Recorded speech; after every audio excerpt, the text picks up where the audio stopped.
or Good night or morning. morning or, whenever it was for you. Um, yeah, awesome. It's good stuff, hey. I'm very excited to be kicking on. And we're going to open just with some shares. I'd love to hear, what's landed for you overnight, what's what's been dropping an aha moment. Did you do some writing and realize something? Did you watch something and see some elements or listen to a song and hear some elements? What's been, yeah, really landing with you and concretizing since yesterday? We'll have a bit of a share and then we'll keep going. We've got a awesome day today.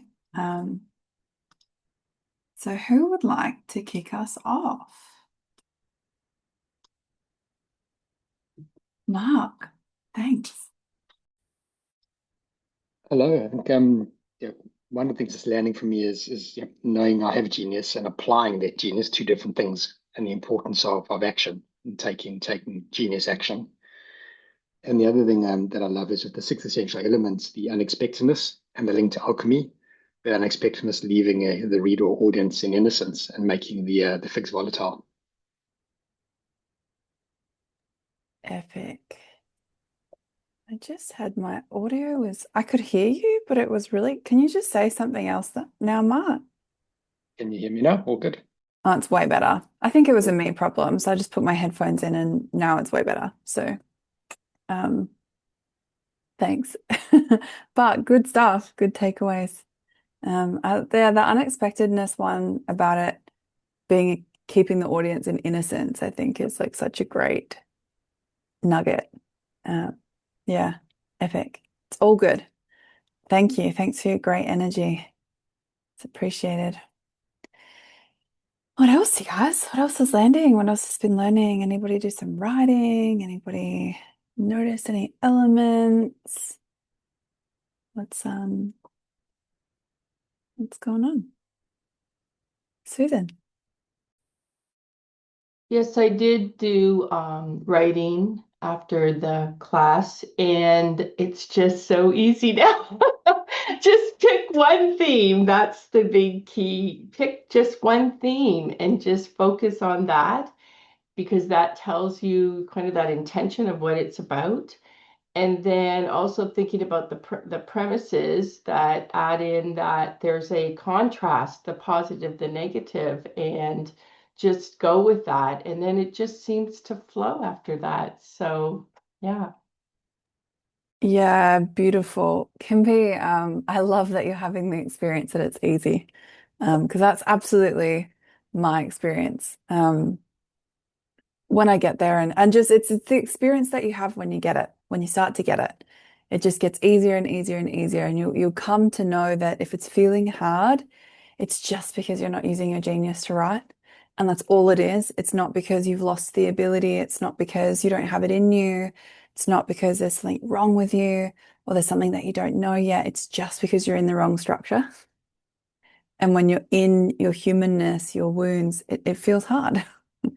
There's lots to figure out. There's lots to intellectualize. There's lots of things to do. There's lots to keep you busy, or to distract you from writing. Or even if you are writing from that place, it tends to be like drier or super overanalyzed, or it's missing the gold. Um, like I was sharing the example yesterday of my client who is a linguist and loves words. And when he writes from that place, it's like painstaking, word by word. And, that's not his genius flow. So such a cool thing to land on. And we're going to talk more today about structure and fiction, non-fiction, and getting a bit more nitty-gritty in that. But you mentioned something really powerful about the positive, negative of the premise.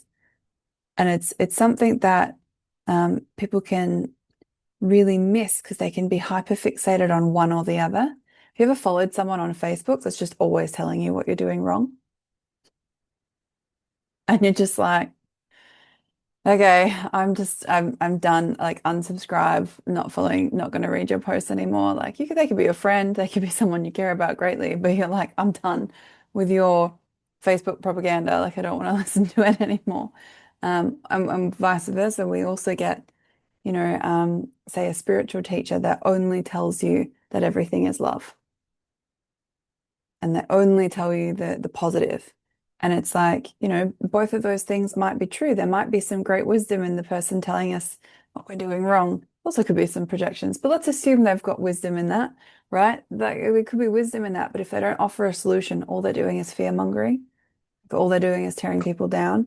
And if, there might be great wisdom in the spiritual teacher that only sees the positive, but if there's no acknowledgement of the human experience and that people aren't necessarily experiencing, you're completely invalidating your humanness, you can't connect with that real positive outcome that's available to you. So it's a really important piece to have both, to have the contrast and that's human. Humans, we have both. We're both, we could all right now step into our victim circle and get lots of good stuff and go, yep, that's true. Yep, I do that when I'm in my shit. Yep, when I'm hurting, that's what it looks like for me. Yep. And then we could all step into our greatness, into our genius and receive a lot of things that are true, right? We have both. And it's important to acknowledge both. So yeah, great takeaway. We'll focus more on that today, but it's a awesome thing to have land. Thanks for putting the energy in the group heart. What else, you guys? What else is landing? Gaia. I so what's landing for me is that as with writing, so with life, and it I see the truth of it's all about the structure that we choose to create from. And we can choose our structure in anything that we create, really. If it's a workshop, even something that we don't think normally that it can be created with genius, as you shared yesterday about the gym. I think it was very eye-opening for me. I can create everything from genius and I can choose the structure. So it's what else can I create from genius? That's the question. So yeah, sitting with that. Beautiful. Thank you. Yeah, it's a goodie. It's amazing how widespread it is, but genius is the orientation we want to be in life, right? It's not just where we want to write from. Um, I just did finish my first week of that gym program today. And the last workout that I had left and far out, Brussels sprout, I did not want to go today. It was my will as a creator to follow through that got me in the gym today, let me tell you. But it was like this workout combination that had come through and I was like, it doesn't make any sense. Like I didn't like it. I didn't want to do it. But then I did it and it flowed so well. And the way my body moved from one practice to the next was just so organic and so beyond what I would have logically put together. I wouldn't have thought of doing that. Yeah, it is. It's just such a great illustration of, oh, well, I didn't have to think of doing that because I can step into my genius and receive it. And that's my job as a writer in any context and just as a creator. So super cool. Epic takeaway. Beautiful. Thank you. Christiane, I just saw your message in the chat box about your video. I also don't know why, but Yes, my thing that I do when things don't work, I just switch it off, turn it back on. I tried this as well. I'm in here already the second time. I was much earlier and then again. Okay, I'll try it again. Thank you. Have a go. That's okay. That's all I've got. IT genius is not in my wheelhouse. Lots of other things, but not that one. Awesome.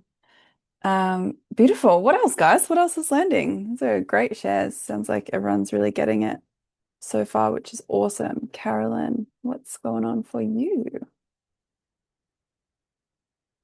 Well, morning, everybody. I think just the whole thing about resistance is, I forget that there's a line there. It's like, that you don't think you have it in you. And it's like, okay, that makes it very clear because I've written, or not written, I could write books about resistance. But Stephen Pressfield, his books, I've listened to all of those, and it's like, yeah, I'm doing all that. But that line said it all. It's like, you don't think you have it in you. It's like, that's why you're resisting. It's like, that's so simple. So I think I'm in a better place with my resistance, and yeah, it seems like before this it was just like, oh, it's everywhere. I can't get a handle on myself. I can't get a grip. And now it's like, yeah, you just don't think you have it in you. Right. That's simple. Change my mind about that. I do have it in me somewhere Beautiful. In your heart, hey, in your in genius. my heart. There we go. Yeah. Thank you. Yeah. Oh, you're welcome. It's great. I think there's a few people who could write the book on resistance. Anybody else? If you could get over the resistance, you could write it. Maybe it could be a group activity. You can all collude about not writing it together. Don't do that. It's a terrible idea. Just kidding. Anne, was your hand up to share? Love to hear from you. How you doing? I'm good, thank you. I'm kind of sitting in a little bit of tension here because I have a story that I started writing with a different approach, but still from innocence. So I kind of dropped into innocence and just let the story write itself. But I'm also always saying the story doesn't really know what it wants to be. So looking at what I've written so far, I think I don't have the theme yet. And I'm really curious to see how these two things might come together. Or maybe this is just going to be a story that I write for my own entertainment, that just because I enjoy writing it, but that will never come together as the story itself, that might be publishable or something. Or maybe, I don't know, I'm kind of hoping that somehow these two things that are kind of far apart right now come together. Curious. I'm sitting with attention. I don't know. Hey, yeah, I don't know, but I do know that every time. Yeah, I mean, we'll cover this later today, but every time you connect for your offerings, you're going to have a few things that you do at the start of your writing sessions. It's going to plug you in to keep you on theme and keep you on track and keep your focus true to the calling that you have to create. And if after this weekend, when you do your writing sessions, you stick to that and you follow through with it, which isn't if, because everybody will sit here and tell me that they're going to do it and follow through, but some people won't follow through. Statistically speaking, I'd love for you guys to be the first people that break that. That'd be fucking awesome. But statistically speaking, not everybody follows through, right? But if you do, if you take the structure and you use it and you follow through with your writing sessions, inevitably at some point in your writing process, and it'll be obvious if that part fits in your story or not. It'll just become obvious. You will inevitably have a session where you go, no, it doesn't. It's not here, or that's where this fits. And your job's not to figure it out. Your job's to just come back, write again, use the structure, and let it all come together. In creating, we say we have positive expectation. We assume everything's coming together in service to our highest good. We make our choices and we assume, it's my vision. So of course that can come together. And my job is to be aware of the vision, be aware of the current reality, take the next step. For you guys, the next step's going to be your next writing session, probably for a while. That's going to just continue to be the next step, right? Until you have your offering finished, which is going to look different for all of you because everybody writes at different speeds and everybody's writing books at different lengths. Or, it's obviously if you're going to write a speech versus a novel, you might write a speech in one sitting, you might write a novel in many sittings. Yeah, it's going to look different for every creation. But I've had books where when I was writing my poetry books, I had a couple where I wrote them in one or two sittings. But then when I've written novels, I've written every day for 6 weeks, and some days for an hour, some days for 6 hours, and that's very different to writing. Probably my poetry books a maximum of 4 hours of writing for those. Super different, super different. But it's just it's irrelevant. It just doesn't matter. But the next steps for everybody coming out of this, I'm assuming your next step's going to be right. And if you hold positive expectation, you stay true to your end result, you use the structures, everything will come together for your creation. And yeah, when I have clients ask me, or tell me about oh, I've been thinking about this in my book and I'm like, oh, when's the last time you did a writing session? They're like, oh, nah, but no, my question was, when was the last time you did a writing session? And they're like, oh, and I'm like, yeah, too long, hey? And they're like, fuck yeah, too long. It's like, okay, cool. It's not a problem. Like stuff happens, life happens. Just put your next session in the diary. And then it's in the diary. That's what I do. My next session's in the diary. And so I don't have to spend the next 3 weeks freaking out or worrying or thinking about what I'm going to write. I just go, oh, got a session on Thursday, so I'll address it then. It's in the diary. It's all structural. Is that landing for everyone? How structural it is. It's yeah. Beautiful. Some little extra nuggets coming out. I love shares for that. Little things just pop in. It's awesome. Cool. What else, guys? Let's get a couple more just to kick us off. Feel everyone. Sylvia, what's going on for you? Hi. I tried this morning, early this morning, because last night I was too tired.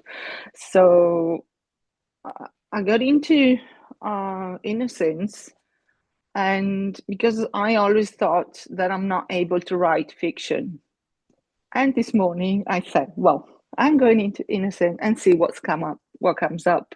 And this story just started unfolding, and I just could visualize the scenes, the people in there, and everything. And I chose a theme, and I started writing, and it just came through. But at some point, I looked back at the theme, and I thought, okay, I need to readjust the theme because the story is going in a way. And I kept on going back and forth doing that. And at some point, the premise, I wasn't sure enough about the premise. So while I was writing, I kept on going back, and was taking a different was developing. So I thought I needed to readjust the theme. So I don't know if this is, well, the theme is the same, but the story, I don't know how to explain. It's like the story is sort of unfolding. There's loads of things I want to put in there. The theme is the same, but lots of information kept coming. So I freaked out a bit. So how am I going to organize all this? Is this truly happening? And I was kind of surprised and I wasn't really prepared. So I got a bit not confused, but at some point I stopped because I didn't really know how to carry on with it. Sounds like your I don't have it in me just changed form, right? So we go, I don't have it in me, so we're not writing. And then when you start writing and it's easy and all this stuff starts flowing, what's the ego going to do? Try and prove to you that you don't have it in you to manage that, right? Okay. Yeah. Sounds like that's what's happened. And so you started judging what was coming rather than just being with what's coming. And yeah, you're all in a learning phase right now, right? So it's going to take, do you remember the first time you gave an intuitive reading?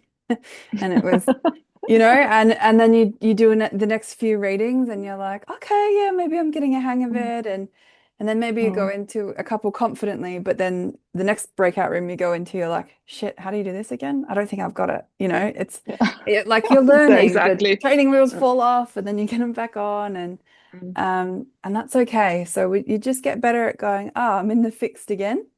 Okay, I got to make the fixed volatile and just refocus, come back to the theme, what's next in my story, and just go. And there's the style of writing. Has anybody heard of just madman writing? No, not really. Oh, yeah, Claire. Not really. I've heard of it a lot. that surprises me. Okay, so it's like a saying in lots of places, in film writing, in book writing, where you just write the first draft like a mad person, madman, mad woman, like you just let it rip. Doesn't matter if it doesn't make sense. Doesn't matter if you're writing scenes out of order. It doesn't matter. It just you're just being a mad person and letting it out.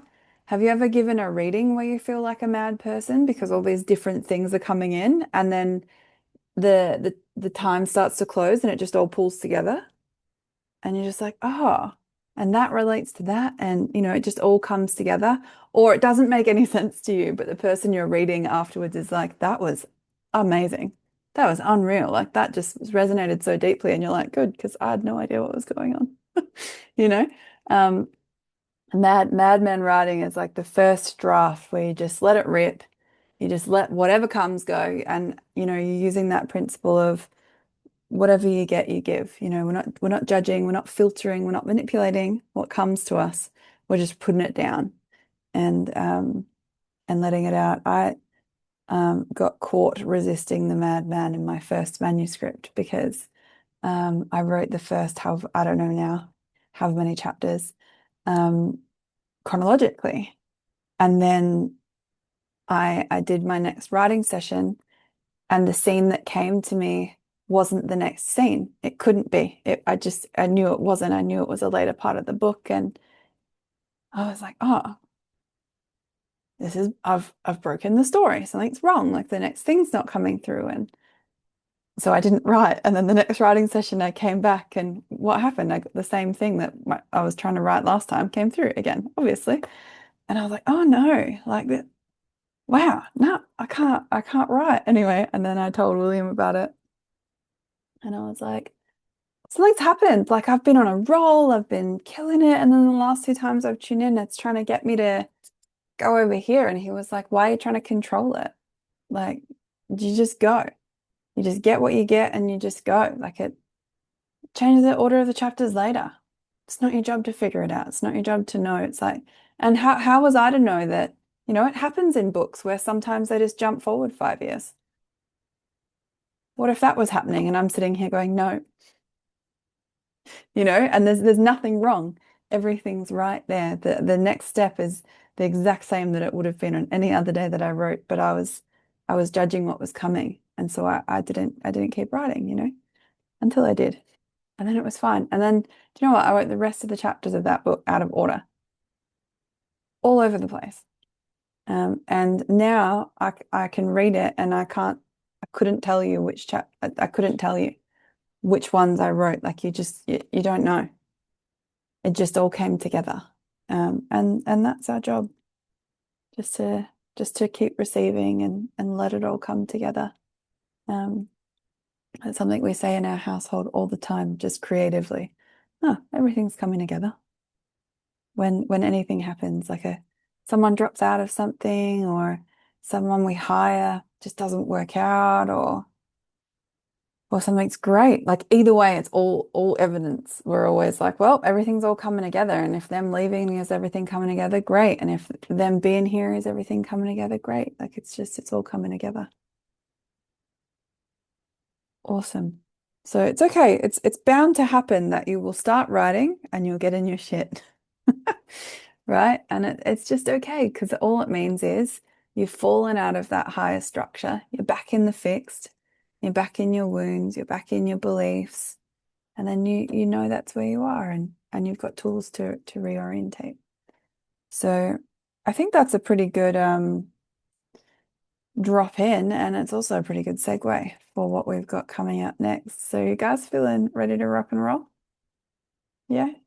Got good energy today? Nice. Cool.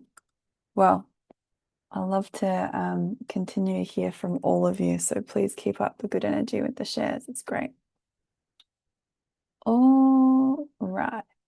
Let's go. So I am on page 10 of the workbook. If you're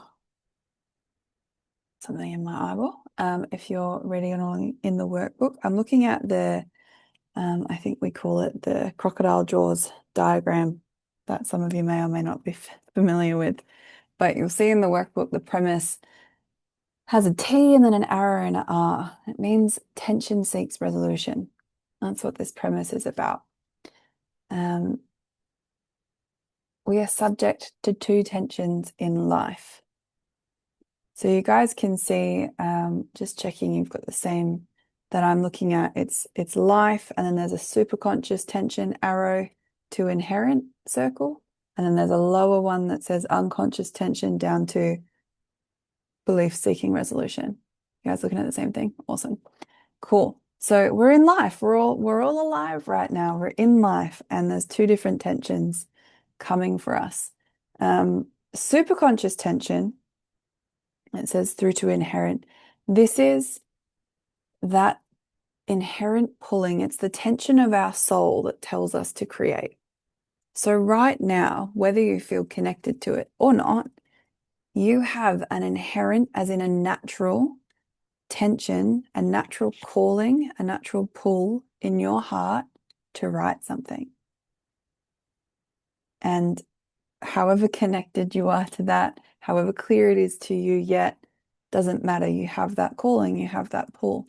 I would argue that it's probably why you're all here at this workshop, at this training, right? Because you recognize that you do have that pull. Whether you feel it, whether you just know that it's there because it was in your land of plenty, whether for some reason you just can't shake that you want to write, and that's what it is for you.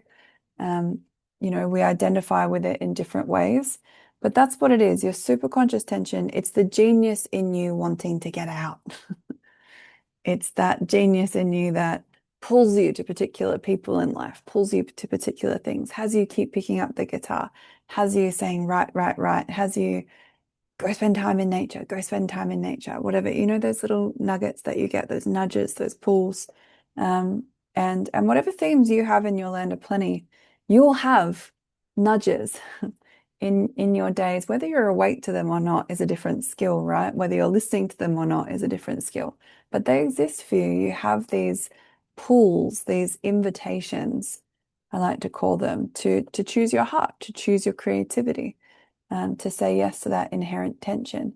Now, this is the tension as creators that we love. This is the tension as creators that we love. Because this is the tension that, you know, things can be feeling like they're not working, or, you know, the example I gave before about me writing my book, and I'm in tension, I'm writing, you know, I'm writing my first book. There's still a big part of me that doesn't believe I have it in me, right?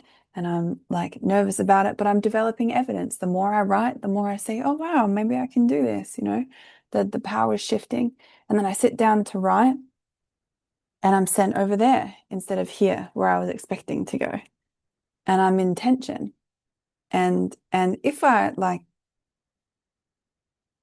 it's easy to see in hindsight, right? 2020 vision is it's just where my genius was telling me to go. That's all that was happening. My genius was saying, we're going to write over here today. Doesn't really matter why. Doesn't really matter what I wanted to write. In truth, what I want to write is I just want to connect and write from my genius.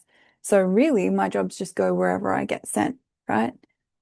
And there's a tension in that. It's a bit uncomfortable. We lean into the unknown. Even yesterday, when you all had that 5-minute writing experience that felt like 30 seconds, right? Once you got into it, there was tension when I first said, we're going to write for 5 minutes. For all of you, I would say. And I say that because there was for me too. I went, oh, cool, there's tension. I don't know what I'm going to write. What am I going to write in 5 minutes, you know? And I just went with the random theme and stuff that I wrote down earlier in the day. There's tension because we don't know. And we have this inherent, like, need to know, want to know everything. I want orientation. I want safety. Like, I want to know what's going on. And when we're in that soul tension, we don't mentally know, but here we just know it's the right way to go when we really connect with it. Have you ever had that experience in life or you're called to something, you've got to quit your job, or you've got to work with someone, or you've got to ask this person out on a date, or you've got to move to this city, or you've got to go on a holiday to this place, and you don't really know why, but you just know you've got to go. You just know you've got to do it. That's your soul tension, right?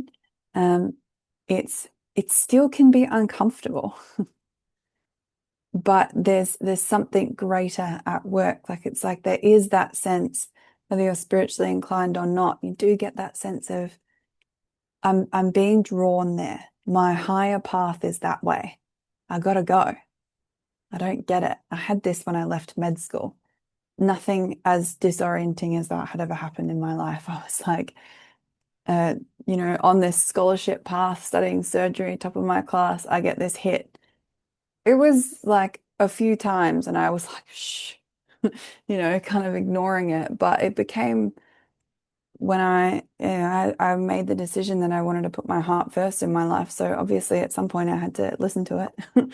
It became unbearable to ignore, and so I dropped out. And everyone was like, "She's had a psychotic break. Like, what's going on?" And I was like, "No, this is right for me. Check in with me about that in a few years, because right now it makes no sense, But now in my life, I'm like, wow, of course, it wasn't my true nature and purpose where I was. I was excelling at it because of my mind, I guess, and parts of my personality, but it wasn't my true nature and purpose. It wouldn't have created the most fulfilling life for me. Um, so does everybody feel like they get the concept of superconscious tension? That soul tension, that calling, that pull. Awesome. So that's what you all have to write, and that's the tension we want you to use creatively. The other tension that we're subject to is unconscious tension. This is the tension of our belief-seeking resolution. This is that little voice that says, you don't have it in you. You don't have enough time for this. I can't do it right now. I don't feel right. People will judge me. I'll get rejected. I don't want to be vulnerable, whatever it looks like for you.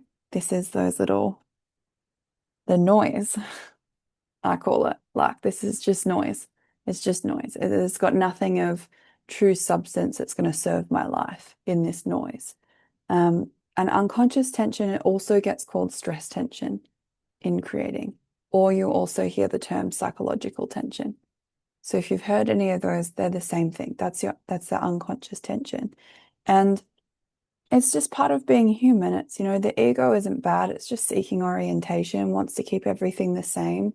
And what happens when we connect with that superconscious tension and we engage with it and we start expressing from genius, we start creating originality. And that means we start living in the unknown. And to our ego, that's trouble. That's not good, right? It's disorienting. So of course, stuff's going to come up. It doesn't have to derail us. It can just be, oh, I'm human. My stuff's come up again. That's okay. How we make the unconscious tension a part of our superconscious tension is by making the fixed volatile. We include what's going on for us in our current reality, and we just observe it. I was really nervous when I wrote my first book. Like, nervous is absolutely the word, the emotion, the feeling that I was anxious about it. I knew it was my truth. It was a choice. It was in my first line of plenty, and I knew it was there.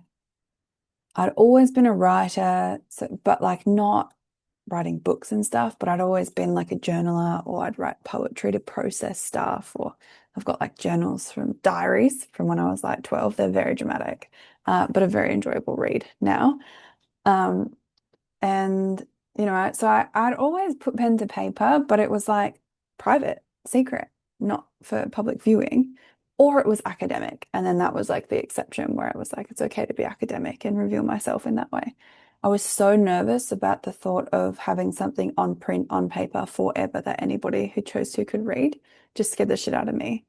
And so I had so much psychological tension about I was just scared. I was like sweating, shaky, timid, awkward, like stuttering over the idea of it. If someone would ask me if I had a writing choice, I'd be no. Like I was just so scared of it. And the way that I handled that was structurally, right? I went, okay, but I have a vision to create. It's true for me to create. This is my soul's pointing me in this direction. It's my nature to write. And I just had to acknowledge, I think I did this before every writing session for my first book. I don't do it as much now. I do it when I'm in my shit now, but I'm not in my shit so much relative to writing, so it's not as relevant. But I think I did it for every session, maybe even for my first two books, but certainly for my first one. And I would go, okay, so what's my current reality? I don't believe I can. I'm terrified. I'm uncomfortable. I don't like this. I'm not enjoying it. I thought it would be more fun. No, no, no. I want to go to sleep instead. I got up early for this. This sucks. I got other shit to do today. Whatever my excuses were.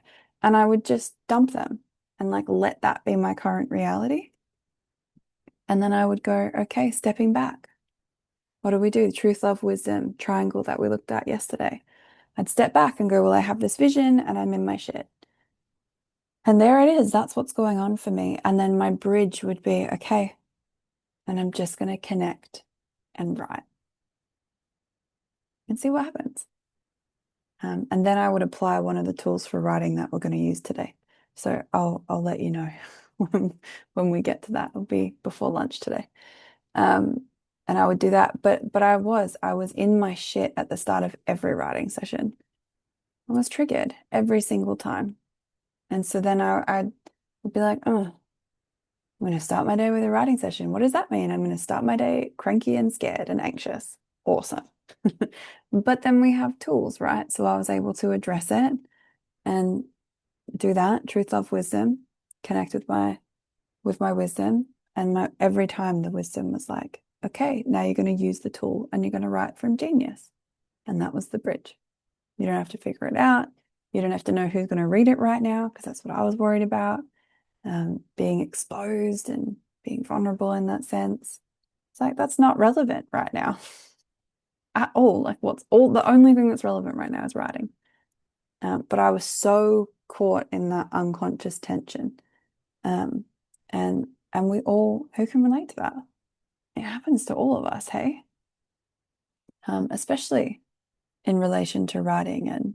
But if I say especially in relation to writing, but as I said, as with writing, so with life. So it's happening in your writing, it's happening elsewhere too. And that's okay. It's not a problem. It's a problem if we're aware of it and we're not doing anything about it. That's when it becomes a problem. And then you're like, why am I not getting different results? It's like, well, you're still in your unconscious tension. You're still in your belief-seeking resolution. So guess what? The only results available to you from there are your belief-seeking resolution. From there, I would have been able to write really well graded academic essays. But I wouldn't write like the book that changes people's lives when they read it. It's a different energy. I could intellectually deliver. But I have a good chunk of 3 in my Enneagram. So I'm a deliverer when I'm in my shit, right? I stress deliver. Beautiful.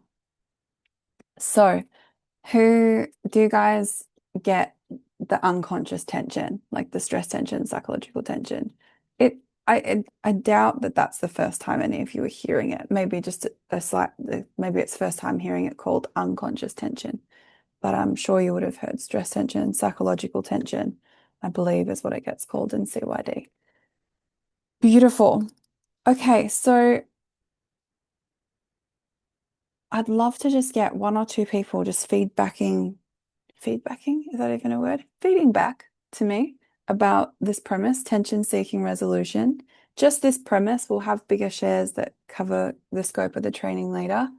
Or any questions specifically about tension-seeking resolution. But I think you guys all get it. But just a share or two. Someone just summarizing what that's about, what's landing. Mark. What's learning for me is the tension's going to get resolved. And whatever I do, it's going to get resolved. But it's either going to get resolved, depending where my focus is, with superconscious tension or the unconscious tension. But the tension's going to get resolved. It's up to me on how it gets resolved. Yeah, beautiful. We have choice, hey? Yeah. Great takeaway. Thanks. All right. Doesn't seem like anyone else is eager to share. So we're going to do a little exercise with this. I want you to think about an end result to write about. Could be anything. Just pick one of your choices. Maybe you've got a house choice and you could write about your house or whatever. Could be the themes that you got yesterday, but just think about an end result that you have that you could write about. Does everybody have one pop into their mind? Yeah. And I just want you to think about writing. Like just connect with, if you think about writing about that end result, what happens? Think about it. Sorry, No writing, just think about it. sorry, could you repeat it? I was distracted with the computer. Could you repeat the exercise, like what we should do?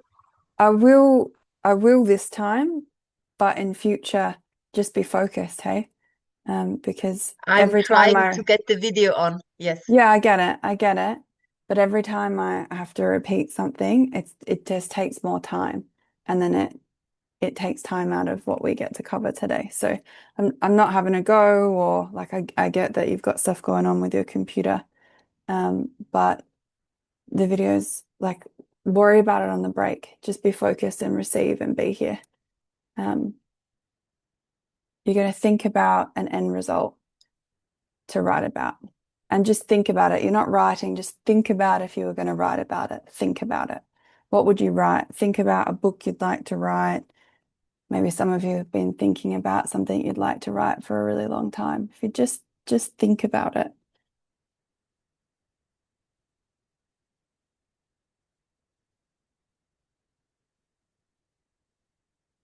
And just notice what happens when you just think about it.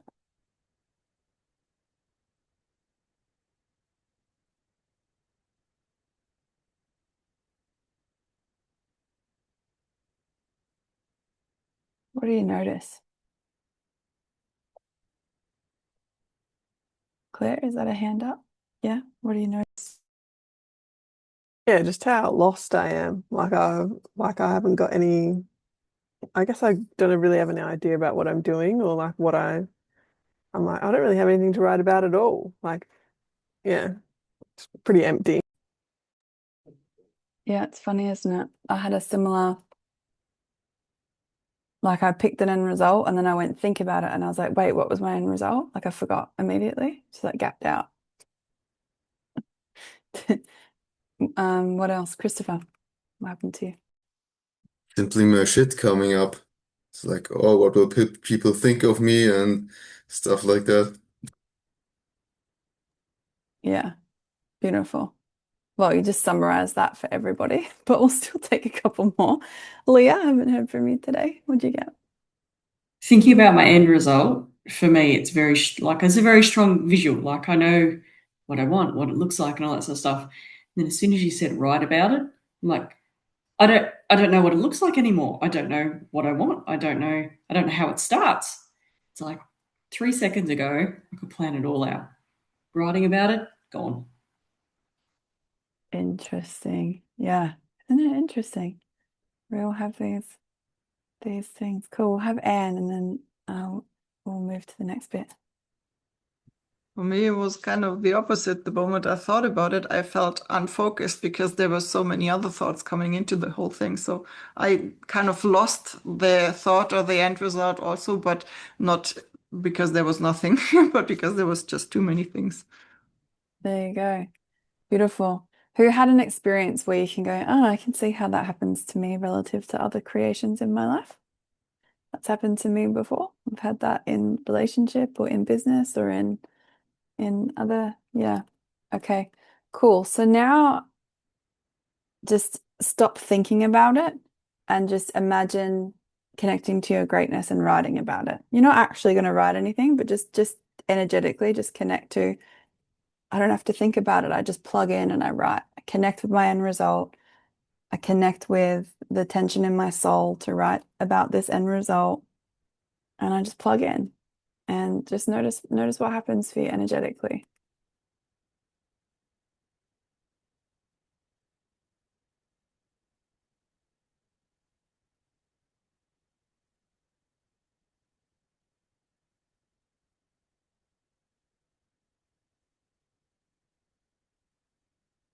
Okay, you would have noticed something by now. What did you notice, guys? Any takers? Barbara, Claire, and Mark. So on the first half, I felt my attention completely diverted, and it was like exterior looking outwards, a little bit sort of like, all over the place. And then the second one, it just felt like I'm in a void and it's just me and my hand. Mm. So it was much more focused and just, yeah, centered, grounded. Mm. Yeah, beautiful. Internally referenced, hey? Yeah. Yeah, stunning. Thank you. I think Claire and then Mark. Is that right? Yeah, like I felt uplifted and it was like the whole world opened up before me. Like the world of like what I was in. Like it just felt really open and available to me. Yeah, mine was uplifting as well, just to echo because I got the same thing. It was just like straight away, like uplifted, joy, fun. What are we gonna do? Mark, what'd you get? Yeah, for me, it became fun. It's like a lot of fun, like almost like you're going on an adventure now. Yeah.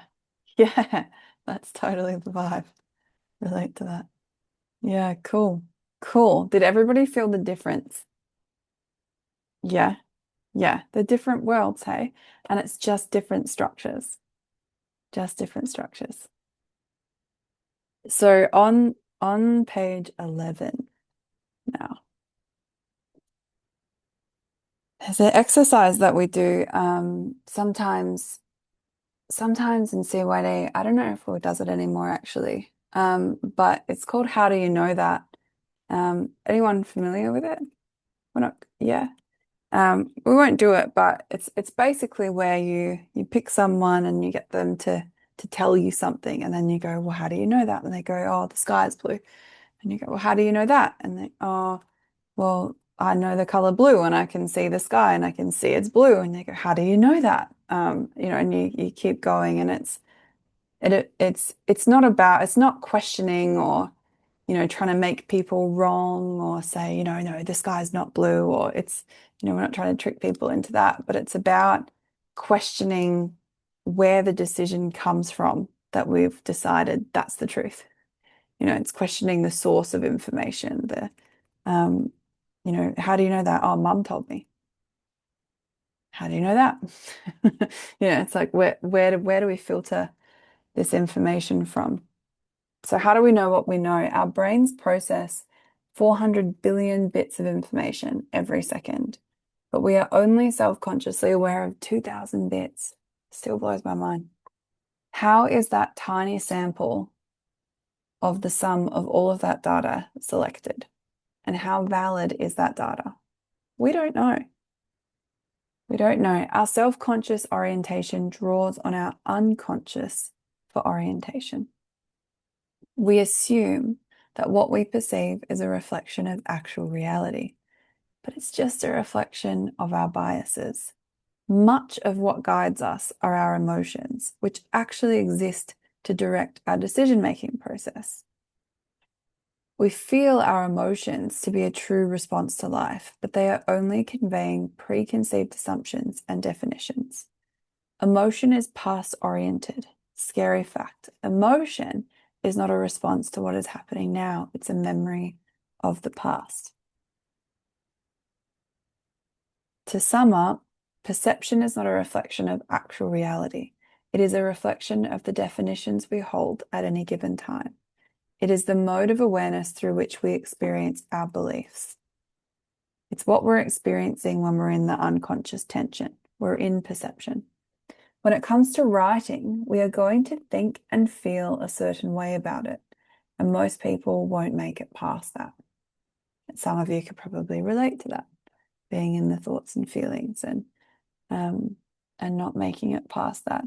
It's an interesting thing because we rely on our senses for so much, right? Like if we heard a dog barking out in our street for orientation, we're immediately going, that's a dog barking out on our street, right? And it's pretty reliable. It's probably true that there's a dog out there barking when you hear that. If you see that it's raining outside and you can see it, you can hear it, there's a couple of sensors proving that. You can even you can smell the rain.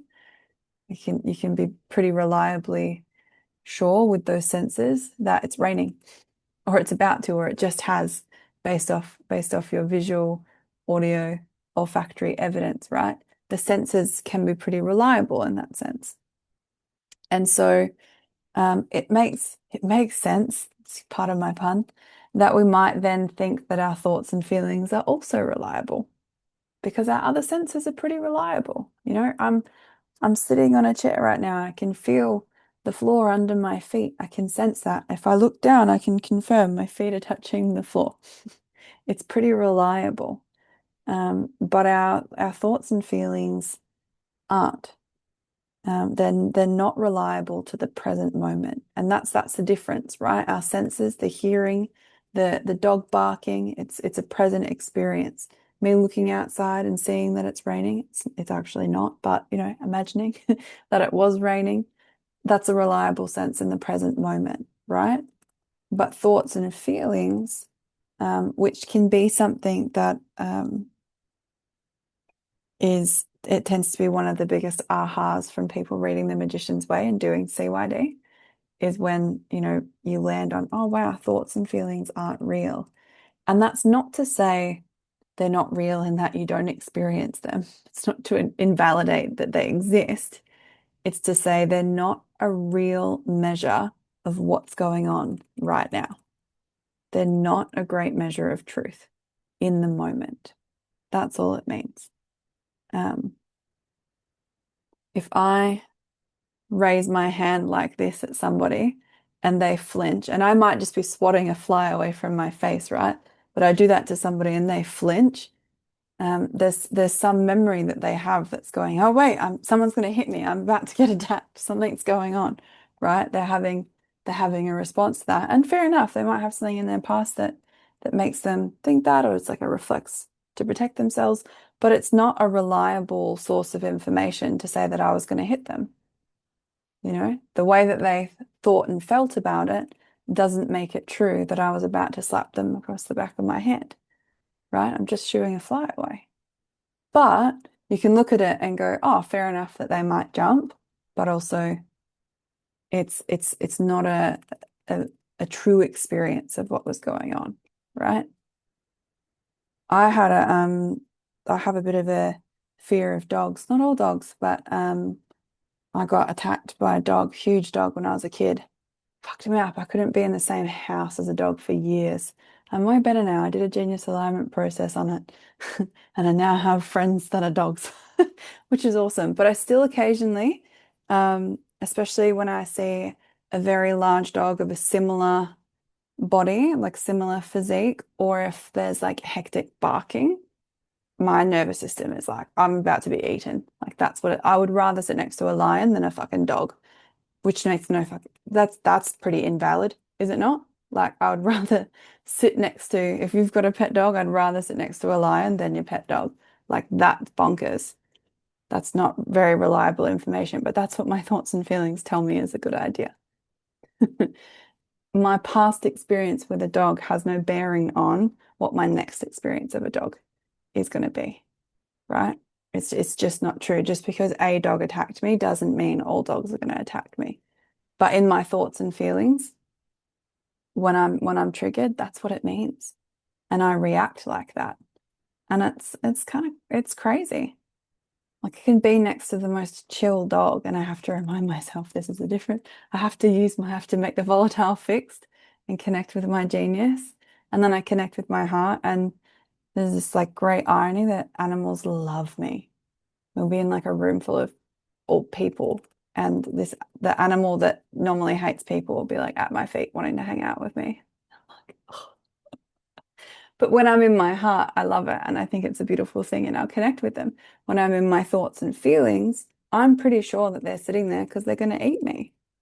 That's what I think is going on, right? It's not a true ex expression of the reality in that moment. That dog is not sitting there drooling over imagining me as the feast that it's about to have.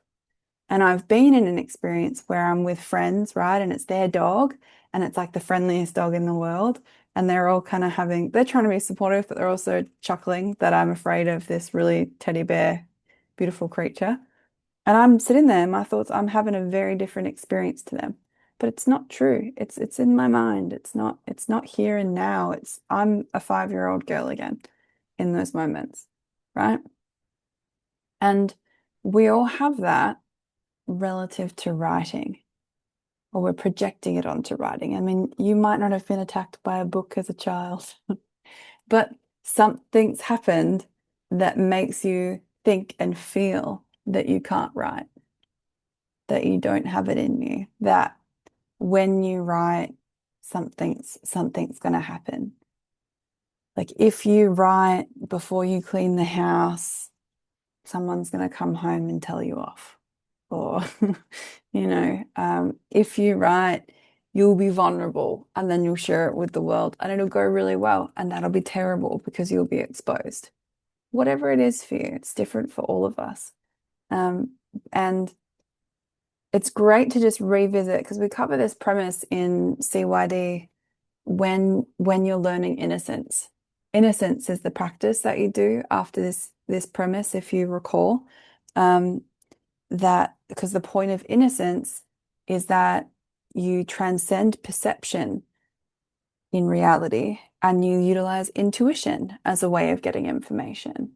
And who remembers going into innocence and having that experience of, wow, I'm noticing different things and noticing things that I didn't notice before. And there's different details jumping out at me and finding myself stuck on like the beauty of this that I walk past every day, but here I am appreciating it in a different way. We become open beyond the 2000 bits is the point of being in innocence. And it's the same, like when you imagine those two different realities for writing, like you have your thoughts and feelings relative to writing, and then you try and write and you're connecting with that and just imaginatively just do it again now.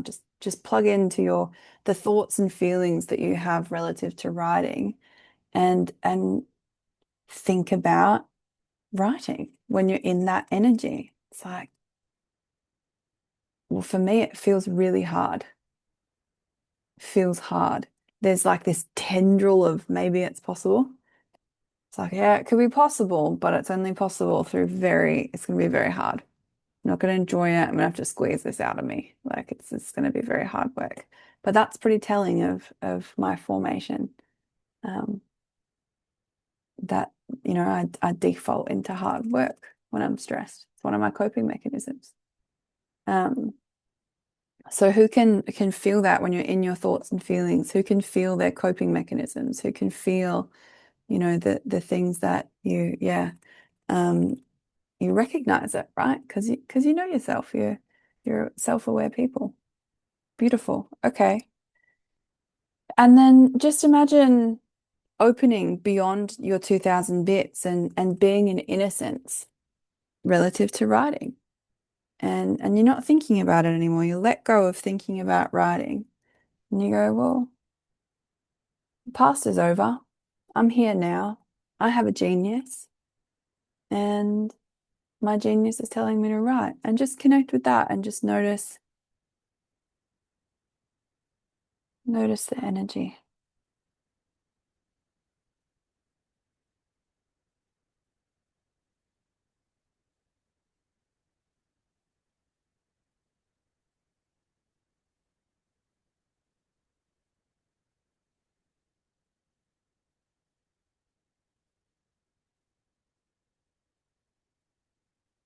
can see some of you don't want to come back from noticing that energy, which is a good sign.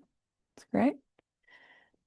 And I know we're repeating, we just did this before, but it's one of those things, right? It's going to be a muscle that you're going to use over and over. So if you didn't share before, what are you noticing? Or even if you shared before and you notice something different, maybe. We've got a smaller group, so we have space for that. Tracy and Christian. Going to assume that you're going to be an emoji hand, Christian, until we sort out your video. Yeah, so when I'm trying to think about writing, it's like I'm extracting it out of myself, like I'm having to really formulate words and sentences and ideas, and then when I step into the other 4 billion bits and into that space, it's like I've just stepped into an adventure, a discovery, like an immersion experience, like I'm discovering as I go. It's like I'm participating in it rather than me being at the squeezy end of it all. So it's more of a discovery. Yeah. I love that word relative to writing, discovery. I think it's such, as soon as you go, I'm discovering, can you guys feel how it just automatically puts you in the superconscious tension? Like, oh, I'm discovering, because it connects you to, I don't know, and I don't need to know. But it's like this really positive outlook on not knowing. I'm on a discovery, I'm going on an adventure. It's yeah, I think it's a great anchor. Awesome. Christian, how did you go? We'll hear your voice. Yeah. I when we were in the thoughts and feelings, it was like the opposite of centered. It was like all over. And afterwards, it felt really calm and peaceful, and like the river you mentioned yesterday, like there is a flow, and I can just trust it and give myself to that river, and that river is taken care of. There isn't really anything to do on my side. I can just let go and flow with the river, and that was really calm and peaceful. Beautiful. Love that. Very concrete. Awesome. Beautiful. We're all getting it, yeah? Yeah. Great. So I'm on page 11 now. Is that the same page that I said before? Yeah, still page 11. The bridge. Our bridge of our training, which we've said a few times, but to really lock it in, is that we tap into genius, right? What bridges the gap between us being lost to our unconscious tension and us being in flow with our superconscious tension? It's tapping into genius. It's connecting in, it's plugging in, it's raising ourselves to that vibration. So intuition is our genius mode of awareness based on our inherent connection to everything through all of time and space. There are 3 steps to operating powerfully from our intuition. 1, in no sense, innocence. 2, observing the obvious, which we all had a crack at yesterday. And 3, making it up, or deciphering the subtle energy of our genius, which is what making it up is really all about. And it's energy giving, hey? And we have resistance to it. You know, when we do you guys remember that exercise, take it from here, that we do in CYD, where you go in a breakout room and you're with a partner and you have to just make up a story and then go and then the other person has to pick it up and make up a random story. And at the start, most people are a bit like, why do we have to do this? This is so lame. Like you go, oh, I got it from just watching the demonstration. I don't need to do this. I get it. You don't want to do it. Then when you actually do it, it ends up being so fun that you don't want it to stop. Like when the breakout rooms start closing, or we first did it in a room, and it's like at the start it's kind of quiet, and then a few people start going, like the more extroverted people in the room start, and then by the end of it, like the room is just this babbling sound. And William is like, guys, shut up. Like, we're going to come back to the workshop. Like, it's done. You got it. Stop. I'm trying to pull everyone back in. The breakout rooms are great for control as a facilitator, you have the power. But yeah, there's still resistance, even though, you watch the demonstration and it's really fun. and you have a laugh at the two people that go and wherever it goes, and you still have resistance. But that's what we're doing when we're writing is we're just making it up. Like it's this beautiful exercise in imagination. And of course, like our wisdom comes out and our skills and talents and stories from our life might influence it, whatever. But really we're making it up based off what we get and we're just going for it, right? Who had an experience of that when we did the 5 minutes of writing yesterday? It's like it's so great to just have a go at it when there's low stakes, right? Nothing to lose. It's not for anything.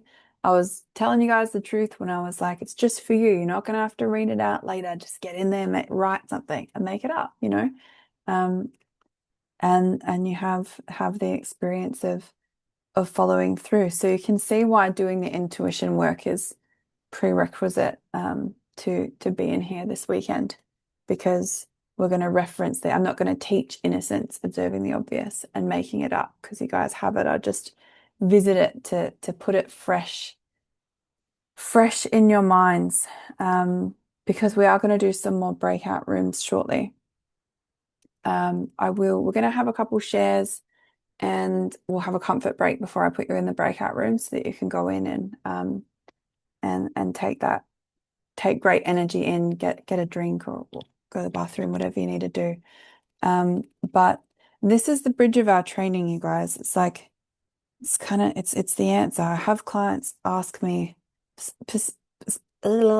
especially new clients, when new people come into my field and they'll ask me, how do you know which creation to focus on or which book to write next? Or how do you get out of your shit? How do you do that? And it's the same fucking answer every single time. It's like I tap into my genius. That's how I know. That's I'm overwhelmed from all the different creative ideas that I have. How do you know which one to choose? What do you do with it all? I tap into my genius. I don't figure it out. If I was trying to figure out, I'd still be trying to figure it out. I absolutely wouldn't be here teaching anything. I'd be figuring shit out and probably having a really hard time of it, you know? We tap into genius when we get into that fixed state and we feel like we don't have it in us and we're manipulating as a result of that. We tap into our genius.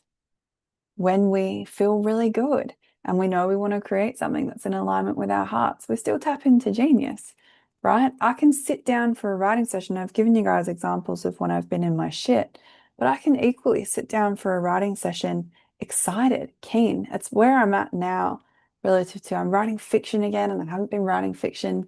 All the last books that have been coming through for me have been poetry and nonfiction and just very different genres, and now I'm writing this fiction again and it's so much fun and I'm in the joy of I've got no fucking idea what's going to happen, and I'm like 65,000 words into this thing and I've still got no idea. Like I'm like, and the only way to find out is to write.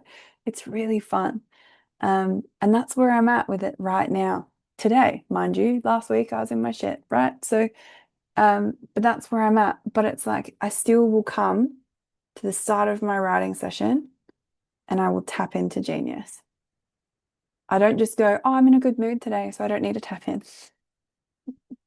You know, I still always the bridge to a great writing session, the bridge to our land of plenty, to whatever we're creating is still always going to be tap into genius. So we're gonna have a go at doing that, but we're gonna I'll frame up the breakout rooms, the readings and stuff that we're going to do in a little bit. But first, let's just get some shares of what's landing so far. You can go full scope of what we've covered for the training. Sometimes, we do a next bit and it just makes other things click in. So full scope, what's landing so far about your incompleteness, your woundedness, your unconscious tension relative to writing, but also about your superconscious, your wholeness, your gifts. Barbara, what's landing for you?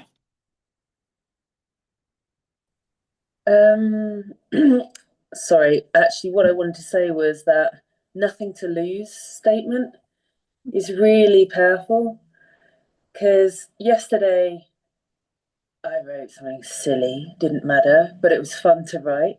And then this morning I thought, right, I'm gonna step in and try it out again. I only took a theme, and the theme was based on something I saw in my Land of Plenty, which is ridiculous. Like the sense was being a little particle going up the nose of a dog, right? I mean, what the hell does that mean? And I came out of the Land of Plenty going, oh my God, that is ridiculous. And then this morning, it just sort of popped into my head. I thought, oh, do you know, I'm going to write. The theme was achoo. That was it.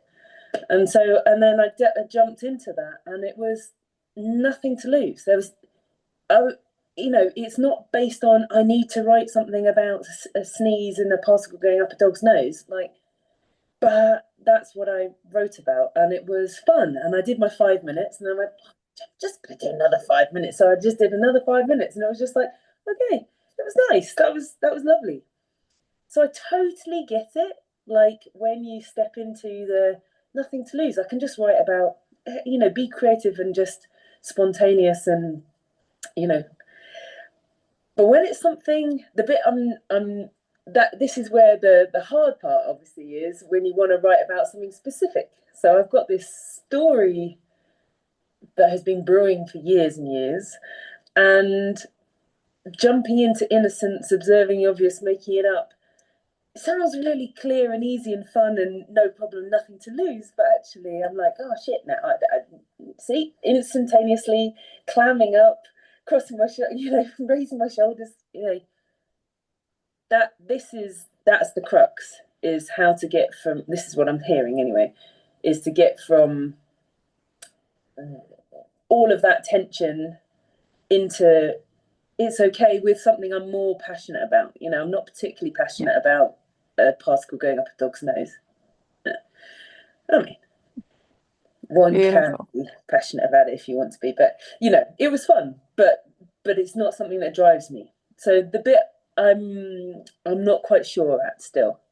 I Yeah. saw it in something that didn't matter. Mm-hmm. So the bit I don't quite know yet is how to get that nothing to lose sensation, which was wonderful, free, and very easy and light and joyful, and all these words that everyone's been bringing out, which is wonderful. Yeah. But this is the bit I'm at. Beautiful. Thanks for sharing. Just in the tension, hang in there because we'll cover that today. That'll pop for you today. So hang in the tension. But beautiful, you're getting it. And it's just part of the learning process. We have a go where there's low stakes, because then you get what happens. Your subconscious gets the message of, oh, I can write. Oh, I can connect with a theme and I can do this thing. Oh shit. I connected with the theme and I actually wrote about the theme and it went somewhere unexpected. And look at all these elements coming through. Wow, I'm doing the thing. And we'll get more specific with it, but it's just great. It's like, you teach a kid something and you just want them to have an experience of throwing a ball and you just don't care where the ball goes. They're like, you threw the ball. They're not dunking it like Michael Jordan. They're not shooting 3-pointers or kicking soccer penalties or whatever, but like they kicked the ball, they threw the ball, and you get that positive reinforcement of, oh, hey, I can do this. And then we add some specificity and take it to that other level. We're going to do that today. So hang in there. That's awesome. Thanks for the share.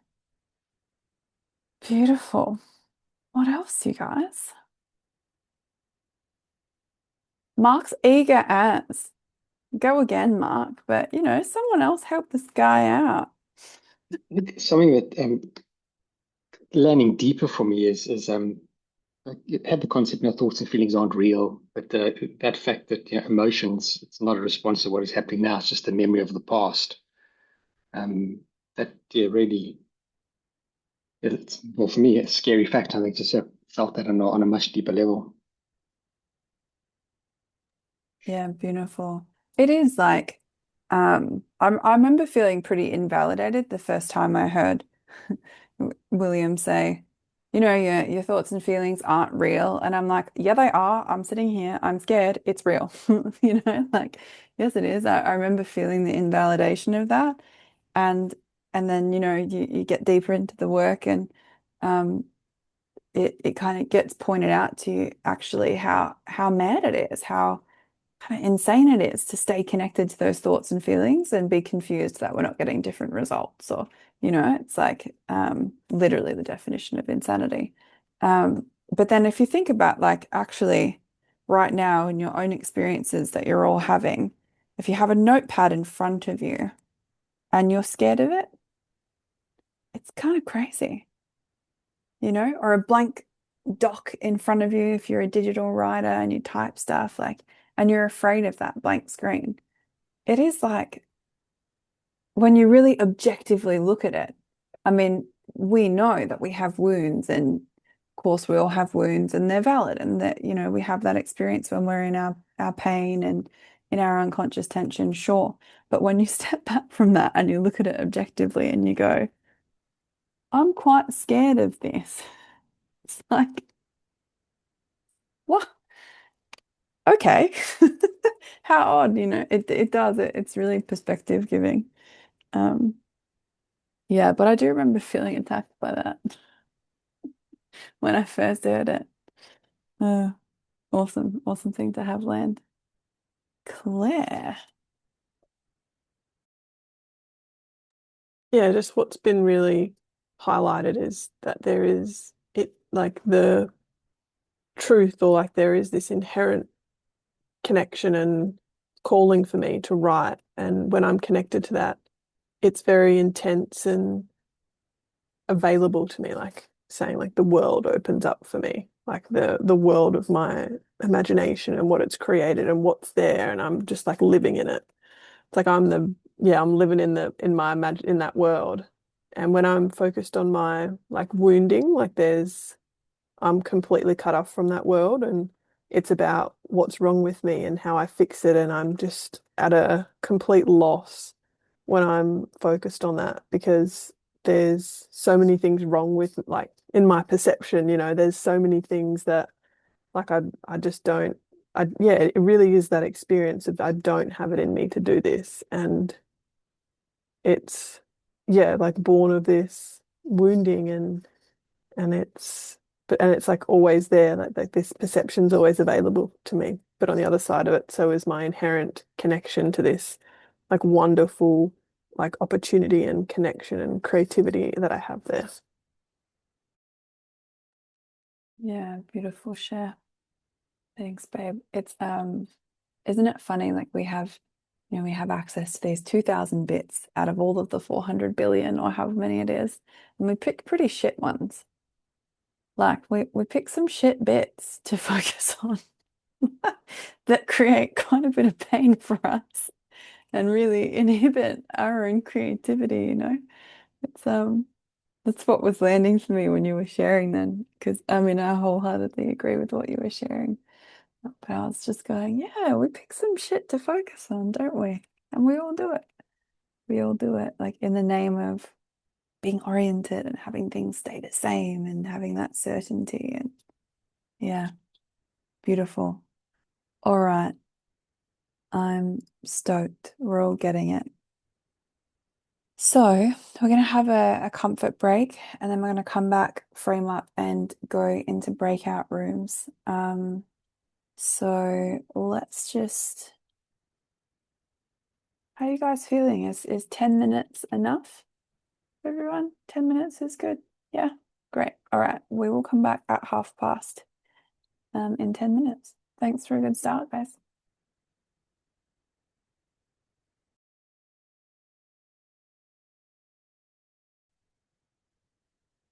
Okay, so let's just get like one share, drop us back in, and then I'm going to frame us up to go into our breakout rooms. But let's just have a share because I can see a couple people maybe not back yet. Okay. Yeah, Sunny. Christian, now we can see your face. Why don't you kick us off? Perfect. Wonderful. So what I got out of it, and I think that's very profound, because I'm working still a lot on myself and my wounds and my family history and bloodline and past lives and stuff. And actually, I can do this for years and I won't really have a profound difference. And in a way, this is now in my face with what I don't like. But I think this is a change of track that I really, and it since I'm working with it, it's a change of identity and stuff. But I really feel deep in my heart that it is time to change. And yeah, so this is something which is kind of touching me deeply. And yeah, I am willing to choose anew. Yeah. And I kind of found it interesting that yesterday, with all the protection and stuff and not wanting to be vulnerable, that I couldn't be visible today. And I tried and I tried and I couldn't. And I thought, how funny. Yesterday I thought I have to protect myself and I don't want to show too much. And today I thought, oh, nobody sees me. I want to be part of the group. Yeah. So now I'm back and I'm happy. Welcome back. It's good to have you back. Isn't it funny, no matter what the circumstance is, the ego will find a problem with it. It's always there's something wrong, but no, way to refocus and be back. That's awesome. Great to have you here and beautiful share. What a beautiful share. Yeah, it's true. It's an opportunity to choose differently, not just in writing, but to use writing as a beautiful metaphor and example of how you want to be in your life. It's stunning. Like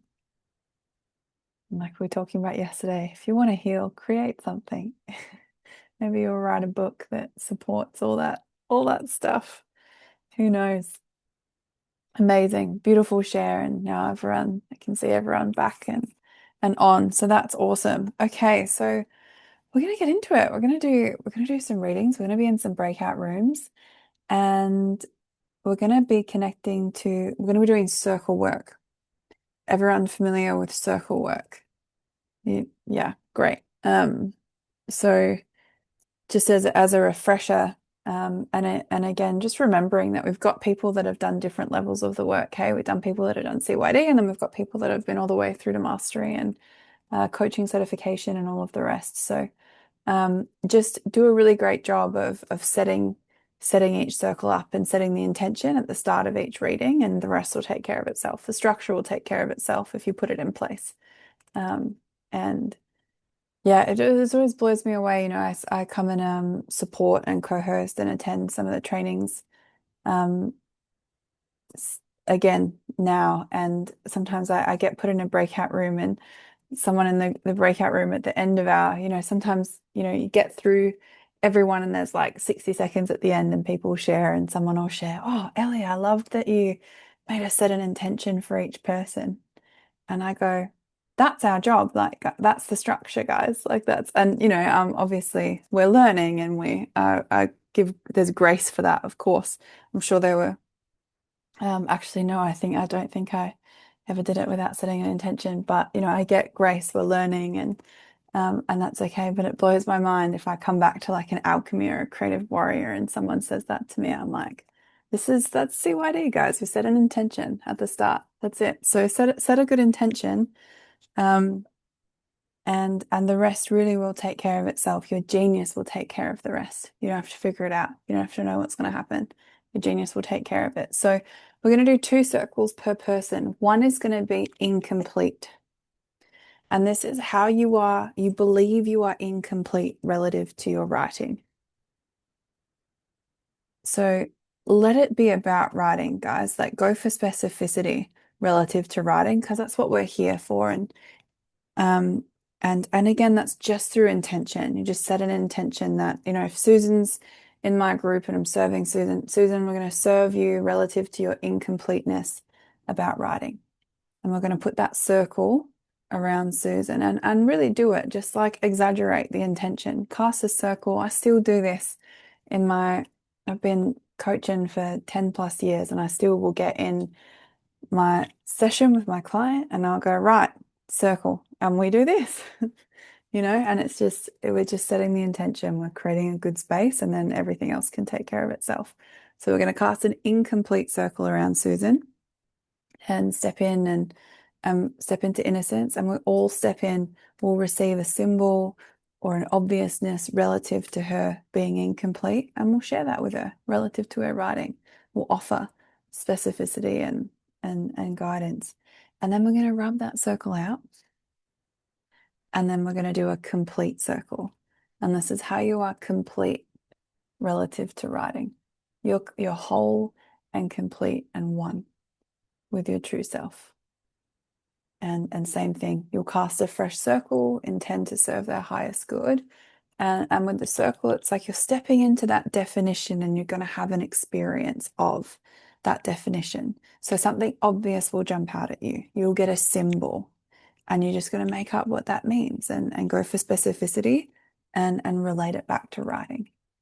And going to be in groups of 3. Yep, we're going to be in groups of 3. And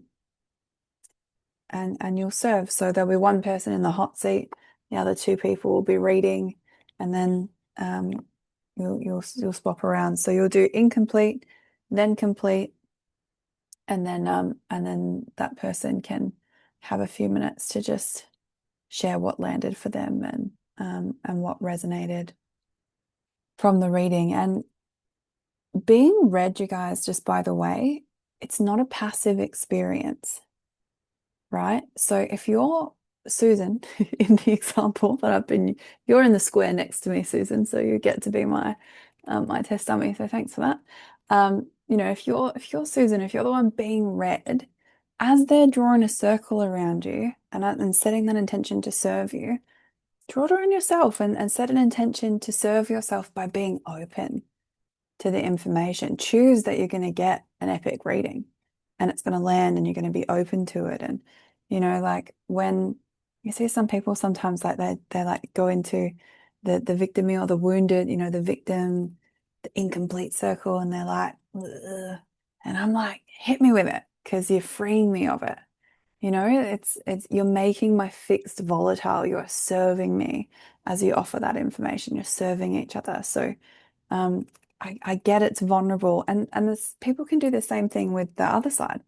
They can get in their greatness circle and go like this. And just watch them. They're like so uncomfortable with being reflected like they are. Or, like their gifts and their talents and same thing, just it's okay. It's okay if you have stuff come up, but just attempt to be volatile in the reading and just go, okay, well, I'm just open to receiving it. If someone says something that triggers you a little bit, just go, okay, well, what if I'm just open to receiving that as information? If someone says something and you're like, no, it doesn't resonate, you're wrong. What if you just be open to it and see what happens, It really does make a difference. Cool. I think we can go in without doing a demo, and we can just use the time on the readings because you guys are all experienced and this isn't the intuition training. That's why we have CYD as a prerequisite. Is everyone feeling all right with that, or should we have a quick demo?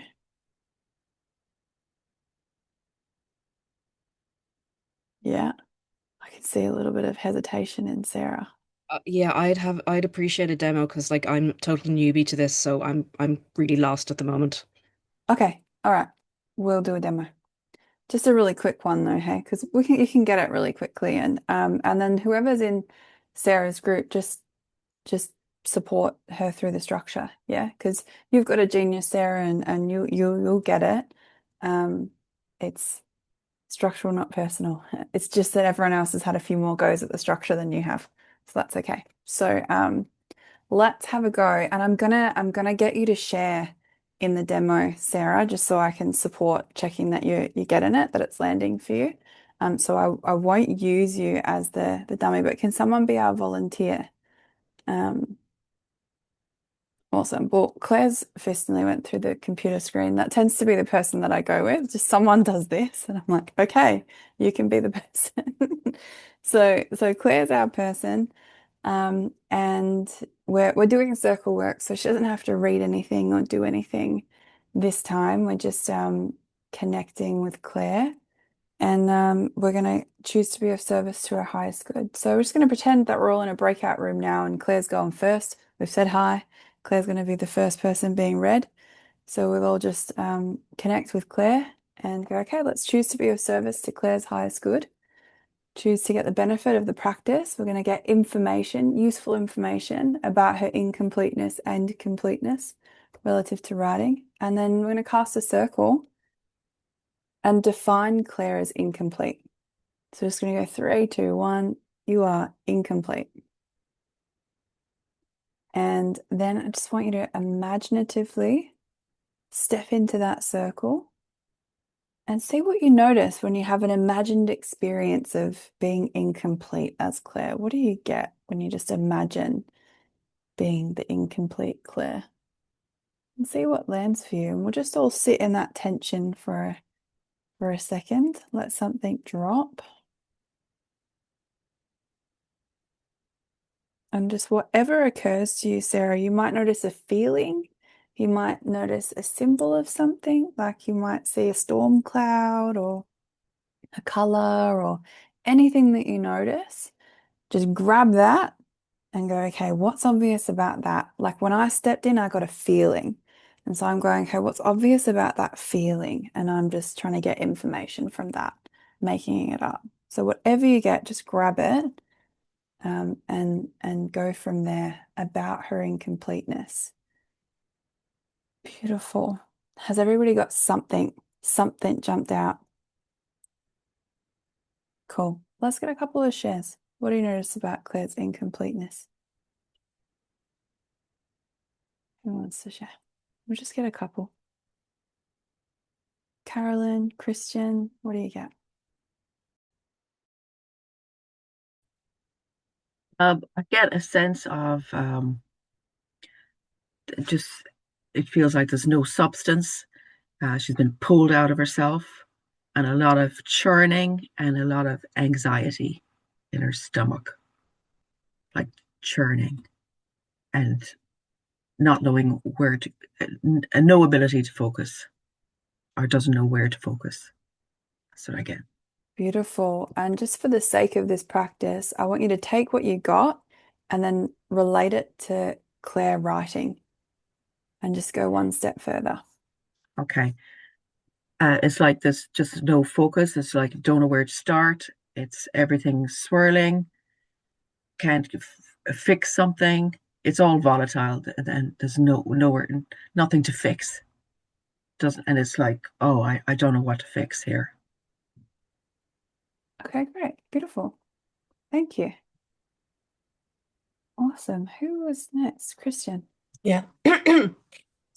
What I get, Claire, is that at some point something happened and you felt like you were broken. And because of this perceived brokenness, it's kind of, there's a sense of not being worthy. And then what you produce, what you create is not worthy as well. So therefore, you don't even sit down and take the time because this part thinks of what you give is not worth it. Is this good enough? Yeah. Yeah. We're just doing a quick demo. That's great. Thank you.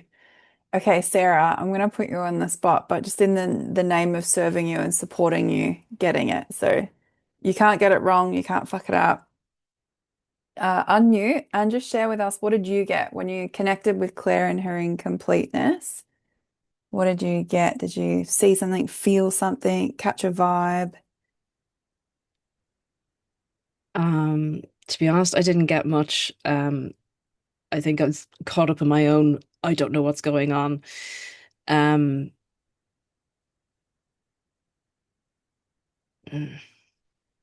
That's okay. So just go Right. fresh. Just go, Yeah. okay, I'm caught up. This is uncomfortable. You're in tension right now, right? You're in the fix. You're in Yeah. tension, and we all get it because we've all been there.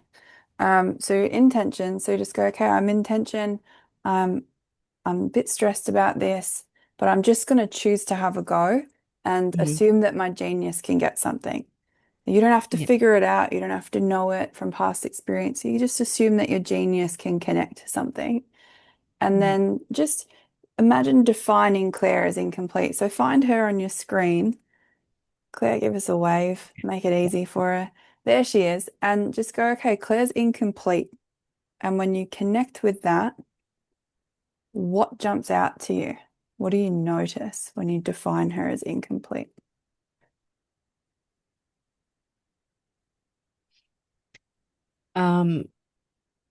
I'm getting actually first thing came through was Claire feels like she has completed everything that she's going to write, as in there's nothing left for her to write.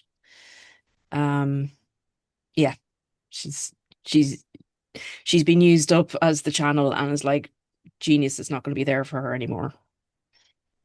Okay, cool. Beautiful. So you got something, right? Yeah. Great. And so just want you to practice when you're in the rooms and you're reading your people, get something and then go, okay, one step deeper. How do I so what's obvious about that? One step deeper. So let's say she feels used up, she dried up, she's used up her writing, the channel's complete. How could you go one step further with that? So how does she cope with that? Or what happens after that? What occurs to you if you just make it up? Mm. Um, so it comes up is like it's like a say a wellspring.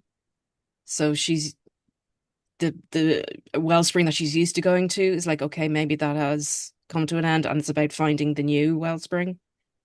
Mhm. Okay, and maybe in an incomplete circle, she's not Yeah. looking for the new wellspring, right? Yeah. Yeah. Okay. Yeah. Yeah. Okay, cool. So it's just like how I've been saying with the book, there's a theme and you write and you just keep coming back to the theme. So with Mhm. the circles, there's a theme and the theme of this circle is Claire's incomplete. And so we just Okay. get what we get and go, okay, and she's incomplete. So what does that look like? What's obvious? What's jumping? And you just make it up. Okay. Um, and can we just all agree, like if you guys are with Sarah, you just help her out, throw a question at her, support her getting the next bid, and that's cool. Awesome. Beautiful. Great job. Thank you. Um, thank you. Thanks for leaning in. All right. Claire, over to you. Just quickly, did everything resonate? How'd you go? Yeah, it resonated like not it's like not knowing or like not knowing how to like connect back into like it's like when I'm in the genius it's like really intense and potent and then not knowing like how to connect back in and it's gone and um not thinking that what I'm doing is good enough and it's like very externally motivated and judged and yeah, so it all resonated, yeah. Awesome. Thanks. Okay, so now we're rubbing that circle out. Shake that shit off. Rubbing out the circle that we've cast of incompletion or being incomplete. Now we're going to cast a fresh one. This circle is Claire being complete. And so this is Claire complete. She's in her wholeness. She's in her genius. She's in her greatness relative to writing. So 3, 2, 1, complete. And now we're going to have an experience of Claire, complete Claire. And just notice what jumps out at you. A feeling, a sense, a symbol, and what's obvious about that? What do you get? What's the insight that comes to you? And we'll have a couple of shares. Do you want to go first, Sarah? Yeah. Um, it was continuation on the spring thing and just finding a whole new flow and maybe topics that she'd never considered before are starting to come to her and wanting to be expressed through her and yeah. Beautiful. Beautiful. Cool. So it's working. Your genius is connecting you. You're getting information.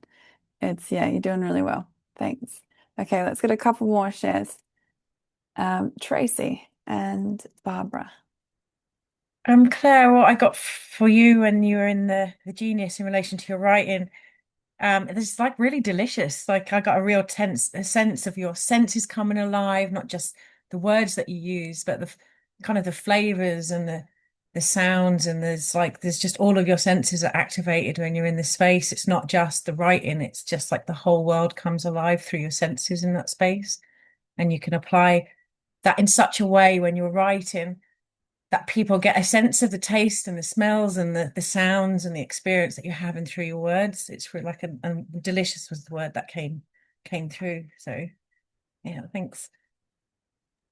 Beautiful. Thank you, Barbara. Sorry.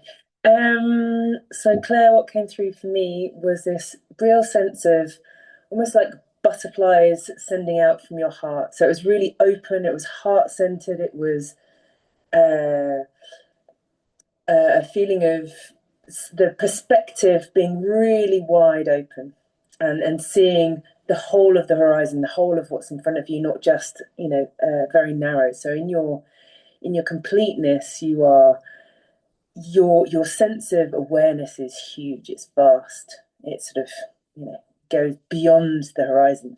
And then another part of it was image of a bird being set free.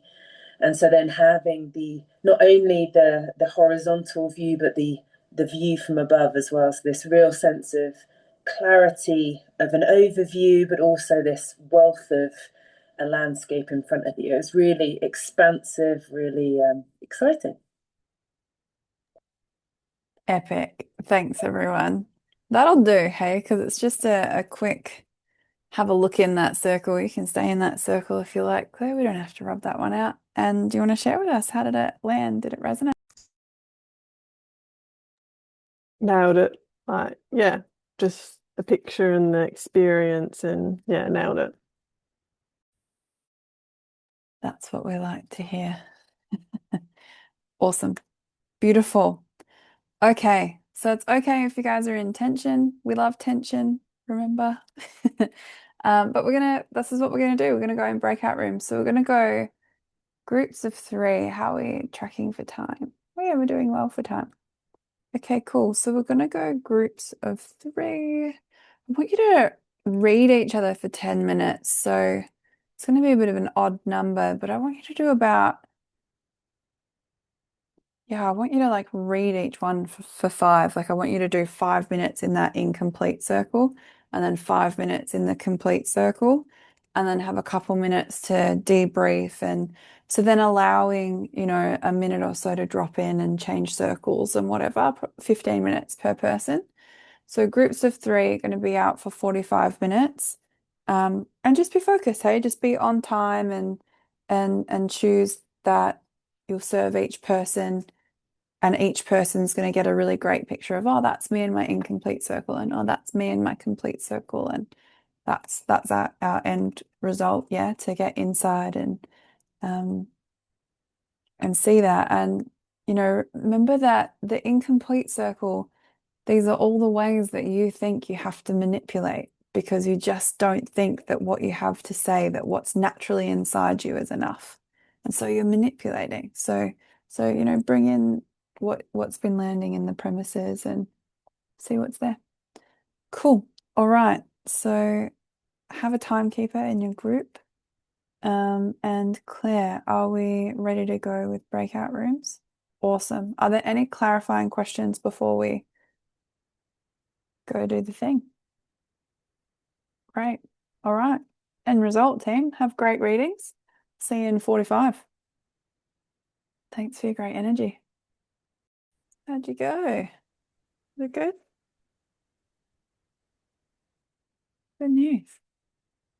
Awesome. Awesome. Do you guys, how's your energy? Are you guys needing a little comfort break or are you feeling good? Pumped after being in a breakout room? Cool. Let's have some shares and then we'll have a comfort break before we move. And you're busting to share something. Go for it.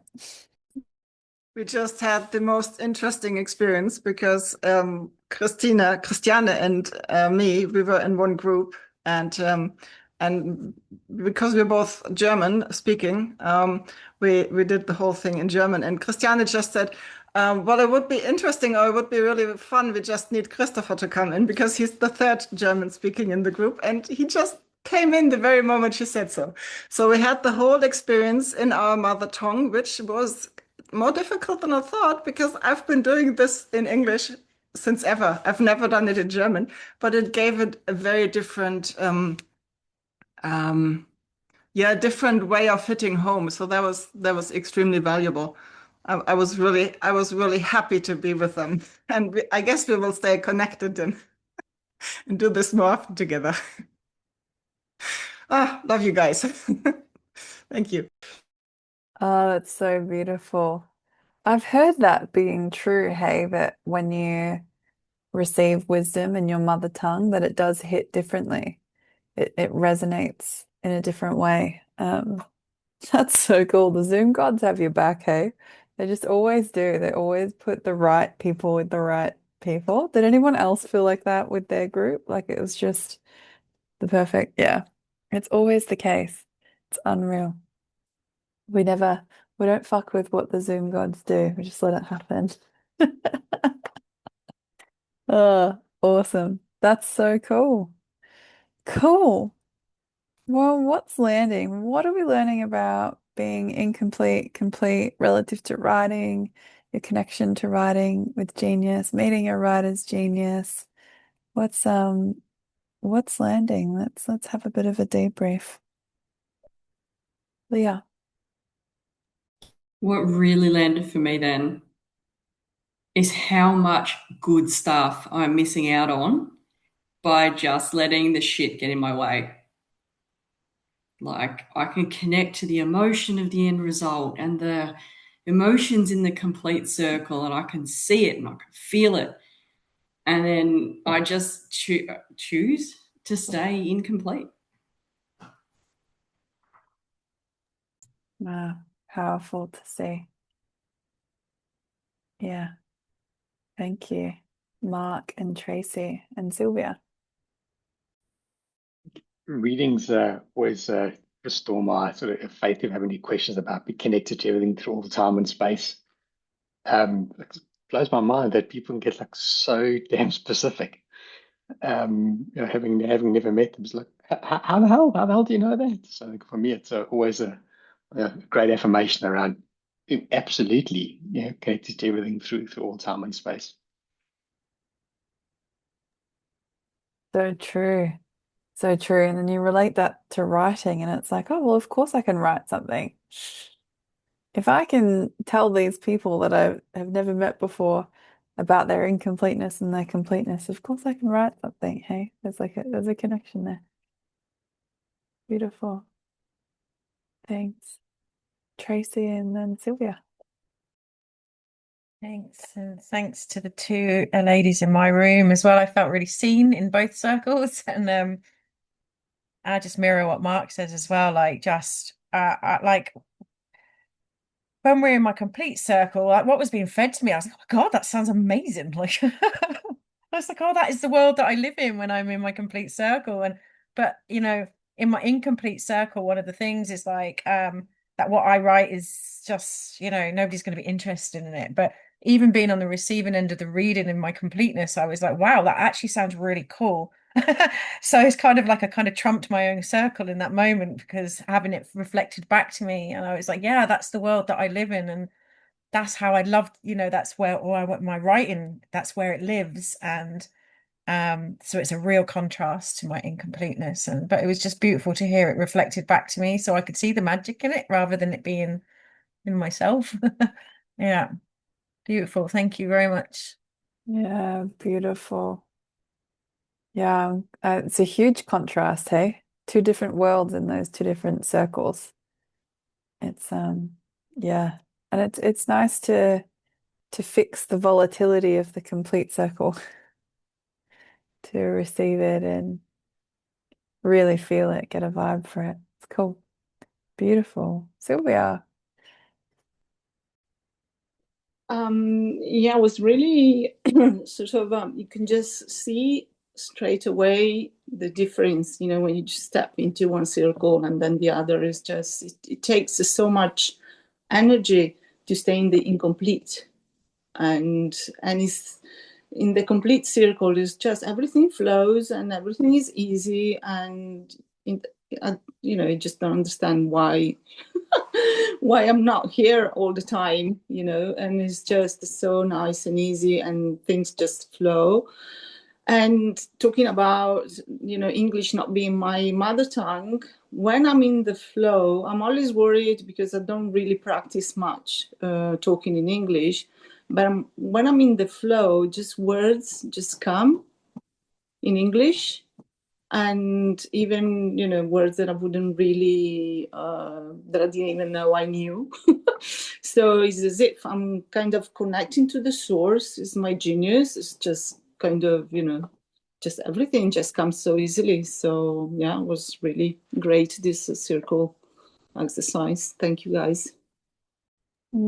Thank you. Thanks for sharing. Beautiful. It's powerful stuff, hey?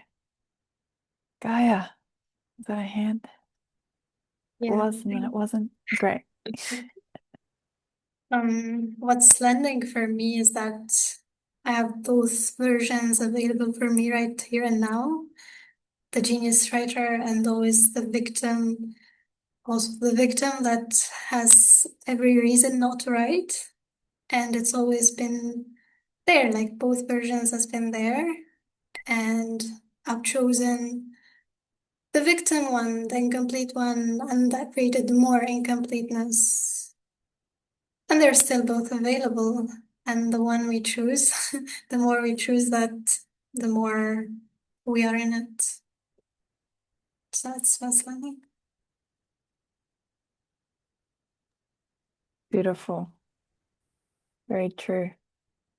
Awesome. Thank you. All right.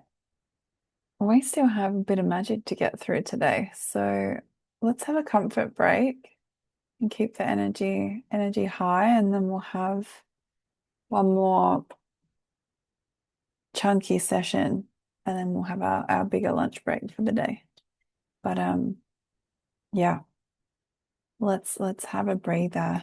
You guys haven't only had a 10-minute break today, hey? Let's give you a 15-minute break. Decent break after some breakout rooms. And then, so yeah, we'll come back at, oh goodness, 51 plus 16, 06. We'll come back at 06. Awesome. Thanks, Claire. She's onto it. I'll see you then. Thanks, guys. All right, team. Feeling refreshed after a little break? Amazing what a little break does. Hey, it's good energy. Cool. All right, we're going to keep going. So if you've got shares, please hold on to them and offer them to the group in a little bit. And definitely feel free if if you've got something really landing with you, an aha moment or something, write it down.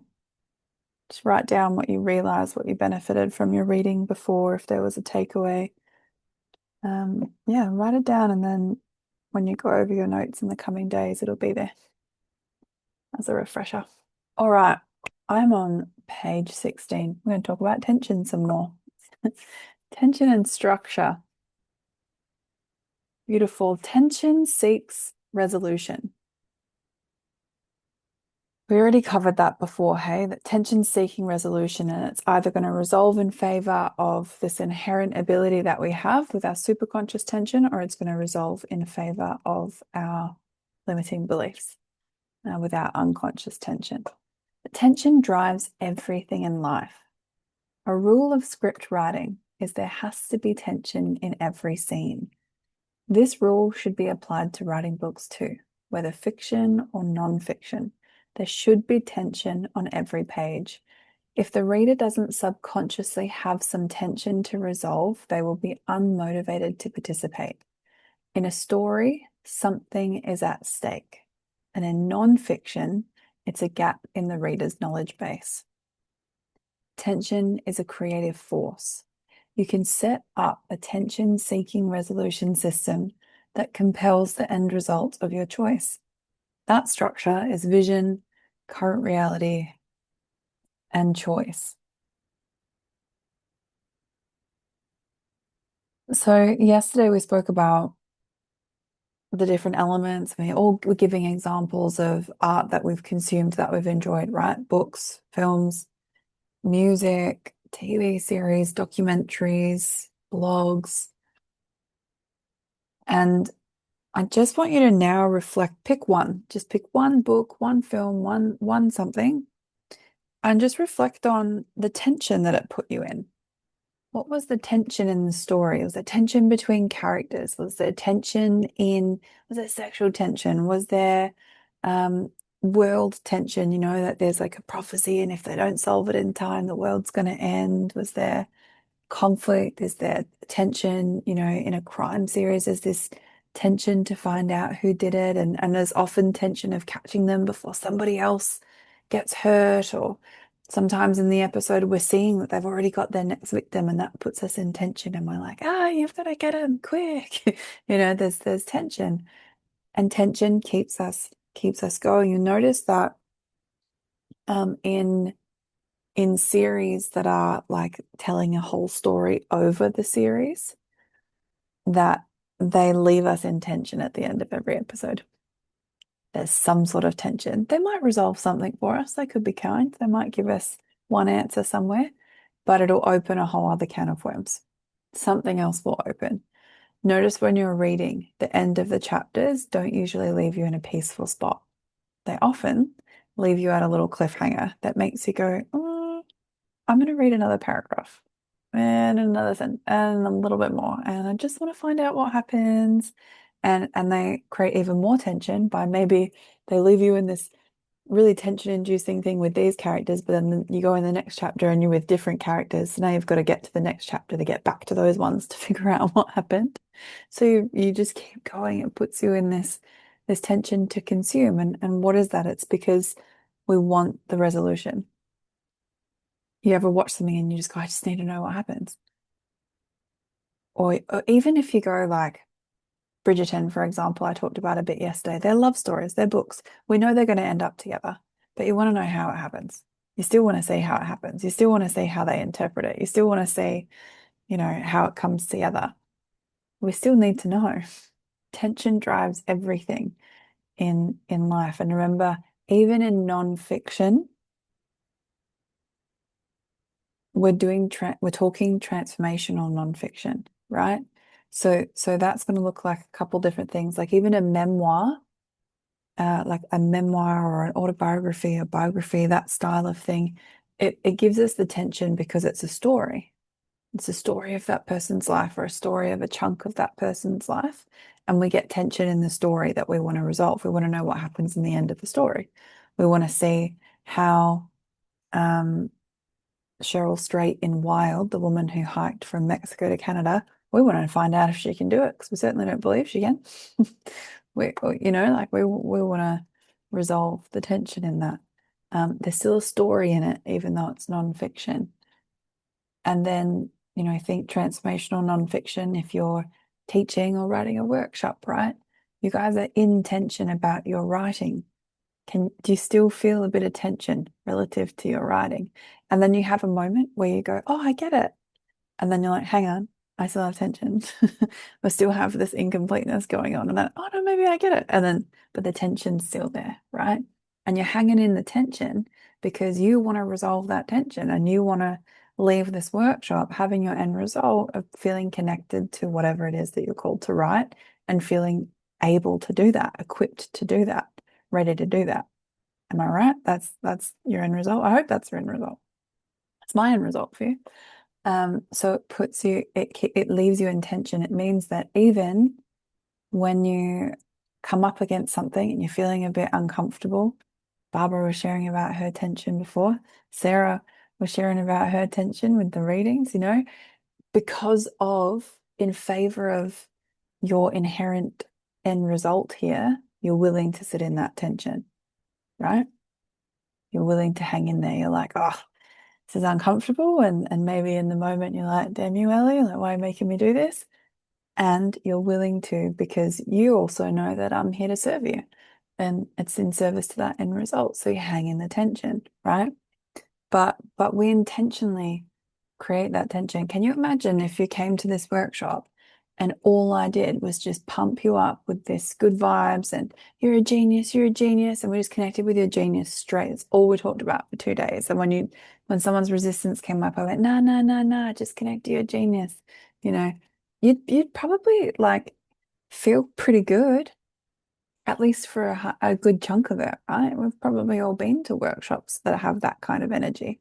But if we don't nail the negative part of the premise, that's just the honest shit you get stuck in, then when you leave this workshop and I'm not there geeing you up anymore about your genius, what's going to happen? Inevitably, you're going to end up in that fixed stuff and you're going to be like, oh, I can't write.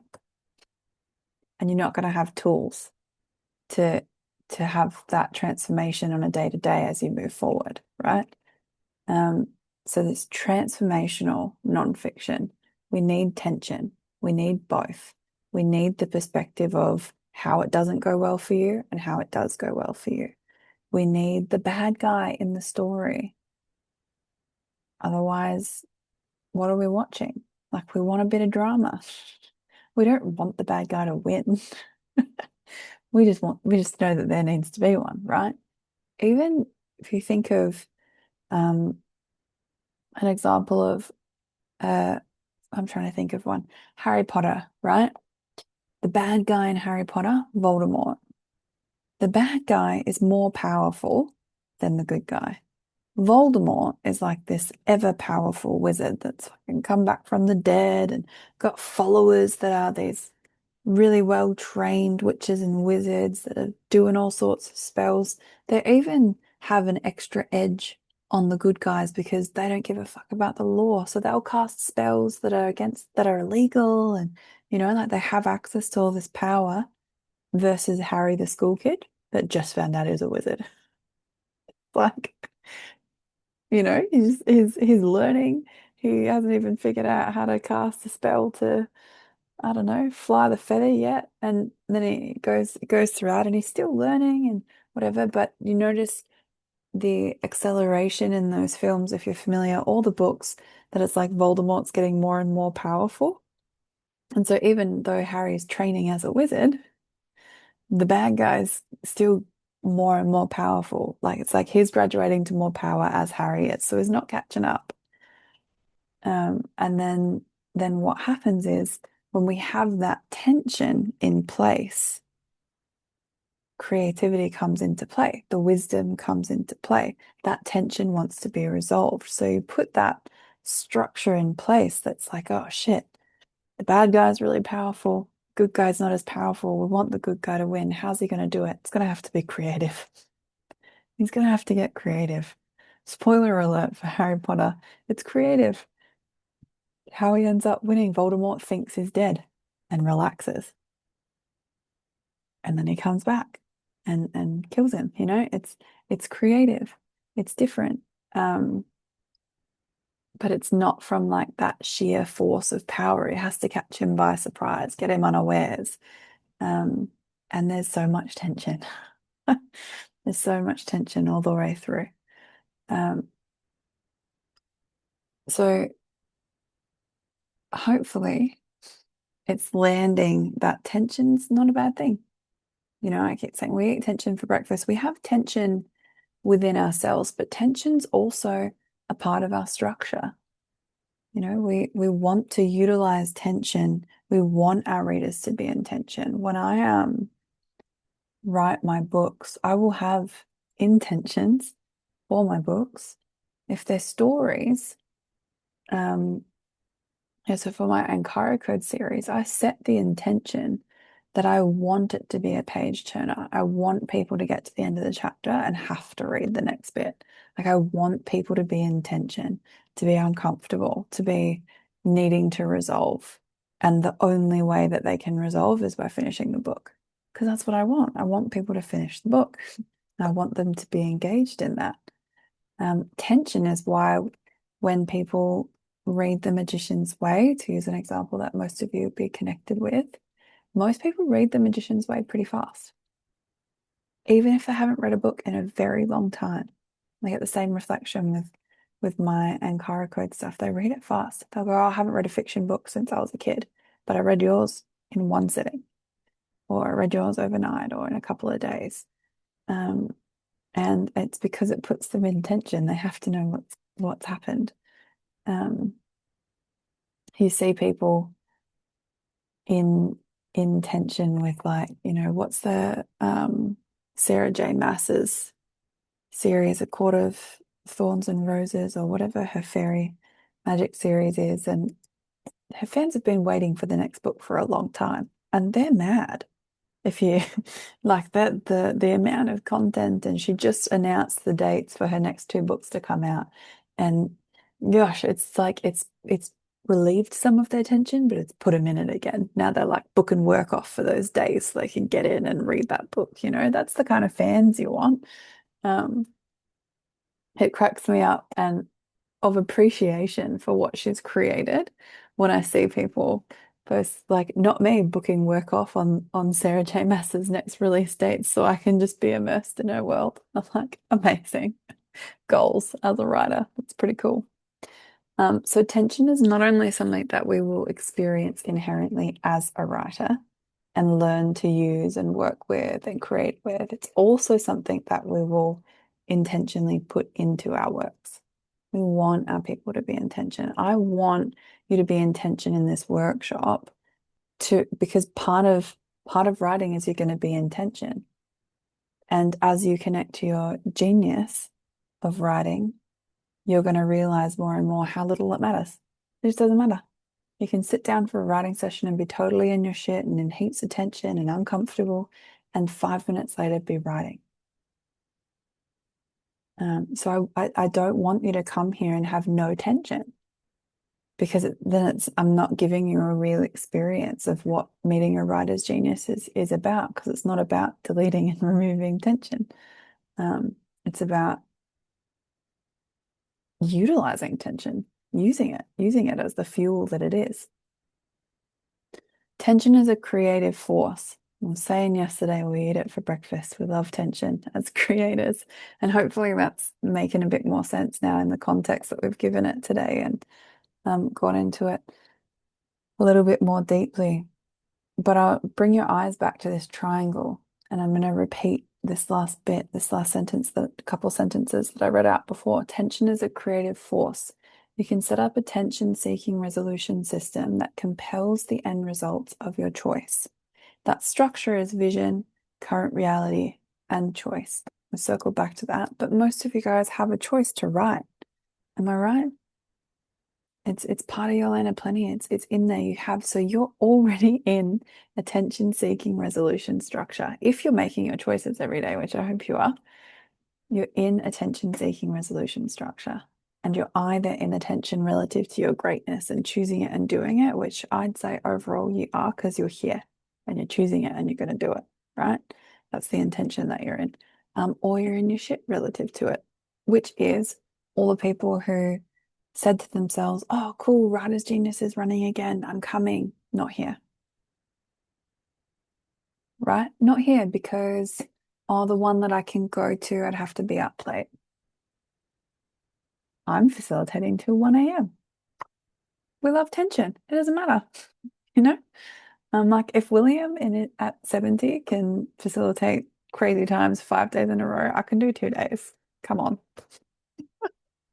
But it just doesn't matter. It's tension. If anything, I might be even better than if I facilitated from 9 to 5 because I'm in more tension.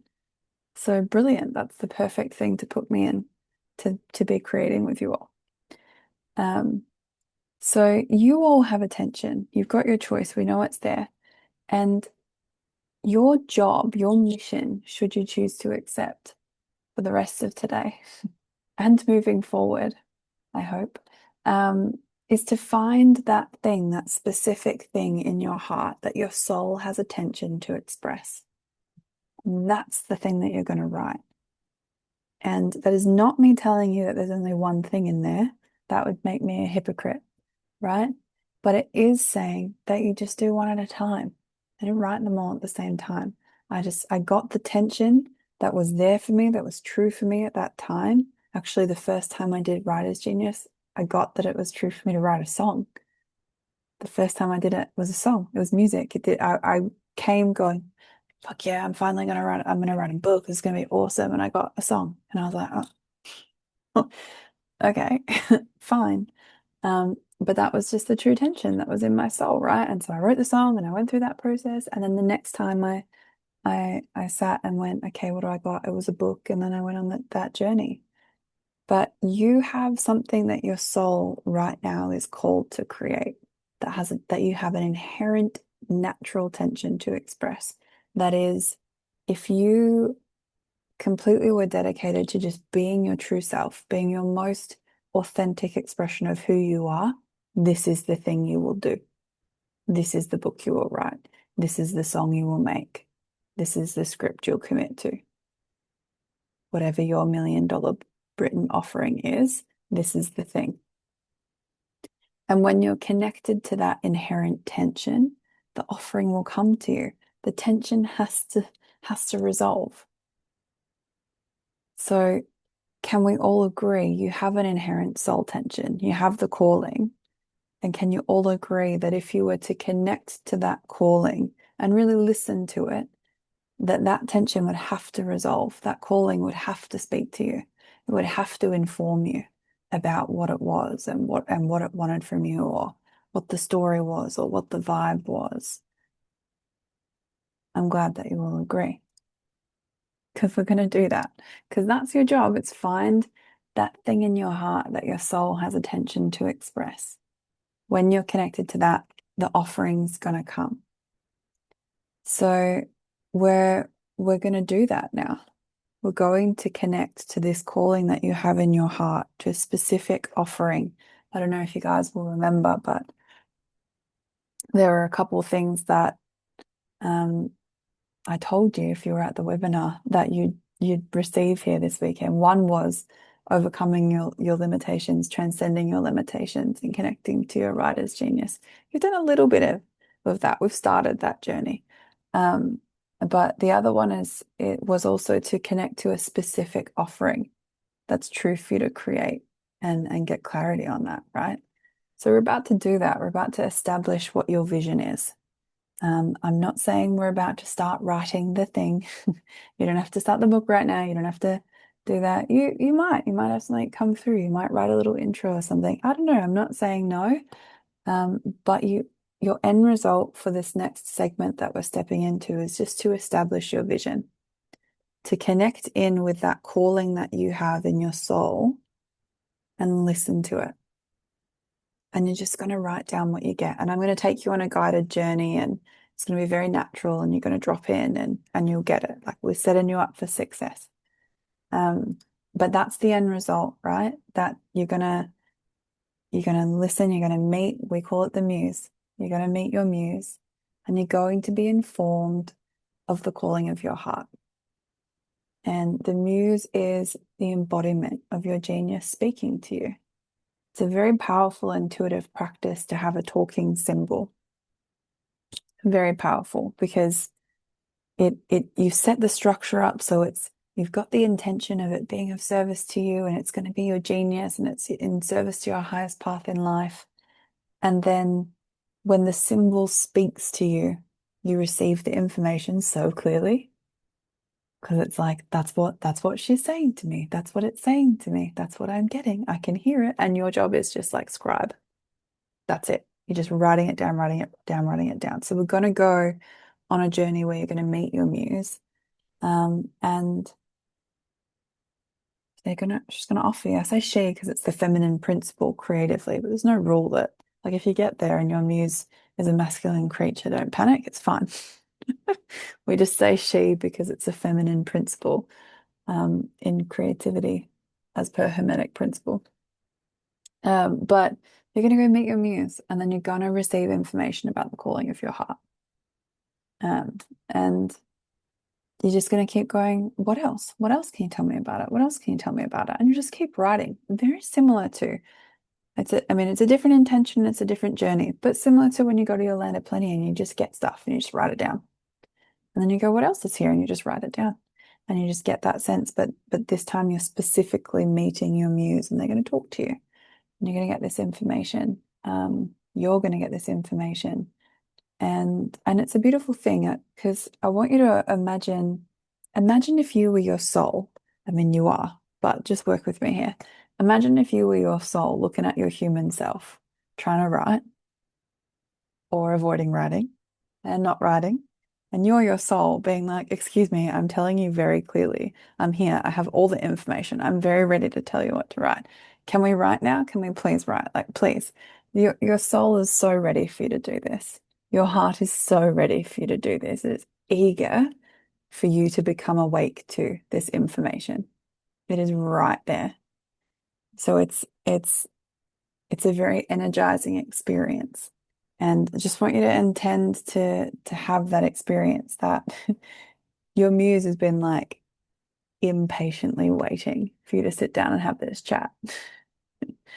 And there's no, it completely doesn't matter if what your muse says to you is what you thought they were going to say to you, or if it's something different or new, or, like I thought I was going to get a book and then I got a song. And then the next time I thought I was going to get a book and I got a book. It doesn't matter.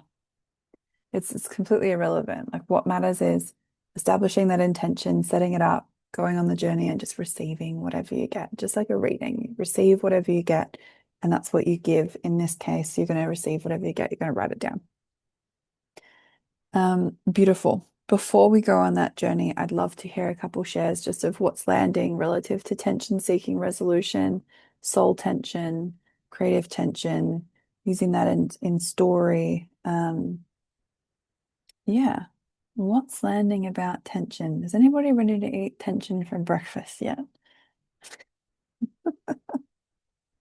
You'll be saying that for the next however long while you're writing. Remind myself, that's right, we like tension, it's okay. No, I'd love to hear what is landing, Claire. Yeah, just that we need tension. Like we have to have it in our book, otherwise people don't, or like in our offering, if it's a movie or script, otherwise people don't want to read it. Like the tension and the structure of like we want to set up tension so that people want to read our book or watch our show because we want them to know what happens next. And it's important for it's like an important element to the story to like have tension and for it to be present. Yeah, it's such a good example of like where tension's a positive thing, because oftentimes our relationship to tension is that it's a negative thing. Tension is the bit of your neck that hurts because you've been sleeping weird. Tension is the discomfort in your relationship right now because someone's not saying something or someone's done something a bit out of integrity, or like our general relationship to tension is that it's not a good thing. We want to have peace. We want to have a calm, happy life. But if you reflect honestly on your entertainment, you love some tension. Even I'll never forget watching is it All Is Quiet on the Western Front, Claire? Is that the film I'm thinking of? Oh, who's seen that? Has anyone seen that? All Is Quiet on the Western Front. Oh my goodness. If you want a good tension experience, it's so tension inducing. It's like what I loved about it in terms of premise and theme. How so often we watch war films and it's very glorifying of the war experience. This film just like shits on that and gives you like, no, this is what it's really like. This is the truth of war. And it says like that there's some unexpectedness, right? You watch a war film and you expect certain things. You expect some glory. You expect, it's like what we've been conditioned to believe is going to come in that genre.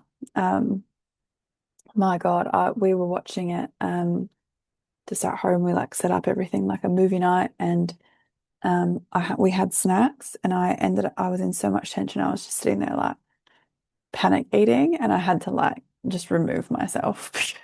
So I was like, wow, like resolving the tension with food, with snacks. Yeah, beautiful. Okay. Yeah, fine. I reckon we just use the tension and do the thing. What do you reckon? You guys ready to meet your muse? Yeah, I'm really excited. This is the shit. This is the real stuff. We need it all. Everything we've done so far, we require to get to this point, right? To get the benefit of it. But this is the goods. This is awesome. Okay, so yeah, let's set the intention. Just get comfortable, be in a position where, you're going on a journey, gonna like a meditation journey, visualization, and I can see that everyone's sitting up. I think that's a good thing. You don't want to be in a space where you're going to fall asleep. You want to meet your muse. And secondly, can everybody have ready, if you don't already, something where you can easily just pick up the pen and write so that when that moment of the journey comes, you're not like whipping out of your visualization and then going, I need to open a tab or open my journal, find a pen. I think you should have it handy because you've been writing notes, but find somewhere where you've just got some blank pages or a blank doc or something, and you can just free flow, right? You're not going to run out of space. Beautiful, beautiful. So let's set this intention to meet your muse and to be informed of the calling of your heart, to meet your muse who is an embodiment of your genius and who already knows all about this calling that you have, this soul tension that you have to create. And then just invite you to make that intention and then let it go. Don't linger on it and think about it, and just let it go. You've set the intention. Your genius can do the rest now. You don't have to do it. And if you haven't already, just close your eyes and really drop in and just concentrate on being in this meditation, being in this practice. And imagine that you're blue mist floating above the ground. And just really actively imagine it. Like you are the blue mist. You are moist particles, blue in color, swirling, flying, floating around, floating over the earth. Feeling the wind, the breeze. Just imagine that you really are blue mist. And imagine that you're being drawn into a tunnel that goes deep into a mountain. You saw a mountain in the distance, flew towards it, enter the tunnel. And it's a very solid tunnel. It's well lit, it's airy, it's strong, safe, beautiful tunnel.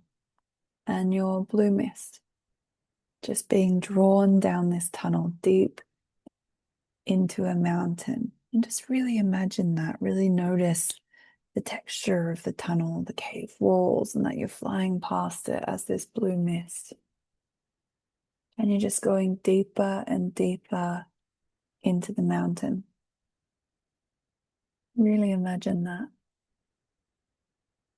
And now imagine that that tunnel slopes upwards at a 45-degree angle. So you're ascending upwards, but you're still moving forwards through the tunnel and through the mountain.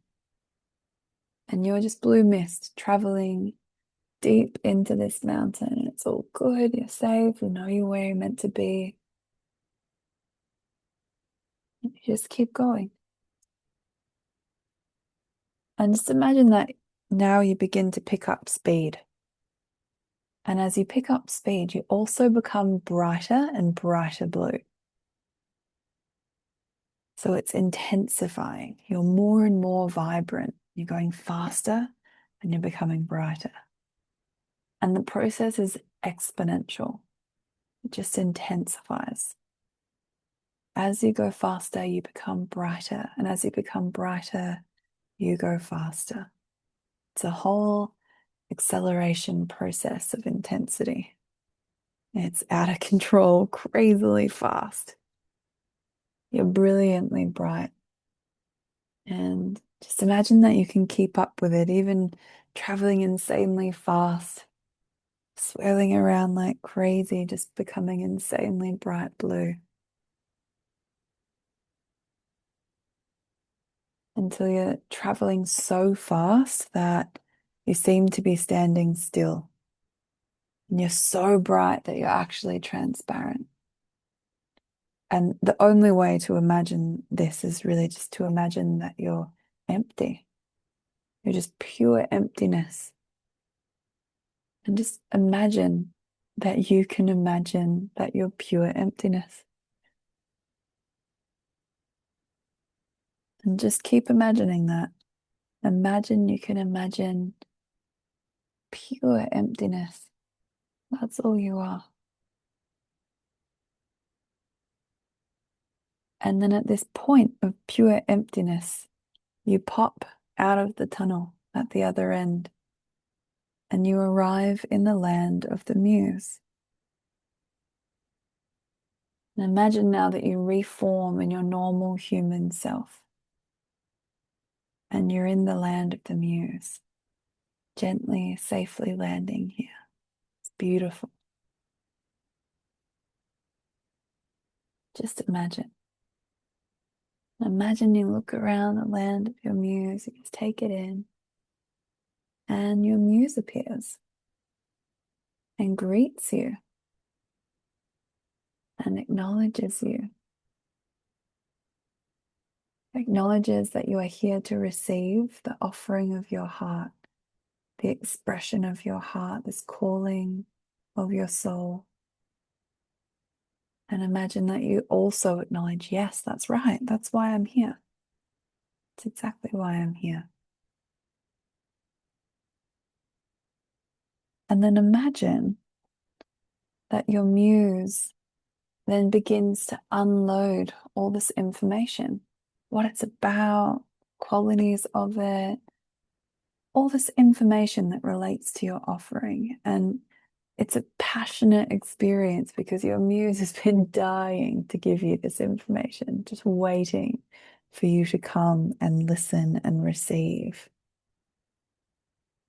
And imagine this information that your muse has been dying to give you is now coming to you. She's telling you. Imagine you relax your focus. You can pick up your pen and paper or device and just begin to record whatever your muse is telling you. Write down elements, everything. Everything your muse is telling you, just write it down. And then just keep asking, what else? And accept everything that the muse offers you. Just accept it. Just take it for what it is, unconditionally. And if it's what your muse is giving you, take it, write it down, accept it. And then ask for more. What else? What else?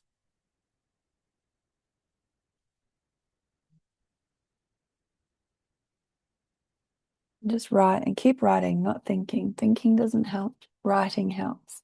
Imagining helps. Making it up helps. Refocusing on your muse helps. Thinking doesn't help. And all through the process, you're just asking your muse, what else? That's if your muse needs prompting, because they're very keen to spill the tea, to tell you all about it.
Beautiful people. I can see that everyone is still well and truly in writing. So rather than come back for a share, we're just going to go for our extended break now. If you want to spend a bit more time writing, go for it. And we will be back on in an hour. Cool. We'll put the time in the chat box. Okay. Enjoy your muses, but still nourish yourselves, okay? See you in an hour.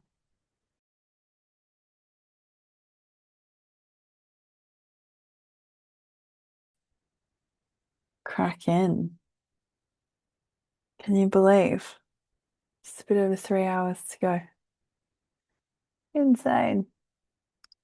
Are you guys having a good time today?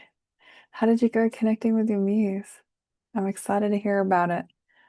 That's where we're gonna start. Let's get a couple of shares, just sharing what's landing you with you so far. How did you go connecting with your muse?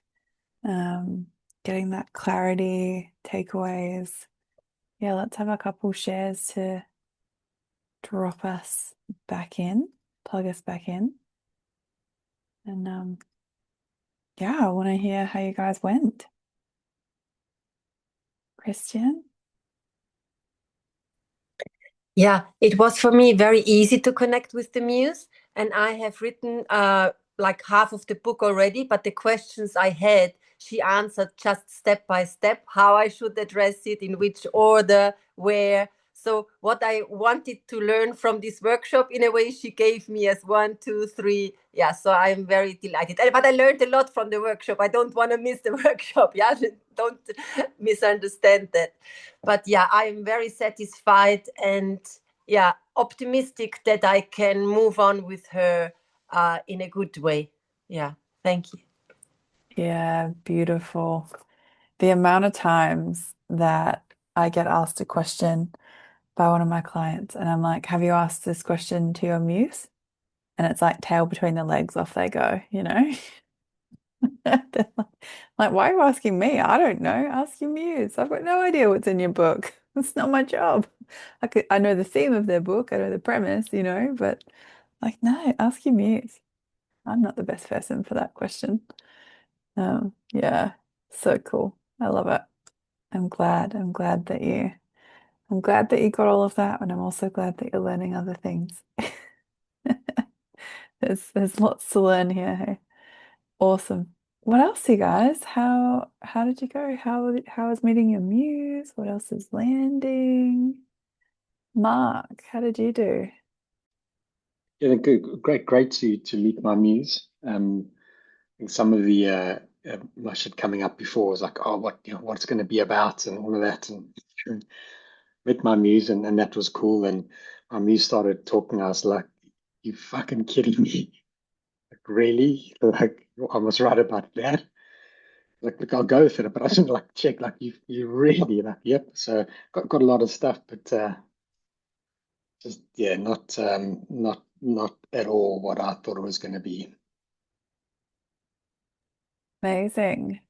I guess one of the other cool things about the muse being a personified or a personification of your genius is that you can go, are you sure about that? You know, you can ask those questions um, and clarify on the fly and you get answers, right? Like, and it's so clear. Did you guys experience that? Like that it's just here it is. This is the information. It's a yes, it's a no. Like it's very awesome to have that clarity. Amazing. I love it. Well done for committing, regardless of your thoughts, feelings, judgments about it. It's cool. Amazing. Tracy, how'd you go? Yeah. So yeah, I got the kind of where I felt in my heart that I wanted to write what I wanted to write into. But then I got this kind of storyline come through, and I was like, what the fuck? Really? Like it wasn't really. I don't. Yeah, what I wasn't expecting it, but I wrote 5 pages down. It was like, whoa, this is the this. And I'm like, you really want me to write about this? I mean, it's not like way out there. Well, it might be actually. I don't really know what's going to happen. But like just in hearing the muse tell me this kind of, loose storyline, give me so much tension. I was like, oh God, yeah, okay. Yeah, it's going to be really interesting to follow that thread because I don't, yeah, obviously I've never heard this story before, so but I got a lot, like I actually got quite a bit that came through. So yeah, and then afterwards, like soon as I finished and went and got something to eat, like my other identity got involved and was just like, that's going to be a really shit book. Nobody's going to want to read it. Like yeah, this anyway. But I was like, oh wow, that was quick. Didn't even leave me in the magic for very long. So, yeah, cool. Thanks for sharing. Beautiful. I love it. Sylvia. Thanks, Tracy. I was really it was really interesting. I've just got in, just got a really straightforward feeling with my muse. It was really nice, and a theme came up that I didn't really expect to. And the format, let's say, I was expecting like a book or something like that, but like writing meditations, that's something that I didn't really expect. So it was really interesting on a very specific theme as well. So I really loved it. Yeah, it was great. Beautiful. Yeah, thanks for sharing that. It's meditations like that we haven't even mentioned all weekend, but I use this structure to make meditations. It's definitely valid. It's writing, right? You write or you're channeling, you're receiving it. It's absolutely an access of your genius. And you can imagine meditation we do for some sort of transformation, even if on the most simple level it's a transformation of state or a transformation of consciousness, that absolutely having a theme for that is going to be supportive. Having your premise is going to be supportive. Bringing emotions going to be supportive of your person going on that journey. So you can see space for all of the elements. Meditations is an amazing example of concreteness too. How often do you do it? Like even in the Muse meditation, notice the concreteness of your blue mist. Actually imagine it. Imagine that you're blue mist and you're imagining blue mist and it's concrete, and then you're in a tunnel. You're like, oh shit, I am in a tunnel. It's concrete. Epic. What a cool illustration. Thanks for sharing. It's yeah, it's fun hearing the different things that come to people and different modalities, not the right word, formats of writing. Awesome. Awesome. And you guys were all in there, hey, like I was gonna do 10 minutes and then you're all like this. Like just down and in there, head down, bum up. And then I gave you a few extra minutes and I was like, just go to lunch. I'll see you later. Have fun. That was awesome. Great. Cool. Did everybody get a sense of the calling of their heart? Get something from their muse, receive that tension. Beautiful. Beautiful. Yeah. Amazing. Anything else? Would anybody like to share anything else? Leah, how you doing?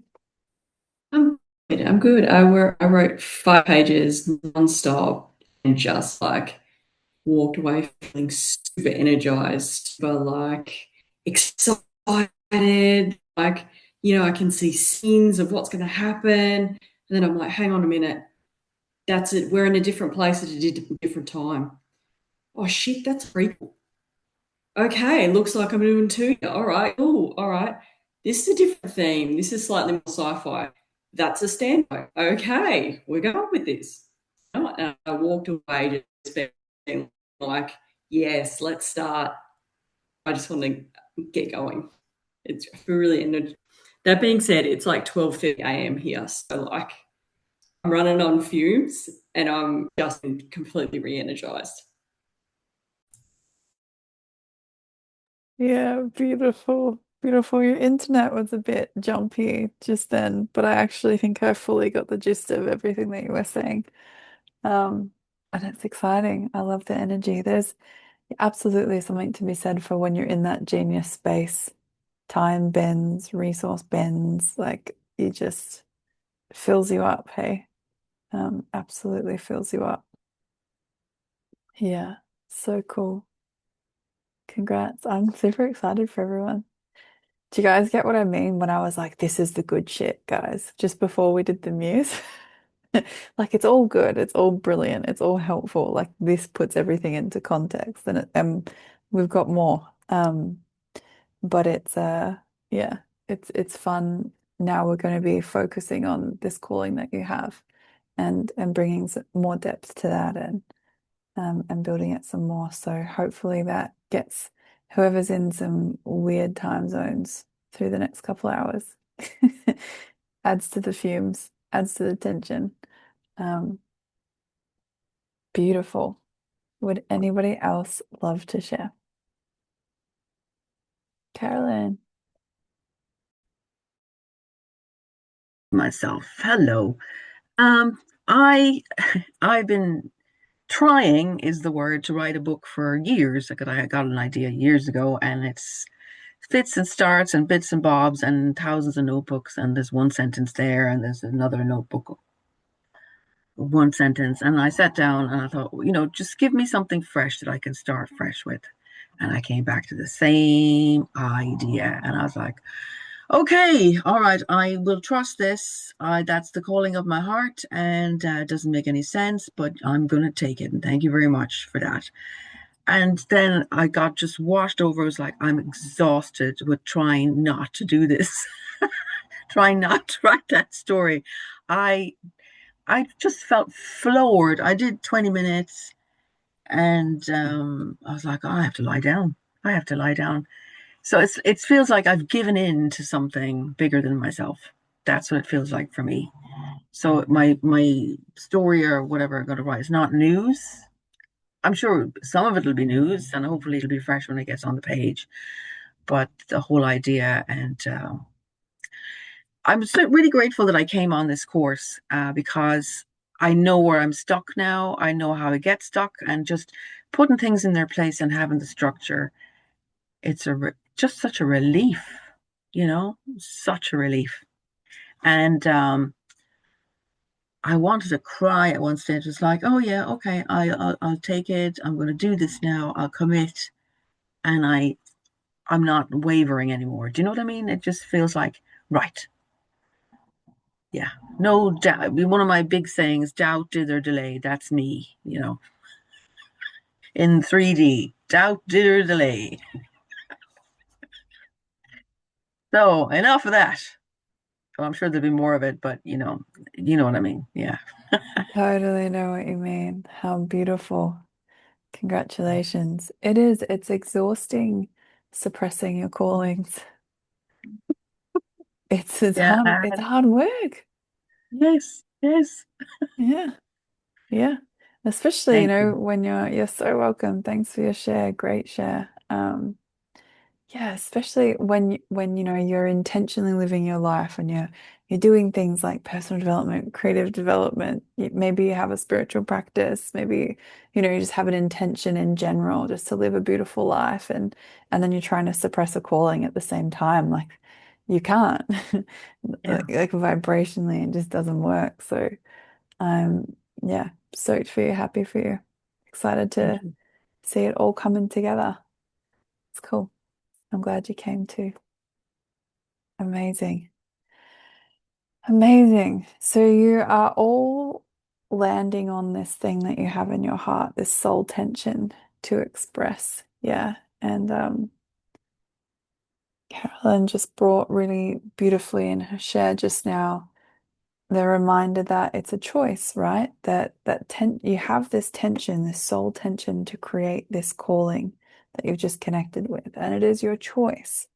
whether you allow your superconscious tension to unfold into your natural expression of that, or whether you allow yourself to fall into that unconscious tension and be in your beliefs and be in that place. And as creators, we formalize our will through choices.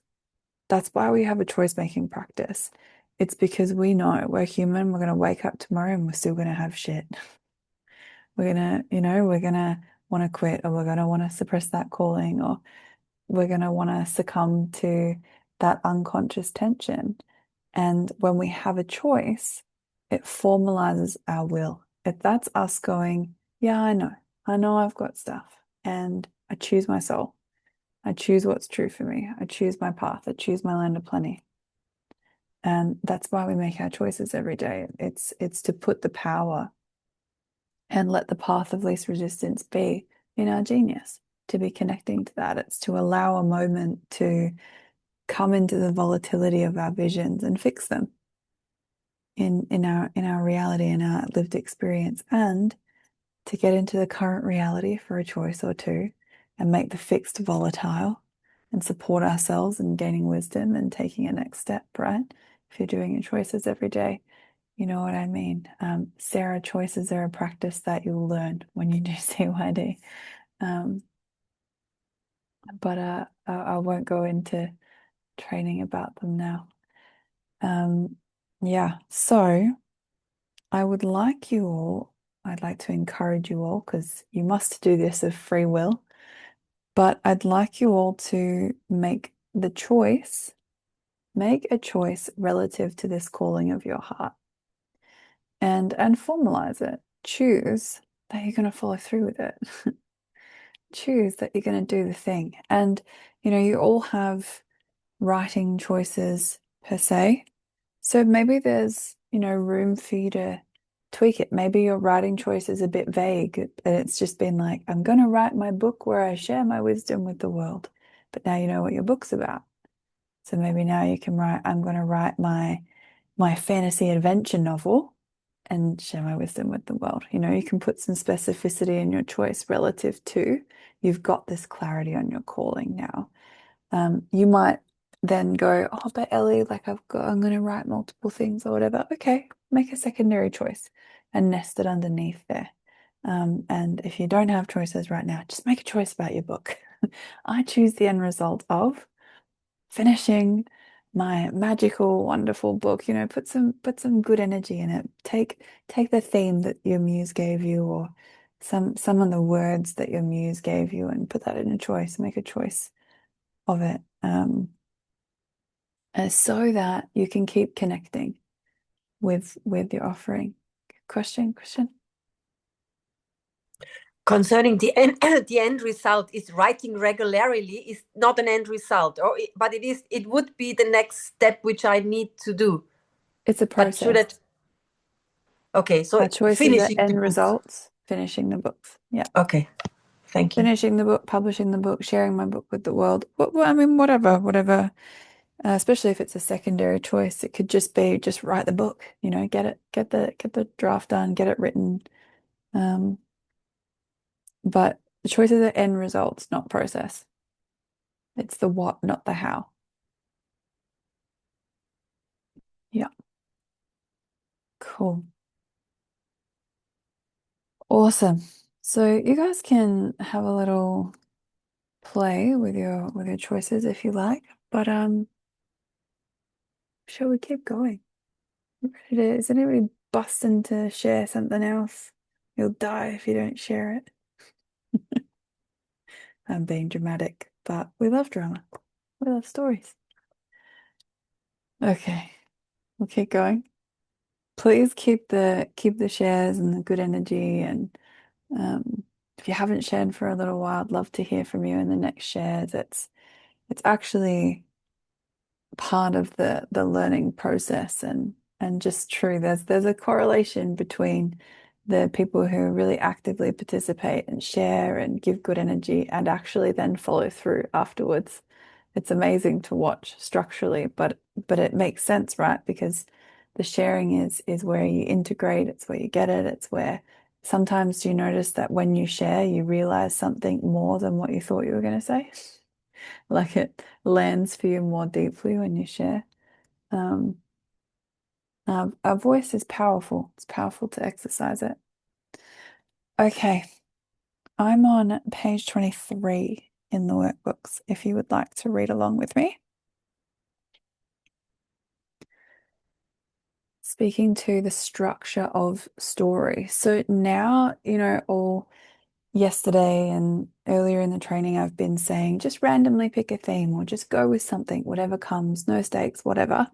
Now, when I'm getting you to connect with things, I'd like you to specifically connect with the offering that's come to you, with what your muse offered you, just to support it building, the energy building, your connection to that growing.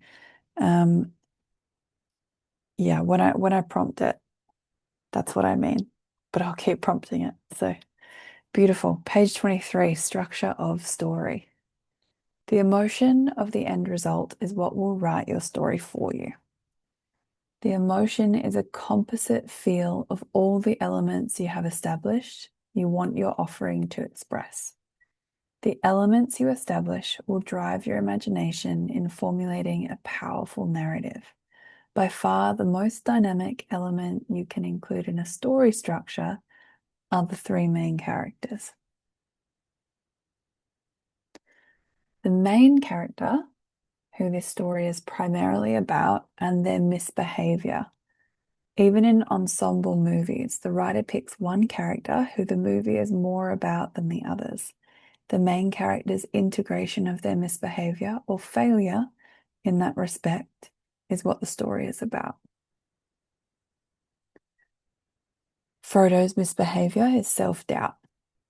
And when he overcomes the self-doubt and just goes for it, that's our upending. But when we see him get lost to the self-doubt, that's when we go, oh shit, is he gonna fail? And in Lord of the Rings is a great example of there's lots of different stories happening and they're not all together throughout the movie and throughout the books, but we still know Frodo's the main character. He's the main character. But then yeah, there's all these other also main, like they're also main characters, right? Cool. The dynamic character is the person in the story who has the chief relationship to the main character, in the sense of being the person against whom we measure the main character's progress in a hero journey. It's the mentor, like the wizard. In a love story, it's the lover. In a superhero story or psychological thriller, it can actually be the villain. In like a murder mystery where like the chief investigator gets letters from the murderer and they're like in this connection, like there's a dynamic character there, who also plays the opponent. So sometimes it can be both. But so it's not a rule that it has to be three different people, but it is a rule that we need these three elements in the story, representatives of these three elements. Dynamic characters like Harry Potter, it's the Ron and Hermione, but it's also Dumbledore as the wise person to Harry. It's in everything. Legally Blonde, it's the hairdresser. She goes to the hairdresser and she divulges what's going on for her, and the hairdresser gives her this like wisdom in life and they connect. And it's the dynamic character is where the main character gets to like express what's going on for them with somebody else and actually like reflect more of their internal world to us. Even if they're not saying it out loud, like we see in a lover situation, even if it's like the sexual tension part where they haven't told each other how they feel. By watching them interact, you know how the main character feels. You know what's going on. Whether they're saying it out loud and acting on it or not, it informs us about the journey of the main character. And as we watch that relationship unravel, we see that main character become more evolved in their ability to relate or not, or fall into their misbehavior, which is like the way that they always fuck up. It's the way that they always get in their shit. It's their going for the truth, even if everyone around me is going to die. I'm going to do it anyway in the name of righteousness. It's their self-doubt that they always fall to, or self-sacrifice that they always fall to, just for some examples. The opponent is obviously the individual who resists the main character's quests. In movies adapted from real-life stories where there was no formal opponent as such, the writer will invent one, because without an opponent, there is no tension and no foil for the main character's growth. In a hero journey, the opponent is the dragon, usually personified in an evil person. In a love story, it can be the lover or a rival suitor. In a superhero story or psychological thriller, it's the villain. The opponent is the person going for something different to what the main character is going for. And yeah, creates the tension. I think for the characters, everyone can think of things, right? Like, can you think of a main character and go, yeah, you know who the main character is in that movie? And then can you think of your own examples of, oh yeah, and there's the dynamic character, that's the people next to them, there's the friend or the mom or the parent or the kid, or you can see like the adjacent characters, and then can you think of the opponent? And so, sometimes the opponents, like you think like a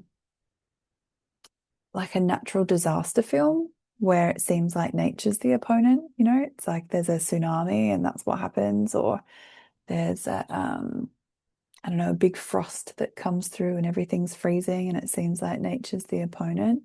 That can absolutely be true. Like the nature's the thing that's creating the tension, that we think everyone's going to die because they're all going to freeze or whatever it is.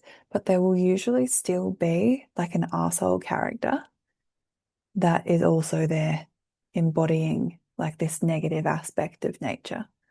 There's always someone who uses the apocalypse as a reason to be an asshole. And that character comes in and creates tension, or there's a group of friends stuck and there's someone that you see is like in their shit, ready to stab everyone in the back just so that they live, or there's someone in there playing that piece. Cool. All right. Structure of story. I'm going to keep going. Still on page 23. Once you have these characters established and decide on your genre, you really do have a structure that can write itself. And by the way, anyone writing a memoir or historical account would do well to pay attention to these fiction archetypes. All great examples of these genres do. I think I said this earlier today about how with memoirs or, autobiographies, that sort of thing, and we spoke about historical fiction, but also non-fiction historical, right? If we're going to engage our readers, having a story helps. To have a story, we require characters. Even if the main character is you in your own memoir. And then in different chapters, there's different dynamic characters because you're going through different phases of life, and then you've got different opponents because you're overcoming different challenges in your life. Having the characters in place and having those tension structures in place is going to make for a much more enjoyable read than not having it. I read, I actually haven't finished reading it yet, but that's because it's the last book my nan gave me, and I'm definitely avoiding like finishing it. So anyway, it's a really good book. I will read it. Do you guys, I can't remember what is her name? The Vicar of Dibley? What's the woman's name who, I can see a few people nodding. Anyway, it's the lady who is the actress in The Vicar of Dibley. And she wrote a memoir, and she tells all these, like, she just tells these little stories of different things in her life, and it just brings like her energy through. It's an opportunity for her to share emotion. And she has like this different, so you find out about her family and the dynamic characters in her family, but also her dad like plays the opponent a bit because of his work. They move around, and so she's always having to start again, and that's like hard as a kid, having to have different different friends and communities. And so it's a memoir, but she's still got all the characters in there, even though she's the main character. You have different parts where, yeah, you can see the dynamic characters in there. You can see the opponents. You can see how it shifts. Um, yeah, and it just keeps it from being dry. Like it keeps you engaged in the read. You want to read the stories. So she tells a really funny story in it where it's like the first time she gets in bed and she's scared and she gets in bed with her parents and it's the first time she's ever seen a penis. And she thinks that there's a snake in the bed and she starts whacking it. And she's like, Dad, there's a snake in the bed. And he's like, it's not a snake, but it's just like whacking him over and over and over again. And it's hilarious. She does such a good job of conveying like the emotion and sitting there chuckling. And it's not that often that you actually laugh out loud when you're reading a book, hey? But but she's funny. Like that's part of her genius. She's a really funny person. That's part of her nature. It comes through. Anyway, in any drama, be it romantic, fantasy, thriller, or whatever, the resistance to the main character's quest intensifies to the point where at the end all seems lost, and the hero must overcome their misbehavior to prevail. Or in a down ending, fail to overcome their misbehavior. Think of a film, an adventure film, um, yeah, just think of an example of a film that you've watched where there's a hero in the film, and at some point there's like this culmination of drama. There's the last big fight. There's even in a lover hero thing, like they're finally about to choose each other or not, or she's about to board the plane to leave and move into a different country and they're running through the airport. Like there's some sort of culmination where you're like, no, you're too late. It's too late. Oh no, it's too, I was gonna die. Like, you know that you think it's painted so that the bad thing's gonna happen. And so then the down ending is when it really does. Like they don't get together. He is too late, or he does die, and you're just like, distraught. Well, I am. Hate a down ending. Like, I don't watch entertainment, fictional entertainment for a down ending. The world gives me that enough. I don't need fiction too as well. Um, or they overcome their misbehavior, like the guy in the love story who's been like really overly protective of his heart is finally vulnerable and gets the girl. Or you know, the the hero in the story is like realizes, shit, I'm not going to be able to outmatch the bad guy for power, so I'm going to be creative and I'm going to ask for help and not martyr myself to do this. I'm not going to self-sacrifice. I'm going to lean on my sidekick and my best friend and we're going to do it together. And the sidekick's been like offering help the whole time. And he's been like, no, no, no, no, no, I've got this. It's mine to wear. It's my duty. It's not yours. I must shoulder it. And then finally he takes help and they conquer the bad guy. So they've got like a misbehavior that they overcome. Okay. Is this all landing? Cool. Any questions about characters? Just structurally? No. Cool. I think it's kind of like the elements, hey, when you get it described to you, there's an obviousness to it. You go, oh, of course. Characters. Makes sense to have those. Cool. Okay, so let's apply it. So firstly, I just want you to think of a random, and then we're going to apply it to your creation. But just with the misbehavior thing, I just want you to think of a random character in a well-known something or something that you know really well, a book, a film, um, and just observe like what's their misbehavior, what's the thing that they default do dysfunctionally, and you see them do it over and over again.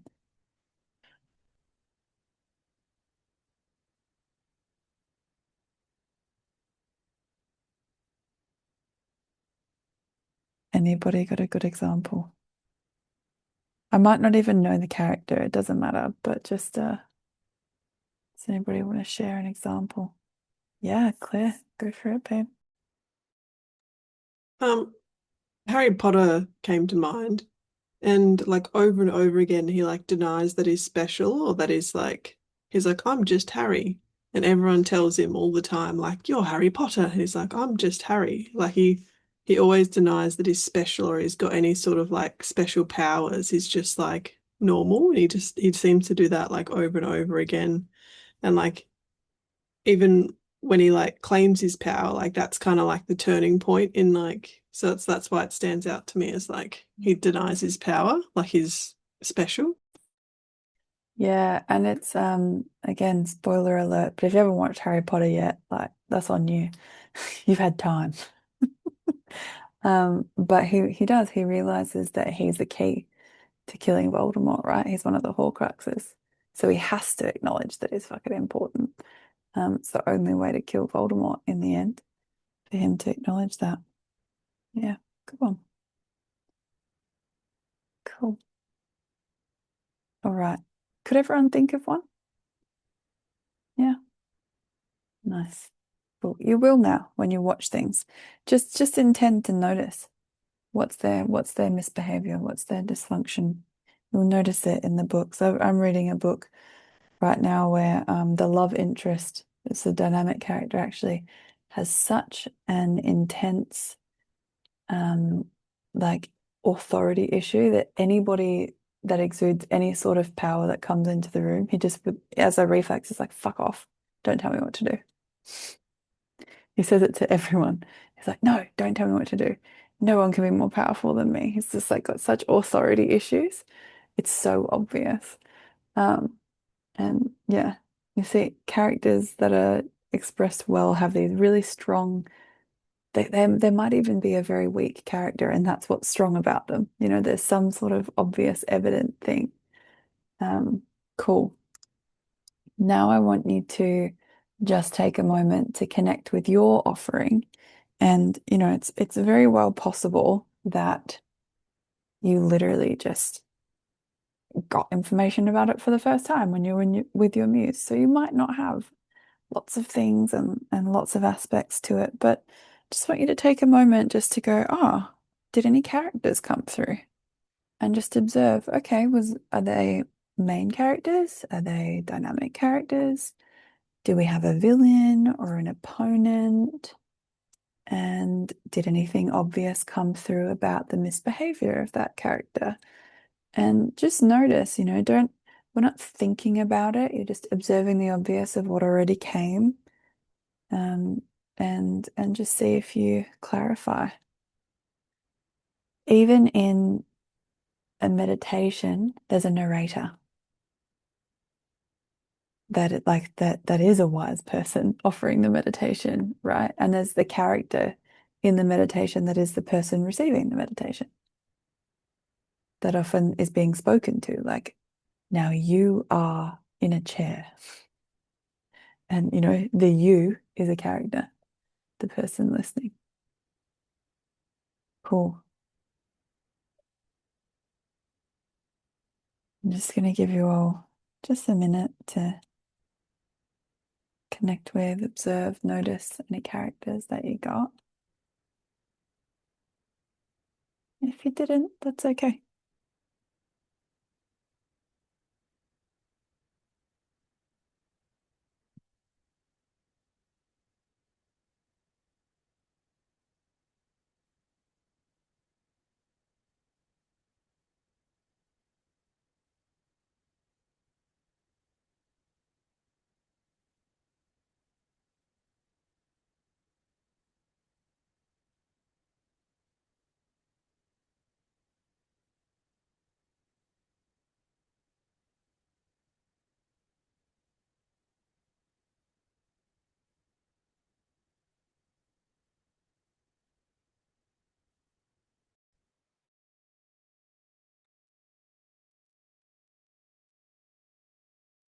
Okay. I'm going to keep going, but I just want you to keep connecting with your offering, the elements of your offering, and just observing as I keep going. I'm on page 24 now. Structure of transformational nonfiction. And still, even if you're writing fiction, still listen to this, right? I still want you to get the benefit of learning. When it comes to works intended to transform anyone's relationship or approach to anything, the structure is going to, as a whole, reflect current thinking, habits, or methods and the results they produce. Then offer a more empowered orientation and demonstrate its efficacy. To use $1 Million Book as an example, in Rich Dad, Poor Dad, anybody read that? Cool. It's a good read. Rich Dad, Poor Dad, Robert Kiyosaki teaches wealth creation by contrasting the dynamics of working for money as opposed to having money work for you. Yeah, I can remember reading that. I was pretty young. I was at uni when I read that, so I didn't. My money was like Centrelink student youth allowance, and which is like a government payment, by the way, for anyone international not familiar with that. It's basically where the government offers you money while you're a student to say, here, you should still survive. It covers some things. It's not a huge amount of money. That's why a lot of students live on noodles, but or live on their parents. But it was, I remember it just being such a, oh gosh, it's so obvious. Of course, if I just keep working for money, there's going to come a limit to that because my time has a limit. There's only so much I can fill my days with and so much I can do in time. But having my money work for me, it's like, oh, it's leveraged. That makes sense. It was such a, well, but he really points out how most people are working for money and most people are in that structure. So he really reveals the, in his premise, the negative positive of being limited in the money you can make versus leveraging the money that you can make. And that's his positive negative in the premise he's presenting, right? And he does it through characters. He makes the characters his dad and stepdad. He has a rich dad and a poor dad, and he learns different things about the money from both of them. So it's got story and characters, and yeah, it's a really cool read. Anyone can write a how-to manual, but there's no story in a plain how-to, nor is it empowering. If you want your offering to be $1 million book, you need to establish the story in whatever you're writing about and contrast the disempowered approach against the empowered, the dysfunctional against the functional. Now your readers will be engaged, illuminated, and transformed by the drama of your offering. You're poking holes in the truth of what's not working for them right now. Letting them see that, poking holes, waking them up to it, and letting them be in the tension of that. Hey, this isn't working. I mean, you imagine how many people have read Rich Dad, Poor Dad and gone, oh, fuck. Because they're doing a lot of the things that the poor dad tells them to do. That's their life, that's their current reality. And, no fault of their own. That's the system, that's what they learn. It comes back to failure of education. That's why most of us are in the negative of the premise, right? We don't know any better. We haven't learned our way out of it yet. But then we offer the higher as well. We offer the positive. We let them have both. So we're not just poking holes in them. We're also going, there's hope, guys. There's a way out here. So you'll notice even on the Writer's Genius webinar, there were ways that I poked holes in you where I was like, you think that you've got self-doubt, you've got limiting belief, and you think it matters. And people are like, yes, I do. That's me. Yeah. Thanks for that, Ellie. It's really kind of you to point out. So there was like different limiting things that I was pointing out. And it wasn't to be an arsehole, it was just to speak the truth of the negative of our premise that you have a genius to write from, and right now you're not using it. And I'm just pointing out that right now you're not using it. And you're able to connect with that in truth and go, oh yeah, yeah, that resonates. You're right. I'm not using it. Oh yeah, you're right. I haven't prioritized my writing yet. And yeah, you're right. That's true. And I'm also presenting an alternative, a higher that says, and you have a genius that you can write from. And that connects with something in you, and you go, oh, that resonates. I can. I do. I do have gifts and talents. I do have a greatness. I do have a calling to write. It makes sense that I'd also be equipped with the ability to to write. It just connects, right? Um, but it's not a very enjoyable time if you only get one and not the other. It's not, it doesn't sustain. Cool. So, structure of transformational non-fiction. This actually, Will covers this very briefly, but it does cover it in Creative Warrior relative to teaching a workshop.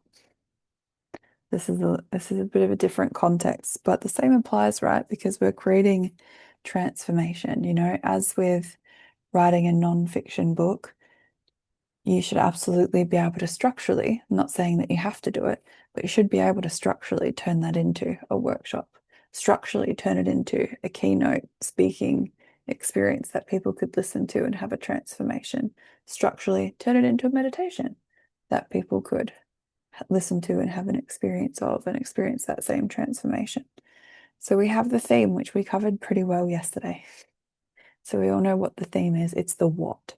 It's the what your offering is at heart. It's the underground river that drives everything. It's the core focus. So let's say, for an example, your theme is living successfully. Then you have your premise. And your premise is the how. How does it work in this world that you've created? So if your theme was living successfully, your premise might be your level of creativity determines your success in life. And if you're at a genius level of creativity, you can have great success far beyond what you imagine. But if you have a really imitative level of creativity, you will have a very low level of success in your life. The premise is, you know, there it is. There's a positive, there's a negative, but it's just a structure. Illustration is a story. It's another word for story.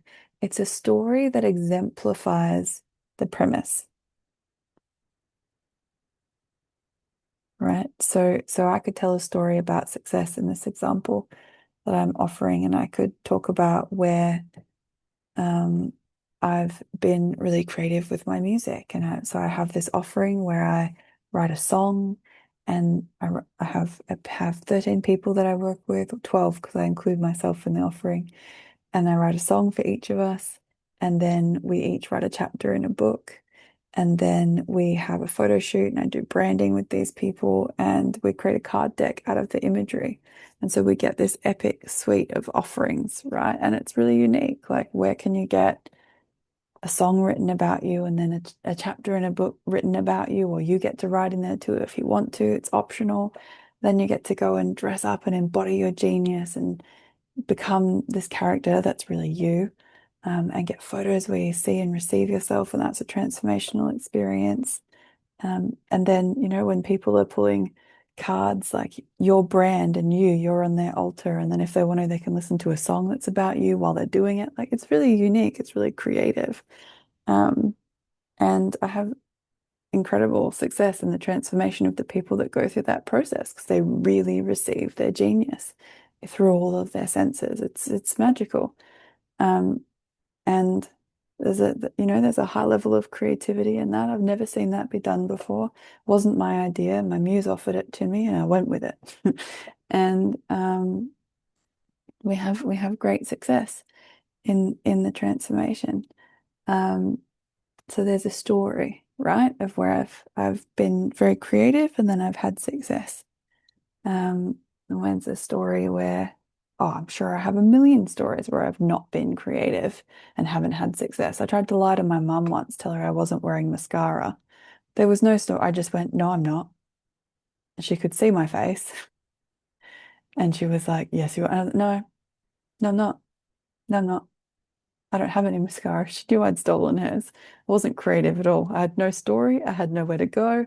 I just blushed and said no. I did not have success. She knew I was lying. Was not creative whatsoever. Yeah, still not a makeup artist, it's not my area of expertise. But illustration, we just tell stories. That proves the premise. That relates to the theme. Demonstration is where you show somebody else doing it. So like we did a demonstration of the readings earlier today where we drew a circle around Claire and put her in an incomplete circle, had a go as a group. People saw people having a go. That's a demonstration. You can still you still kind of demonstrate in books by giving examples and but if you're writing a course or something, you can actively live demonstrate. Beautiful. So like you explain it and then you tell a story about it and then you give an example of someone doing it. And then the assimilation is where the participant gets to have a go at doing the thing themselves. So you assimilated the readings today in the breakout rooms when you did it. Some of you participated in the demonstration as well, so you could argue you were assimilating then, but you really went and did it when you were in the breakout rooms. And it says assimilation, bridge assimilation. Really what that means is assimilating the negative. So yesterday we did that. You all observed the obvious about your resistance to writing. We assimilated the negative premise that you're not using your genius to write and what that's like for you when you're in your resistance and you're not writing or you're writing and it's hard work and it's it doesn't have that genius quality, that flow. And then you present the bridge, which is it's the wisdom. It's how do they get from the negative to the positive. That's the bridge. So for us, the bridge in this training is you tap into your genius. That's how you get from being in your resistance up into your genius, your superconscious state. The bridge is alchemy, right? Tapping into your genius. And then again, you get them to assimilate again. This time having an experience of the positive. So we even did that yesterday. Yesterday, you guys all wrote for 5 minutes and you had an experience of what it was like when you connected and you just let it rip. And then today we did it again where we're in the assimilation with the incomplete and the complete readings. You actually assimilated both. You assimilated the negative and the positive of the premise. And then when we did the muse, we just did the positive. We're just assimilating you connecting with your genius. But it was so much more powerful because of all the assimilation that you'd done on your resistance, on what had not been working. And so that's why in a natural success training, when you come, you're asked to be present for the whole thing because it builds. Because you guys, relate that if you missed yesterday, today would have been less powerful. You still could have had an awesome day today, but it just wouldn't have landed the same. You wouldn't have gotten the same benefit out of it. So the best service to you is to be there for all of it, right? That's why. We're not just trying to get you to spend this maximum amount of screen time with us. Fun as it is. It's nice to hang out. Cool. That's the transformational nonfiction structure. So that will be the journey that folk go on through your book. And maybe even chapter to chapter, different assimilations, different examples. You'll notice throughout the last couple of days, we've touched on a few different premises. We had a premise about vulnerability, have a premise about tension-seeking resolution, but they're little sub-premises that all support you having a genius to write with. Yeah, it still all connects to the same theme. There's no random premise in here that, about buying a house or something, it's all still about writing. It's all still supporting that same end result. Beautiful. So that's the difference when you're doing non-fiction, transformational non-fiction. So if you're writing a cookbook, you don't need to do this unless you want to like emotionally sell them on your mum's pie or something. Yes, you can. What was Christmas like without this pie? And what was Christmas like with this pie? You need this pie. You could do transformational non-fiction with the cookbook, but you don't have to. We do this because we're actively teaching. And so we want to put our students in a structure where they're actually actively learning and setting them up for success in that, where they learn the lower and the higher. And then when you give them the bridge, you give your student the tool, you empower your student with the ability to move from the lower to the higher themselves without you. And that's true teaching, right? When they're not relying on you. You could never meet me again, ever again after today. You'll be able to tap into your genius, connect to your muse and get something, right? It's true. It's completely, I'm not needed for that process. You've got it now. You know the process. Yeah. Beautiful. Okay. Did that all land? Yeah. Any questions specifically about that non-fiction structure? Cool.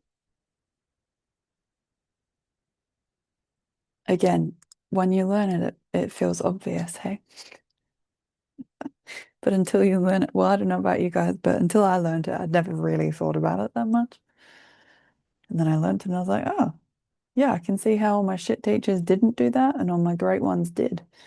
Wow. It was a cool insight. Okay. It's been, oh, it's only nearly an hour since we've been back. So I think we're good. You guys good? A little bit? Yeah. Cool. I've been talking at you guys for a long time. Okay, so let's apply what we're learning about structures. So let's just reflect on today, yesterday. We've learned a lot of different elements that you can include in your offering, right? We went through the 6 essential elements yesterday that you just must have, non-negotiable. But today we've gone a bit like a deeper layer of elements, right? We're like with the characters, and we just went through elements of non-fiction. So we've gone a bit more specific. You can see how we're going for the deep, not the foam. So we're adding depth. Not only do you have a character, but they have a misbehavior and you're aware of it, and you can intend to express that in your offering. So just let's we're going to tune into elements of your offering. So you would have already got some before, whether you were conscious to it, noticed you were getting them or not. When you connected to your muse, you would have gotten a few elements of your offering. You would have gotten the vibe of your offering. You would have maybe gotten a character. You guys were observing that before.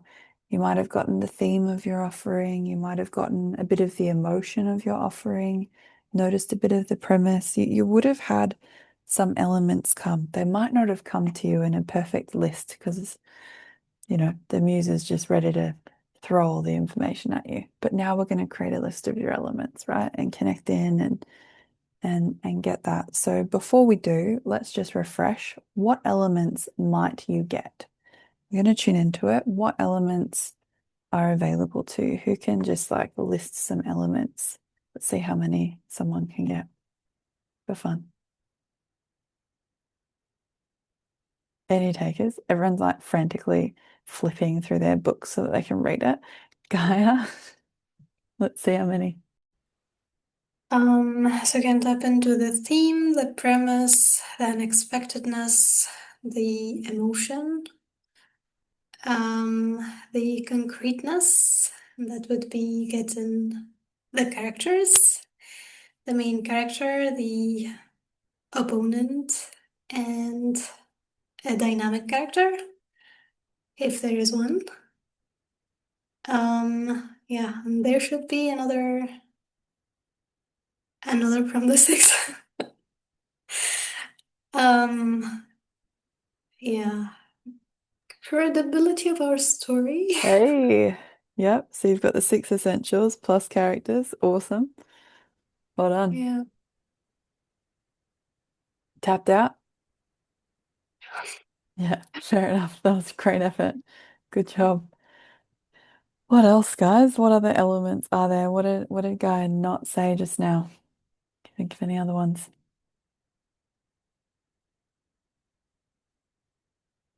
Carolyn. A wise man? That's the Did she say? dynamic character, so she did Okay, say yeah. that. She didn't specifically say wise man, but she did say dynamic character. So gotta give it to her. Yes. I can't even find a page. They're scattered, they're all the way through. We just did some elements of non-fiction.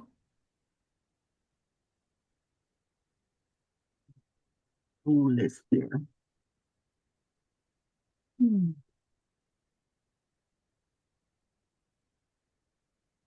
Can see some people being a bit tired, but I'm like, some of you are in a very normal time of day.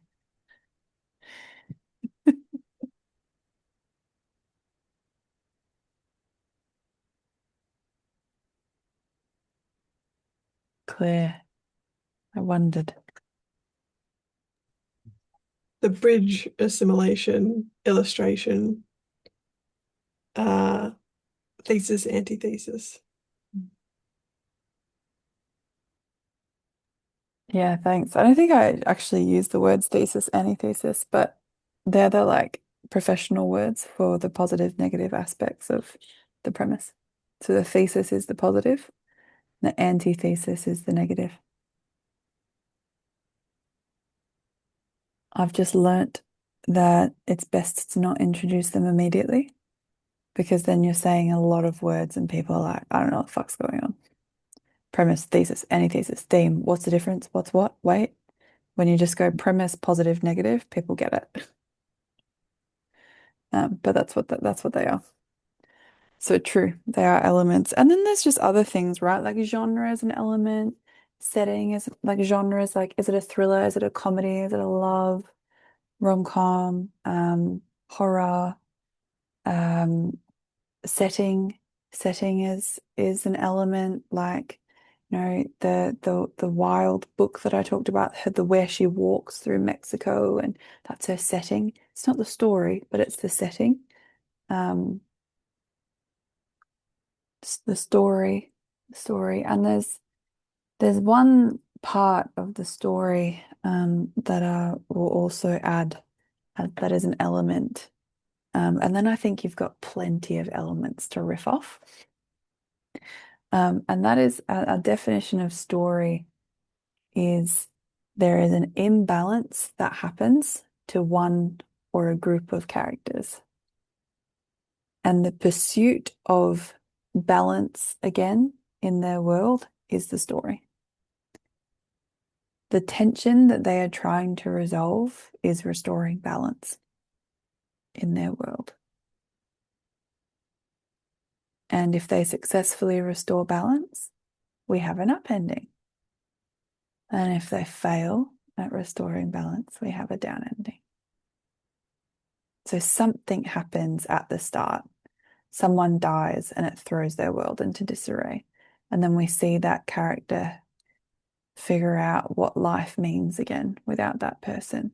They come back into a new balance in their life. And it's different, granted, they transform through that experience, right? But that's the journey that they go on. That's the tension that they're in. We're in the pain with them. We're in the throes. Cool. All right. So I'm going to get you guys to exercise your intuition, and I don't know. I don't think it's just me, but I feel like we're a little bit flat. So I just want to remind everyone to, be in your intention and end result of just really getting the benefit of being here and squeezing the juice out of it. We only have a couple hours left, so even if it's late or you're kind of maxing out on your screen time or your focus is feeling a bit, just get some water into you, cup of tea, something, and just intend to really be present, soak it up, get the benefit. Yeah, I don't say good energy, it's not for me. The shares and stuff, like none of it's not for me. It's for you guys to really get the benefit. So yeah, let's do that. Let's have a just a 5-minute comfort break. Well, six, not five, there we go, just 10. We're just gonna have a 5-minute comfort break. Fill up your water, do your things, and then we'll come back and we'll put this into practice. Cool. Thanks, guys. Let us imagine that you're all geniuses and you're all connected to your intuition, and you now have this knowledge and wisdom and structure of all these elements to riff off, utilizing your intuition. Like I was talking about how I use the writer's structure to make a gym program for myself, right? I have a bit of knowledge about the gym to riff off. I have a sports science degree. I've done a lot of training programs. I've spent a lot of time in gyms. I didn't just totally make it up from nothing, and maybe I could have, but I had structure to draw on, insight to draw on. So now, relative to writing, you have these elements. You have structure to draw on, right? All the essential elements, the character elements, the non-fiction. They're all elements and structure that you can draw on. That your genius loves a bit of structure, loves a bit of direction to just swim through, right? For the channel, direction for the channel. So I want you to imagine that you've got that. You've got a connection to it. And it's okay if you don't have it like memorized because you've got it written down. You've got it in your workbook. It's okay. You're allowed to reference that. And we're going to step into a circle now that represents the land of the muse. You've been there now, right? So you have a reference point. You can draw a circle, cast a circle, define that circle as the land of your muse, and you'll be able to go there. And so I want you to choose to be of service to your end result, to your highest good, and to your end result of receiving elements for your offering. Receiving elements for your offering of touching back base with your muse. And this time, now that the first thrill and excitement of seeing each other has maybe not totally passed, but they've had the opportunity to spill the tea at you a bit, to have that first word vomit, to go in with a bit more clarity and direction this time and go, okay, muse, I'm here. Give me the elements. Tell me the elements of my offering. And you're just going to make whatever comes, make a little list of the elements. Oh, this is the theme. This is the unexpectedness. And, and then you can go, oh, but what about the character? What about the dynamic character? See what comes. And you're just receiving it. So you're going to step into that circle and you're going to receive. So you don't have to figure it out. You don't have to think about it. If it, the flow stops, just go, what other elements are there? And put it to the muse. It's your muse's job to offer it to you. It's not your job to figure it out. Any questions before we drop in and do this? Awesome. They're all magic. Okay. So let's do that. Let's cast a circle. Just imaginatively cast a circle. Mind's eye, or you can do it with your hand, and you're going to define this circle as this is the land of my muse. This is the land of my muse. And when I enter this space, I'm able to enter into conversation with my muse. I'm able to receive information about the calling of my heart. You're receiving about the calling of your heart that you spoke to your muse about earlier. And you're going to ask, what are the elements of my offering? And just whatever elements come, just write them down. They don't have to be in a particular order. Just writing down what comes.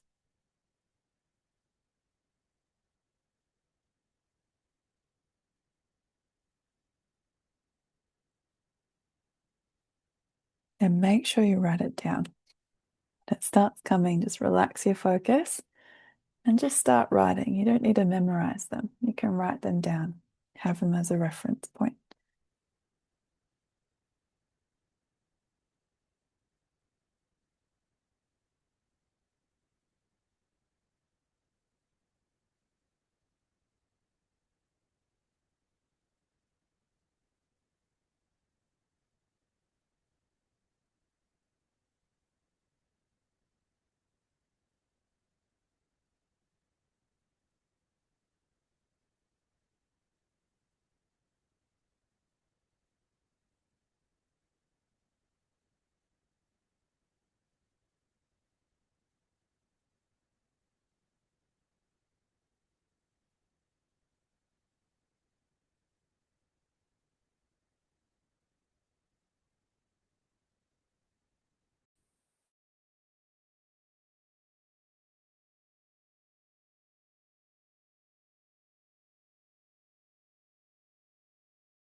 All right, beautiful people.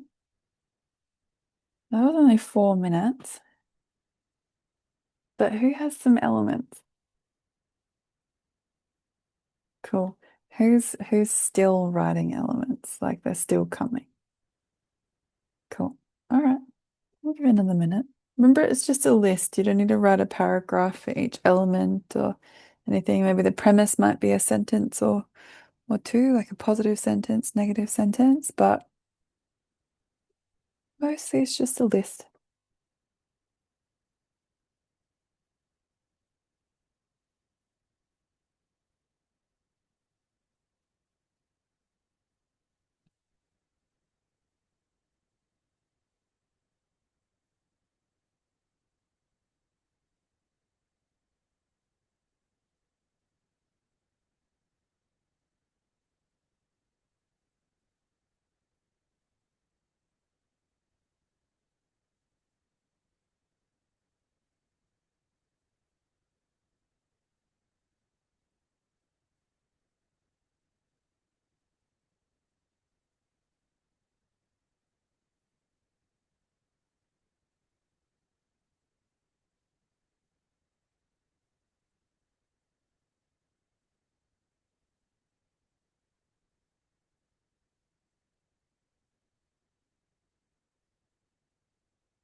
And if you're finding yourself repeating or feeling like you've got it, just want you to go back through what you've written and just try and make your elements as clearly as you possibly can.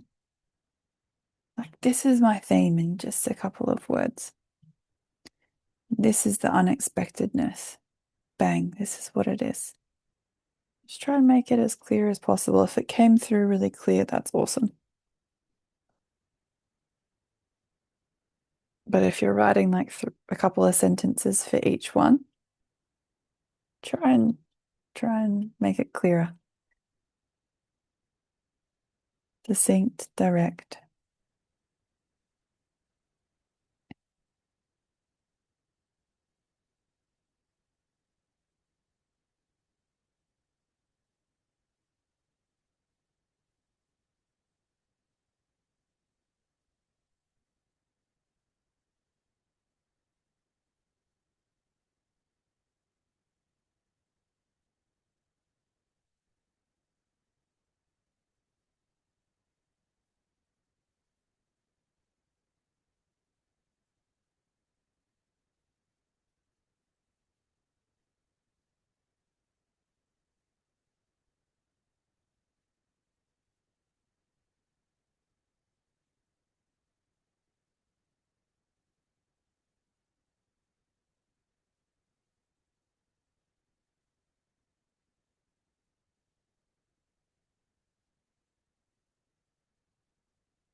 I'd love to get some shares of your elements. Who's up for sharing what a few of your elements are? I'm not going to make them right, wrong. I'm not going to judge them. We're just offering proof that we're getting elements. Just want to check that you guys are getting them. That's all it is. Who's up for sharing? Mark and Tracy. Let's go. Yeah, some of my elements are like the unexpectedness is like the Last Boy Scout main character has a secret addiction. That's yeah, nobody would really know about. Another element came through is humor, and that came from when I went, met my muse again, like my absolute shock horror at what I was going to write about. And like, just my muse is like really like pissing herself laughing at like, like how horrified I was. And that sort of came to like, laughter's the best medicine. Um, yeah, that's some of them. Awesome. Awesome. Who, just from listening to Mark just then, got a sense of the vibe of his offering? Like, granted, there's gaps, right? We don't know the story. We don't know the characters. There's things we don't know, but you can get a sense of the vibe, hey? Just from him sharing a couple of his elements. Awesome. Thanks for going first, Mark. Tracy, How'd you go? What'd you get? Yeah, I got a sense of the genre being a form of like like a fantasy heroine story, so kind of merging of worlds really. And yeah, just really strong emotions, like like kind of a journey of emotions through everything from rage and anger, loneliness to through to surrender and reconnection and belonging again. And yeah, I kind of got the theme, like, yeah, kind of come through. It's like you already have what it is that you seek. But the premise that came through for that is like, and the negative aspect is like struggling against fighting the old, as opposed to surrendering and building something new, in the journey that she goes on. Like, so yeah, that's some of what I got anyway here. Beautiful. Thank you for sharing. And equally, who got a sense of the vibe of Tracy's book then? Yeah. And you notice how we don't know what either of their stories are about, really, but we've got the vibe, and you will already know whether you're interested in reading it or not. Just from the vibe, you already know whether that's your style of, oh yeah, I'd enjoy that. Oh yeah, I'd enjoy that. Right? Um, yeah, beautiful, powerful. Anybody else up for sharing their elements?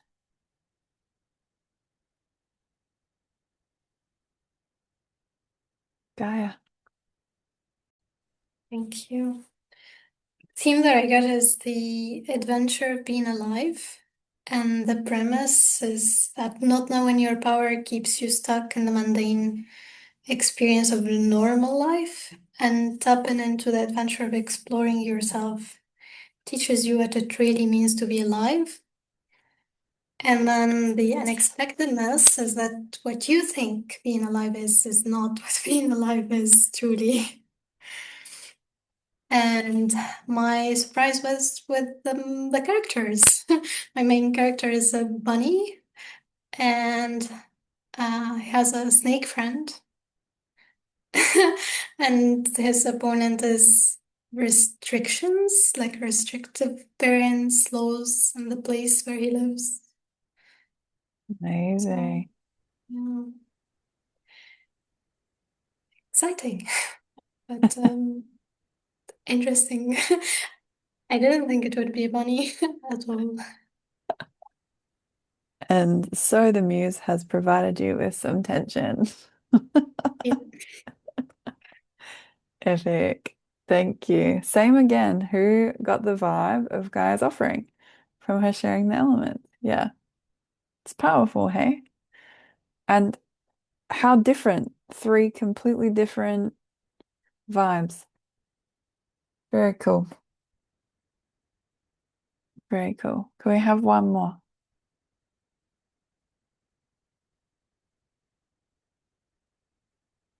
Christian, what you got? Okay. I wrote it in German, but what I am writing is a transformational non-fiction. So I used the 7 bullet points we just went through. Right. And my theme is that our psyche determines if we assimilate vitamins and minerals or not. Yeah. And the premise is that often there are traumas why or limiting beliefs why we can't assimilate certain elements, but there is a way to treat it or become conscious about it and transform it, and therefore then we can assimilate it. This is the premise. And then the third point is the illustration. So I actually enjoy if you can say if I understood it correctly. Yes, please. So the third point is the illustration. And then I give experiences of myself and clients, how it is if for example, if there is lack of iron, how we have like lack of energy and are not in our highest performance mode.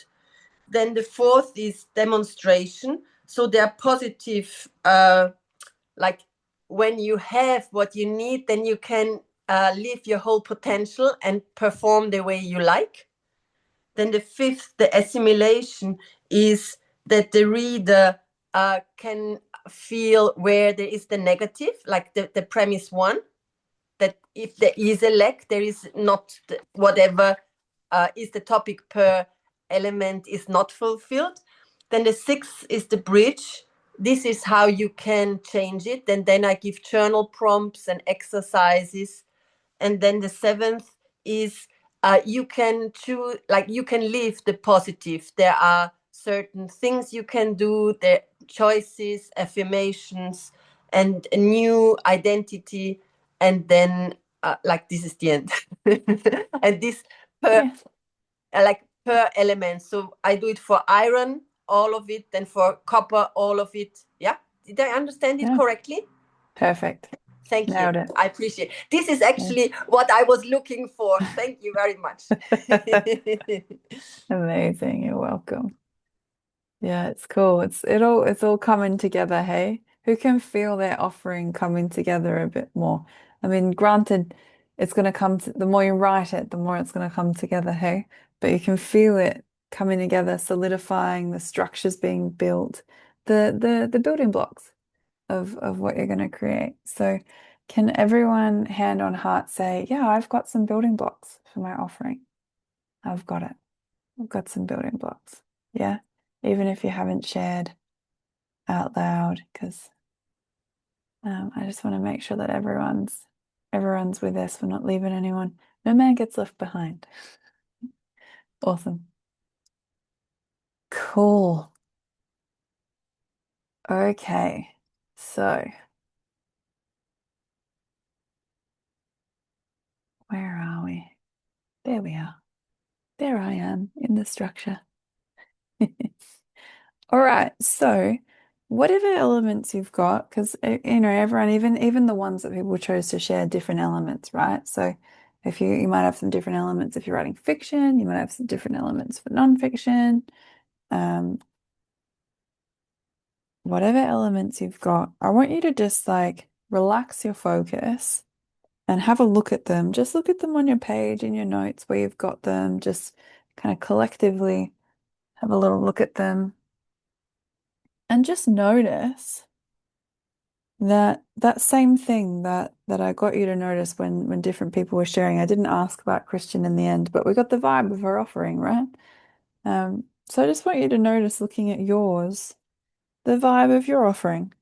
Like what vibe kind of comes together and builds when you just read through those elements, and just notice there's like an energy coming together about your offering in general. Who can feel the energy of their offering when you do that? You can just feel the nature of it, and it's got a vibe to it. Okay. So I want you to imagine that vibration of your offering, the energy of that offering, is a symbol. Like in intuition, when we do a reading and we get a symbol, maybe it's a feeling, maybe it's a golden light, maybe it's a rain cloud, whatever, you get a symbol, right? When you do an intuitive reading, you can imagine that as you connect with those elements, you get a symbol.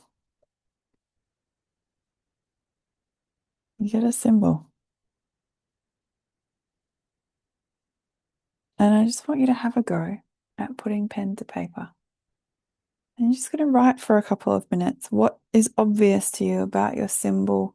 What comes to you when you let all those elements come together and you just let them start speaking to you? Something's going to jump out at you. Some symbol, some obviousness, some wisdom. Maybe it's a quote from one of your characters. Maybe you get plunged into a scene or a setting. Maybe you get taken to a particular place or person, part of the story, but something jumps out at you. And whatever jumps out at you, I just want you to grab your pen, start writing about it. Like mine, when I look at mine, I just got hit with this sadness.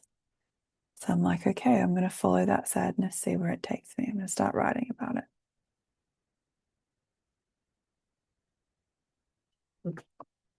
Yeah, you can't get it wrong. Even if you throw things off your desk like I just did, you can't get it wrong. Just whatever jumps out at you, it's going to start writing.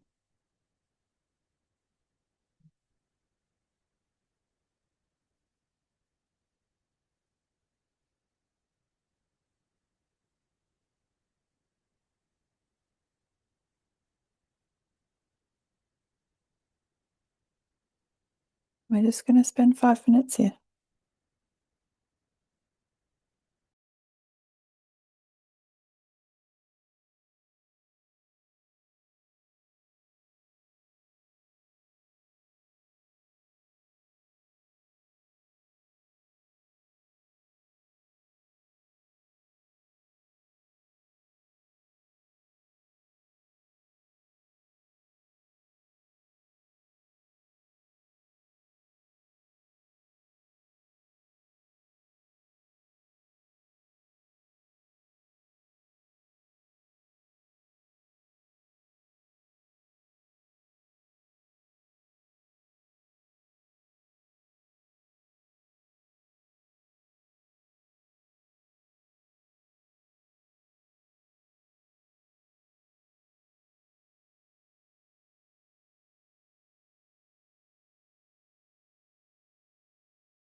Okay, so you guys are going to get a few more minutes and I'm going to let you keep writing.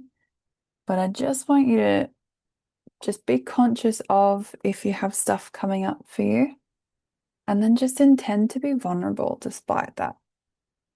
Intend to be vulnerable despite that. If you've got stuff coming up, it's allowed to come up, it's allowed to happen, but we make the fixed volatile by going, oh, I've got stuff coming up, I'm judging what's happening, or I'm getting distracted, or I'm going, oh, I wrote for a minute, that's enough, limiting my capacity.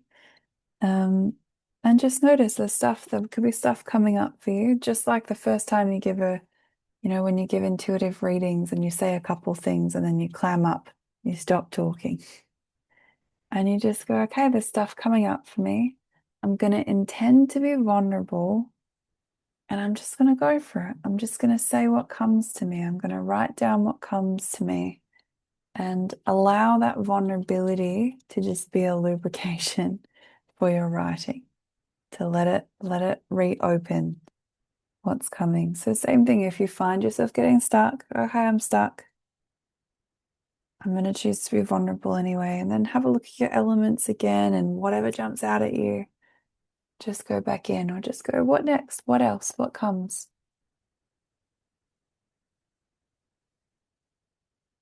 Intend to be vulnerable.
All right, beautiful people. I know it's possible that a few of you may wish that now the workshop was over and I'd leave you alone and you could just continue as you were. But you have plenty of time and opportunity to do that when we're not all here as a group. So I would love to hear a couple of shares of what you just experienced. What came up for you? Were you able to overcome it? How did you go? I've enjoyed watching you chuckle a few times, Mark. You're clearly having an interesting time. Yeah, but I'd love to hear from whoever is up for sharing. How'd you go, Susan? I haven't heard from you in a little while. Well, that's could be because this is totally off on a tangent that I never thought I would go with this because so a part of me even through this is like, where is this going? What are you talking about? How is that possible? Because what kept coming up for me was about I just went back to singing not that long ago. And because it was something I let go of, and then I wanted to go, I got the nudge to do it. And so the first thing has been stay with your singing, develop music, develop songs, do creative movement, which is again something that I, did just as a little hobby thing. And so I thought, well, where's my book? This is not my book. But then it was like, this is your foundation. This is what you really is in your heart to do, to blend that creativity with song, with music, and with body movement, and then working with people to do that. And even for yourself, if you do that, that is going to start to resonate for you to move on to the other forms of creative expression that you want to do. But if you don't do this and have this foundation, you can't get to those other things just by staying stuck and stationary. This is what is in your heart that will really help to propel you for those other things. But this is the starting block really for things. So yeah. Beautiful. Beautiful. Yeah, it's Fibonacci, hey, the principle of Fibonacci. It's a creative principle that we work and live by. And you might have heard the saying before that light unfolds out of itself. There's a next step to take, and then from that, a next step to take. And our job's not to figure out what all those steps are, it's just to listen to what the next one is and do that. So beautiful. I love it. It's a good sign, you're going somewhere unexpected. I think it was yesterday I was saying, we want to, if you write what you thought you were going to write and nothing surprised you, you missed something. You missed the point. Like genius is original, it's fresh, it's unexpected. Yeah. Beautiful. Epic. Love that. I love it. I love watching. I mean, I don't just sit here and stare at you guys all the whole time. That might be a bit off-putting, but I do love seeing people when I can see you drop in and having a laugh, or I can see someone get struck with emotion, or it's beautiful. It's beautiful to watch. Would anybody else like to share what you experienced just then? Are you writing things? Are things coming to you? Are you noticing stuff come up and then overcoming it? Carolyn, is that a hand up? Yeah? Yeah, go for it.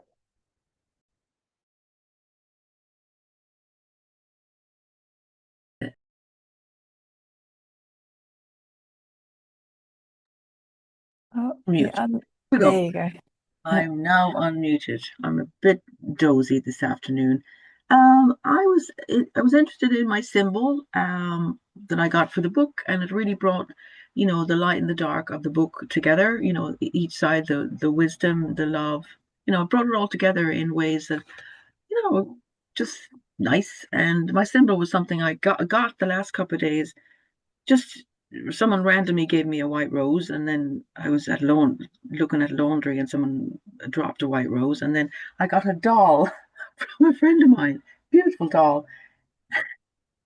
And she has a white rose on her black jacket.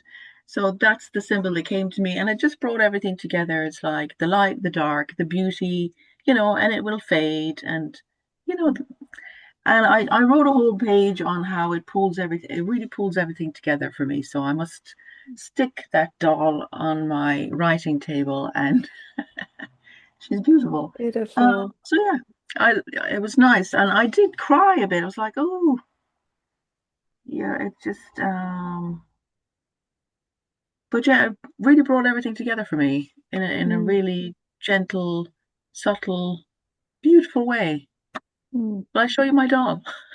Sure. Yeah. Be rude not to now. She's right here. You see her? Epic. Yes.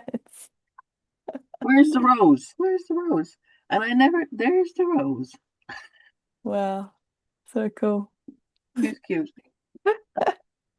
Thank you. It's awesome. Awesome.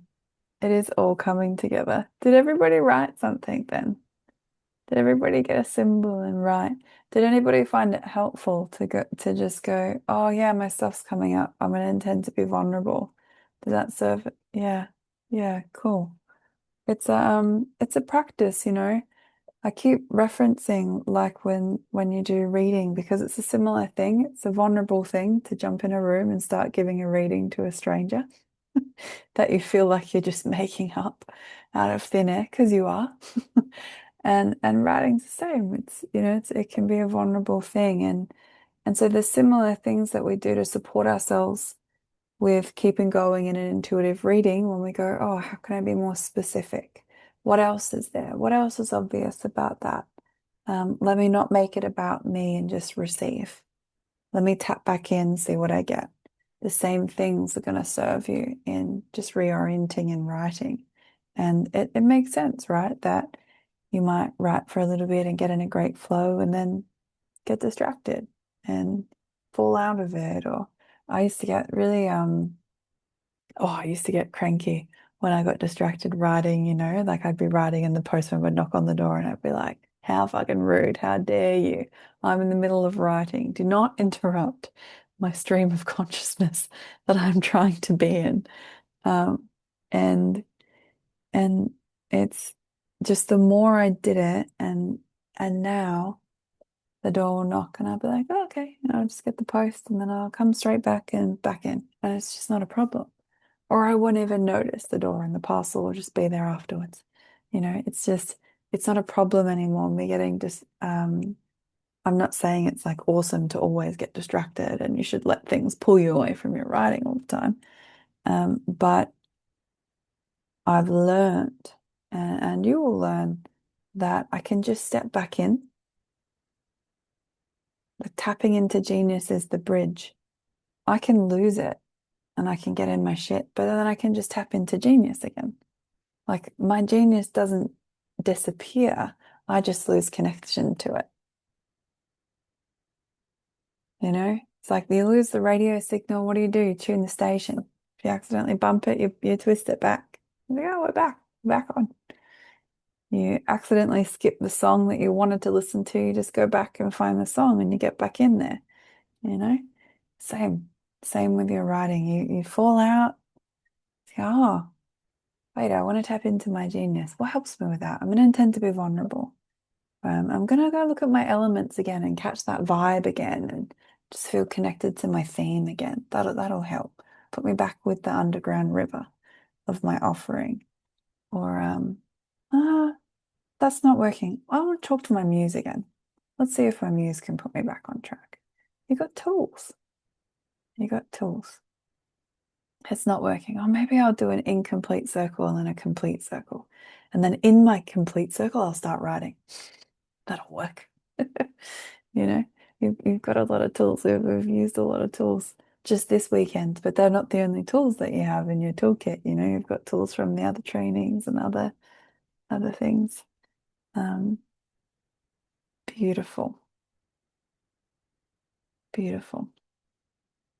All right.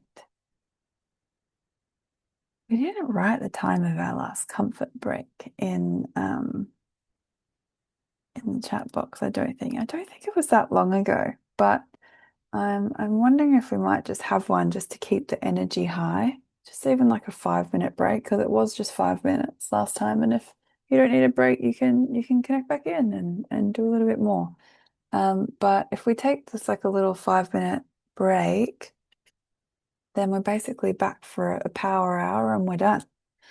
And so to have a break and then have we all got an hour in us will be awesome. Just an hour of really good energy. I've got a little bit more content to go through, some stuff to talk to you about, and yeah, we'll wrap up with some great shares and tie a bow on what's been a great weekend.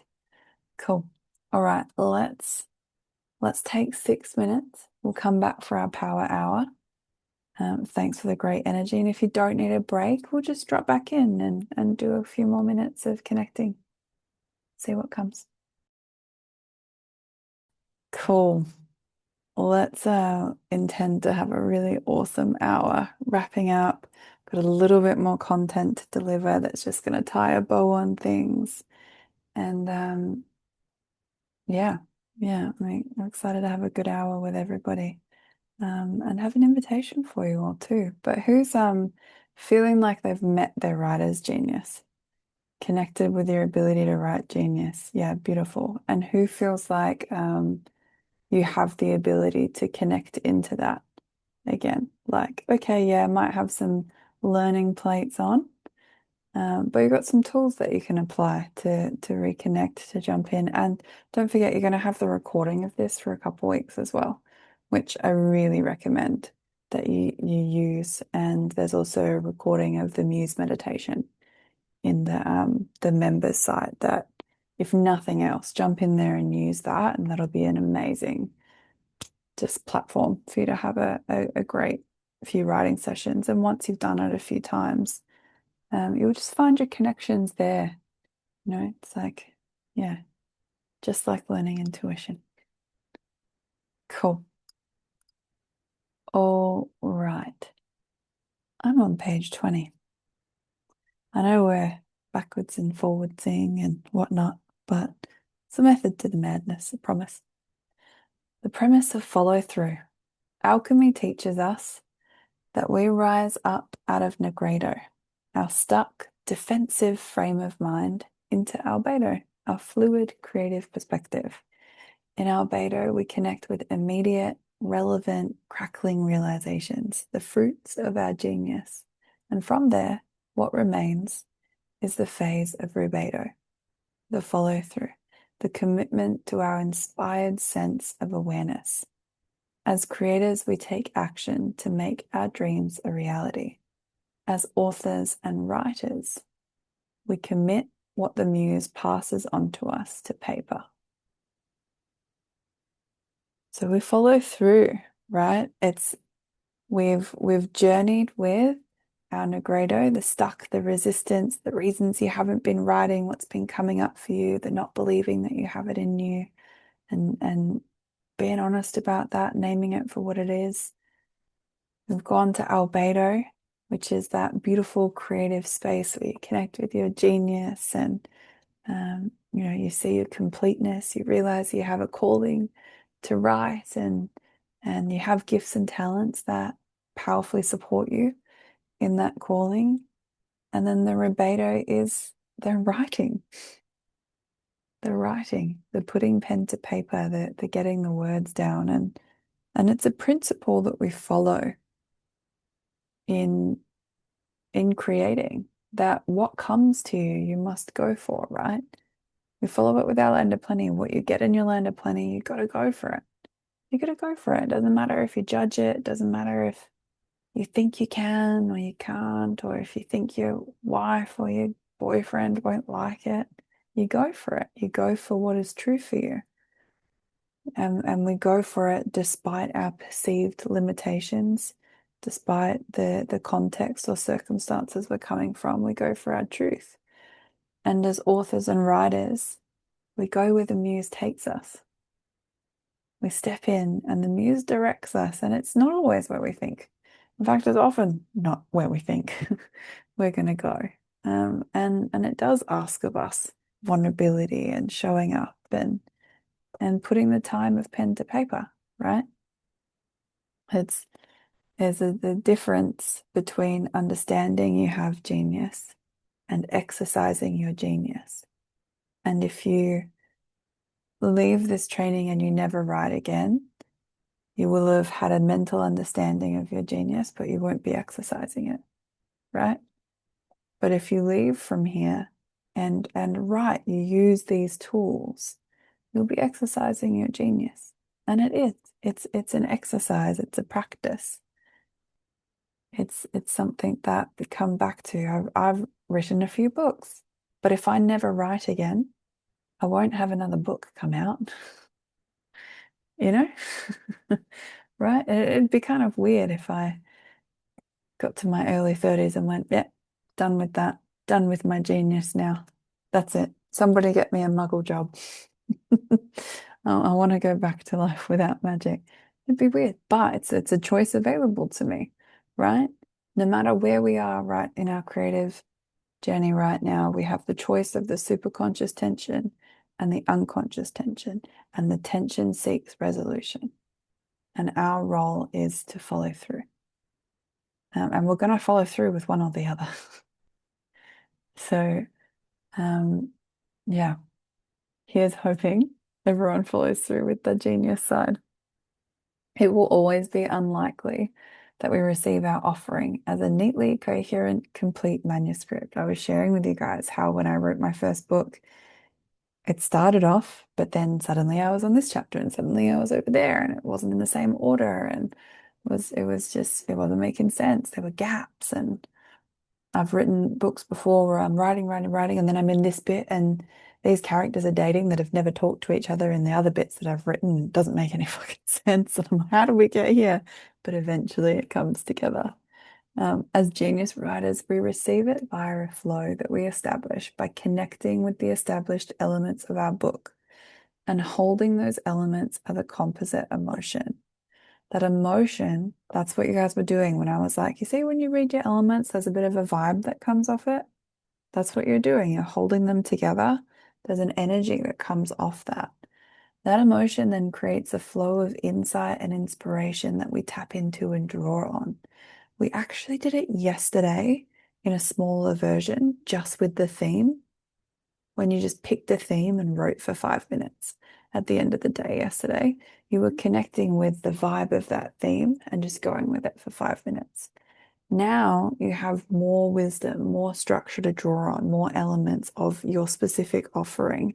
And when you bring those together, it gives you a vibration to tap into using your genius. And it's like, we're not figuring it out. We're going, I've got these elements, they're in the cauldron, they're in my circle, and I'm going to step in and let my genius take care of it and spit things out at me.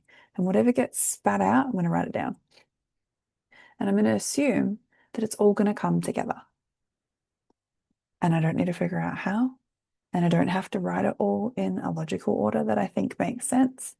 I just have to put the structure in place, receive, and write. Emotion lubricates imagination.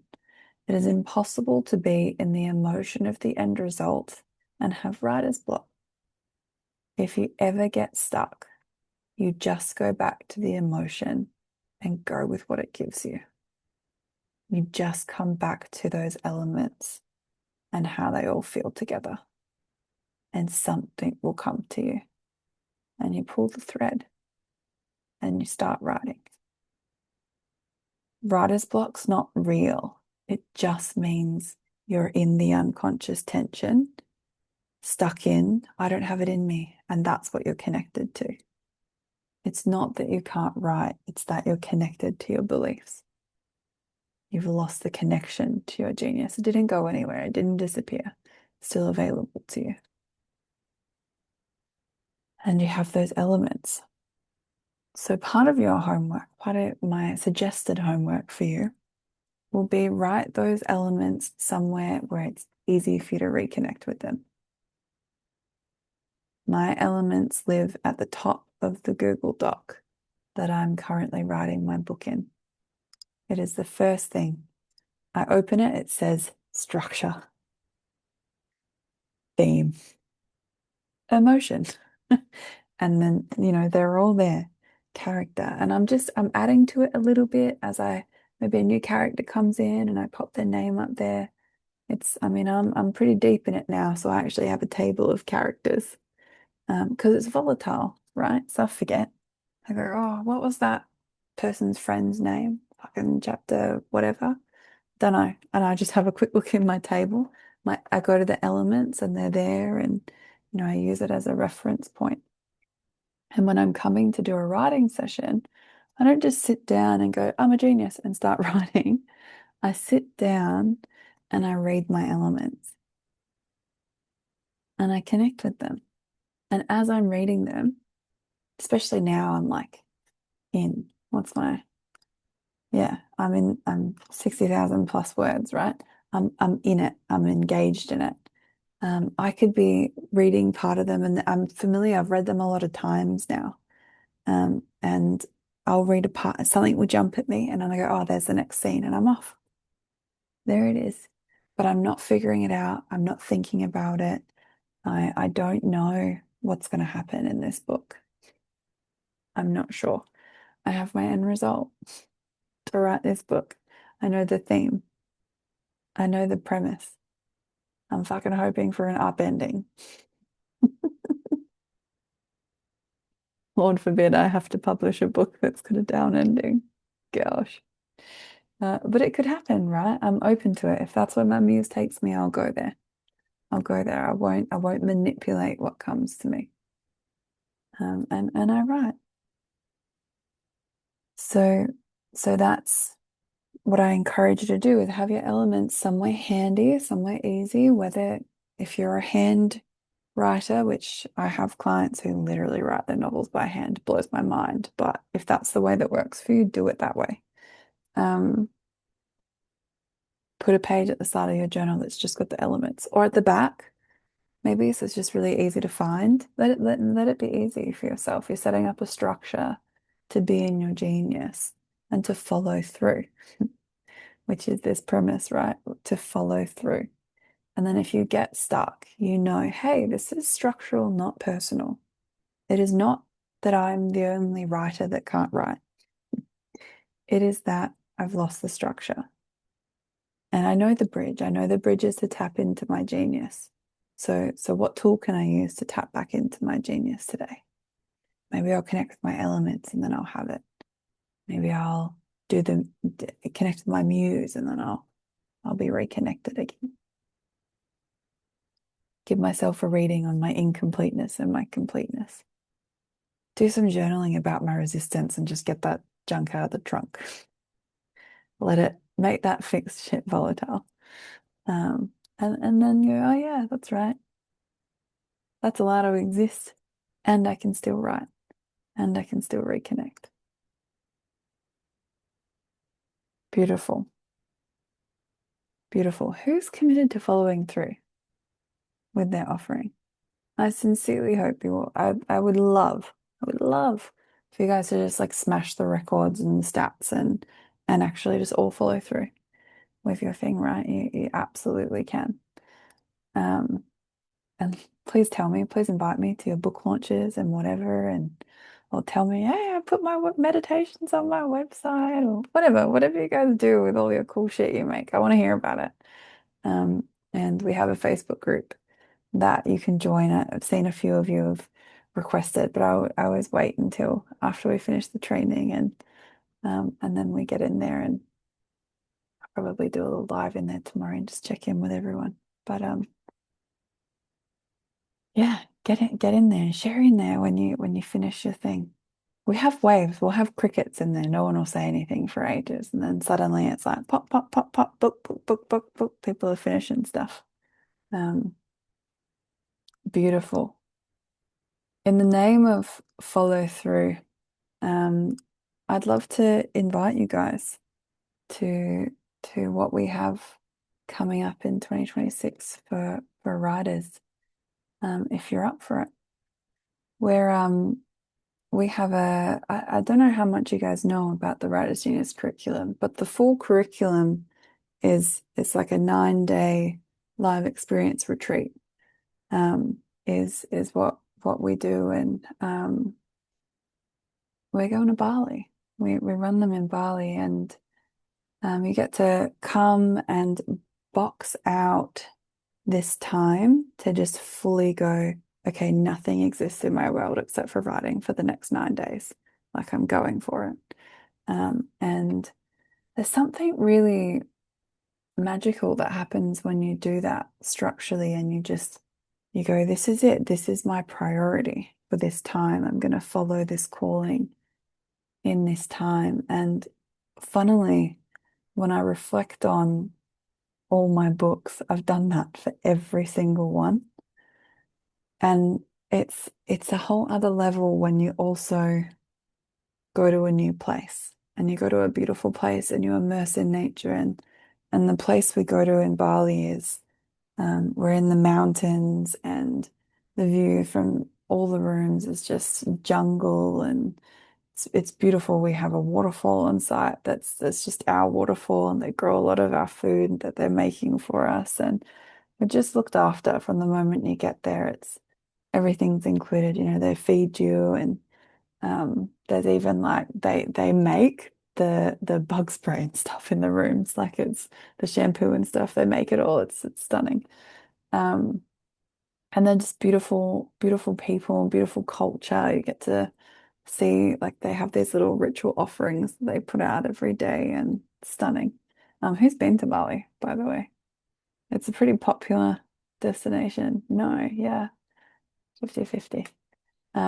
It's one of those places, and the reason that we run the riders there, it's a place that every time you go there, it's got quite a transformational energy. You know, different lands kind of speak to you in different ways and have different energies. And Bali is like you'll come in one way and it'll spit you out different.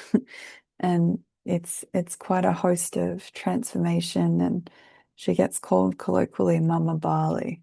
It's like she'll love you into the next version of yourself.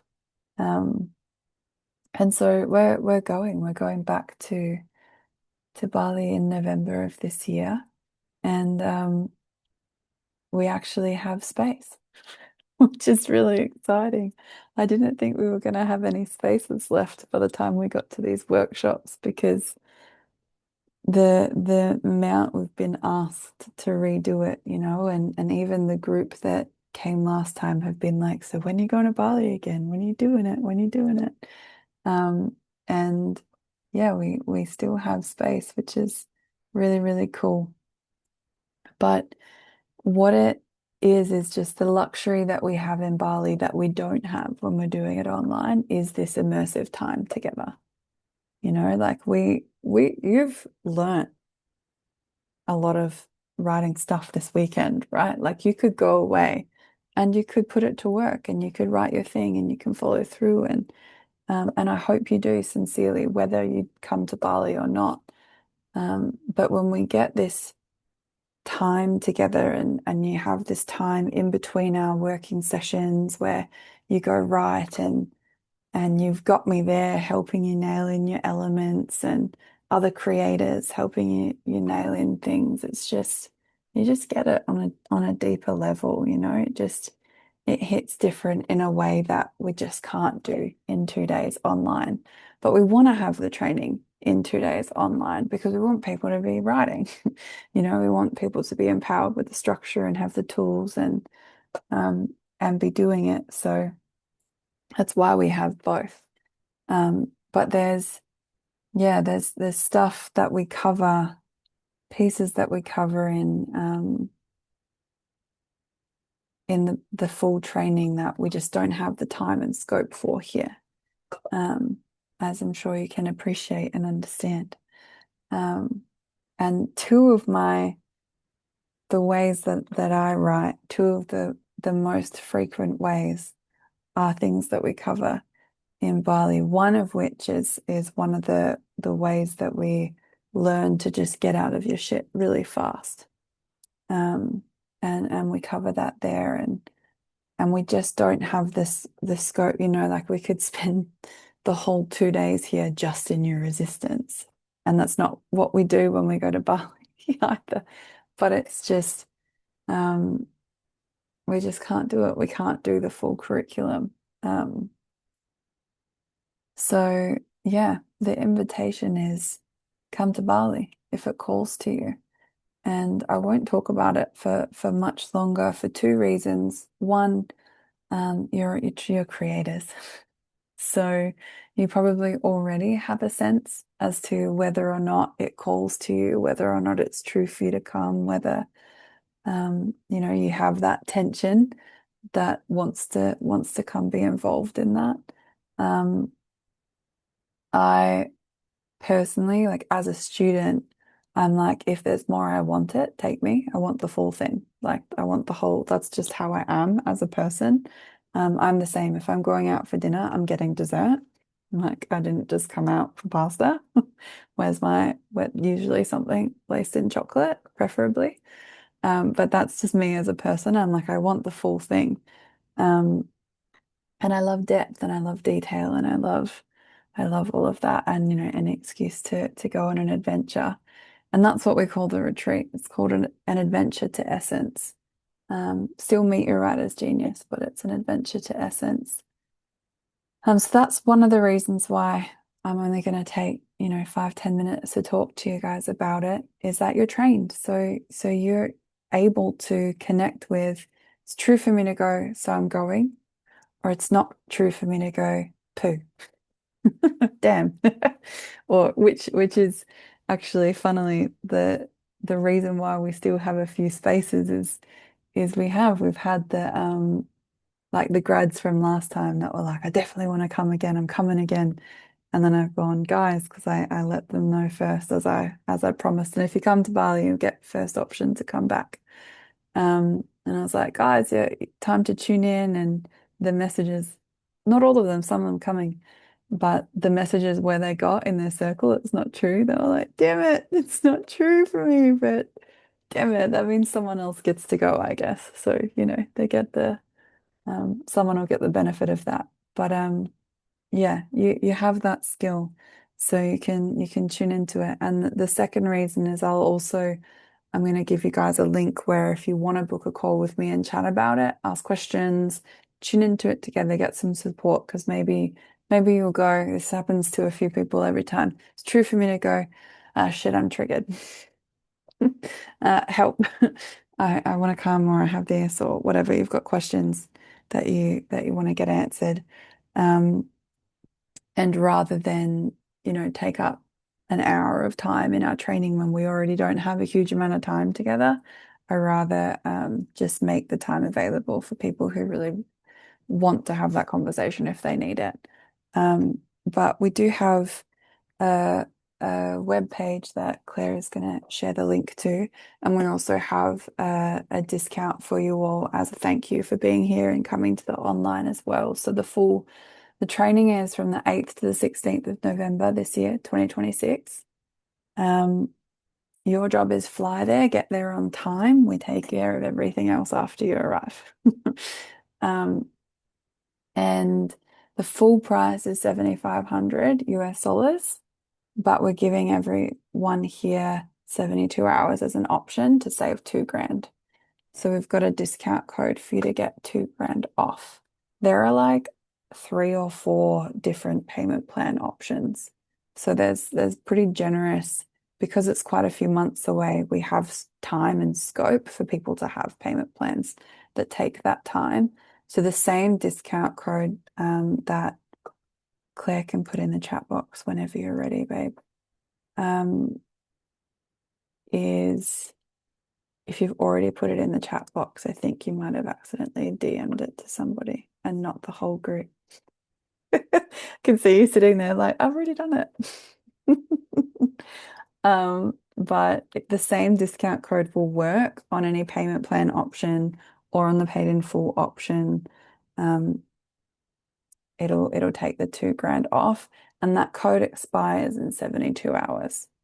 If you're in a special circumstance and you're like, I know it's true for me to come, I want to come, but Ellie, I get paid Thursday. Message help desk and we'll make a code for you that will extend to then so that you can still have the discount, but you need to message help desk within those 72 hours or they won't honor the discount. So please don't put me in the position where I have to message and say, I'm sorry, it's too late. You missed the discount. Just message in the next 3 days. 3 days to tune in and step into a circle is a lot of time. And the other one, if you're like, I really want to come, but I'd love to chat to you first. I have questions, book a call. Get the call in my diary within the next 3 days. And then same thing, we'll honor the discount.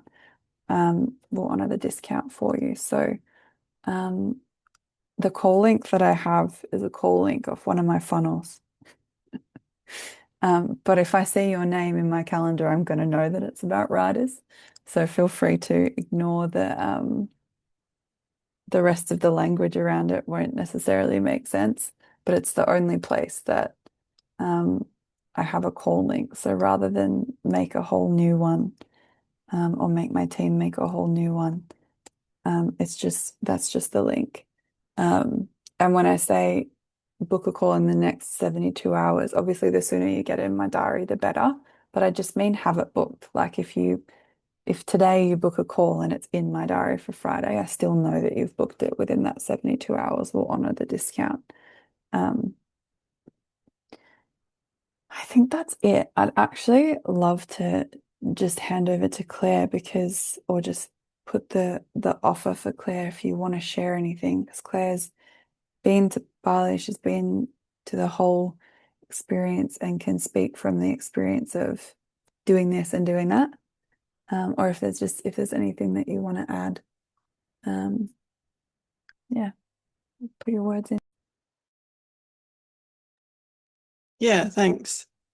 For me, I did this training and then I did the writers in Bali, and it's just I loved everything I learned at like this training, but the depth that I went into or that we go into in Bali, like just having that equipped me to be or like to kind of go to that level of like publishing my book and finishing my book and the follow through, and like I guess it's like that you don't know what you don't know, but like what I learned in Bali like really has shaped me further as a writer and as an author, and like it's like there's more available to me now that I've done that. And yeah, I'd really like if you have the calling, and I just knew I had the calling and that's why I did it, and it was really worth it for that. So yeah, if you've got the calling for this, like the author or like the writing like calling, then I would like absolutely recommend it as this for like what it's done for me and for my writing and for that. So yeah, that's all. Thanks, babe. It's nice to hear someone else's voice about it sometimes, you know. But I got a bridge in my choices. I have a choice about Meet Your Writer's Genius. It's probably not a surprise because here we are. But I got a bridge a couple weeks ago to watch the video testimonials from the last Bali gathering, and I was just crying because there were so many where someone was like sharing their takeaway and what they got out of it and how they were excited about their offering and how into their book they were or whatever. And then I was like, I've got that book on my shelf now. And then I watched the next one and it was like, yep. And I have watched that speech that person wrote. And it was like, and I was just in this, I don't know, like a joy, I guess, was the emotion. But I cry in response to any emotion. I'm a crier. But yeah, it was really beautiful to see that there really is a difference in the follow through percentage. And I think it's just the way that it gets in you cellularly. And there's a section that we do on credibility and authority and the way that people really own themselves as a writer. It's like it becomes part of who they are and their identity. And I just think it changes something cellularly for like vibrationally. And it's beautiful. It's the coolest thing. Like I think I've mentioned it a few times this week. I have a shelf of books here. And it's just epic. I love seeing another writer going, yeah, I done mine. And I'm like, yeah, how do I get a copy? How do I make sure you've signed it? So it's the coolest thing. So I'm not going to talk about it anymore. Unless somebody has like a burning question or something, that would be a quick question for me to answer. Um, but yeah, thanks for listening. And I hope to see a few of you there, like a couple of you there, a few of you there, whoever is true, if it's true for you, um, come, come. It's like one of the things in creating is like when something's true for you, until you've done it, you don't get why. And you don't want to miss whatever the magic is that's true for you in any circumstances. Same with writing your offering. Hey, if it's true for you to write, please write it. Please make it. Please share your art with the world. Cool. Right. Would anybody like to ask anything or share anything about Bali before we do our last little piece? No? Cool. Amazing. Thanks for listening. Cool. One more piece, and then we're going to have a final share and wrap up this power hour of ours. Cool. Are you all still awake and with me? Excellent. That's good news. Okay. Standard of measurement on page 23. Just going to read this last piece. Then we're going to have a wrap up share. Standard of measurement refers to what we use to judge how we are going in relation to creating end results. When it comes to writing, dysfunctional standards of measurement include how we think and feel about what we are writing, judging our literary ability, asking others for their opinions. Don't let your mum read your book before it's ready, like I did. Comparing our expression to other writers or works, imagining what others will think, and so on. Who relates to having done a few of those? Yeah, that's why you haven't been writing. The only functional standard of measurement is whether we are writing or not. Certainly in the first draft, we put the creative structures in place and we write. There is no good or bad writing. There is only writing. When approaching and writing subsequent drafts, we can start assessing how our manuscript resembles our vision in terms of theme, premise, elements. You'll refine some things. Perhaps you'll make the misbehavior in the character more strong or whatever, like things will become obvious to you. And even when revising the manuscript structurally and artistically, we should still hand over to our genius, to our muse, and be guided by the emotion of our end result. Note, one of the biggest failings of writers is the expectation that their manuscript should resemble what they thought they were setting out to write. That's like going to a foreign country and only eating in the fast food chains that you're familiar with back home. The joy and adventure of travel is experienced once you depart from the familiar and taste the delights on offer outside the generic. So too, when you write from genius, you will be led beyond the known into the inspired, where the muse will gift you your higher contribution to the field or genre you serve. The value of $1 million book is what it contributes to the field of genius, not what it rehashes, no matter how eloquently. Where the muse wants to go, you must follow. Comes like a mantra for life, hey? Where you are led, you must go. I have a principle in creating of non-discernment. And that doesn't mean like not having boundaries or whatever. It means whatever your greatness tells you, whatever your genius offers you, whatever your guidance is, you got to do it. That's what it means. It's a value, right? We value our genius. We value our intuition. And so we act like it. When I get bridges for my choices, I don't see them as optional activities. You know, it's like that's happening today. And sometimes it doesn't. I'm human. Sometimes it doesn't happen that day, but it's happening.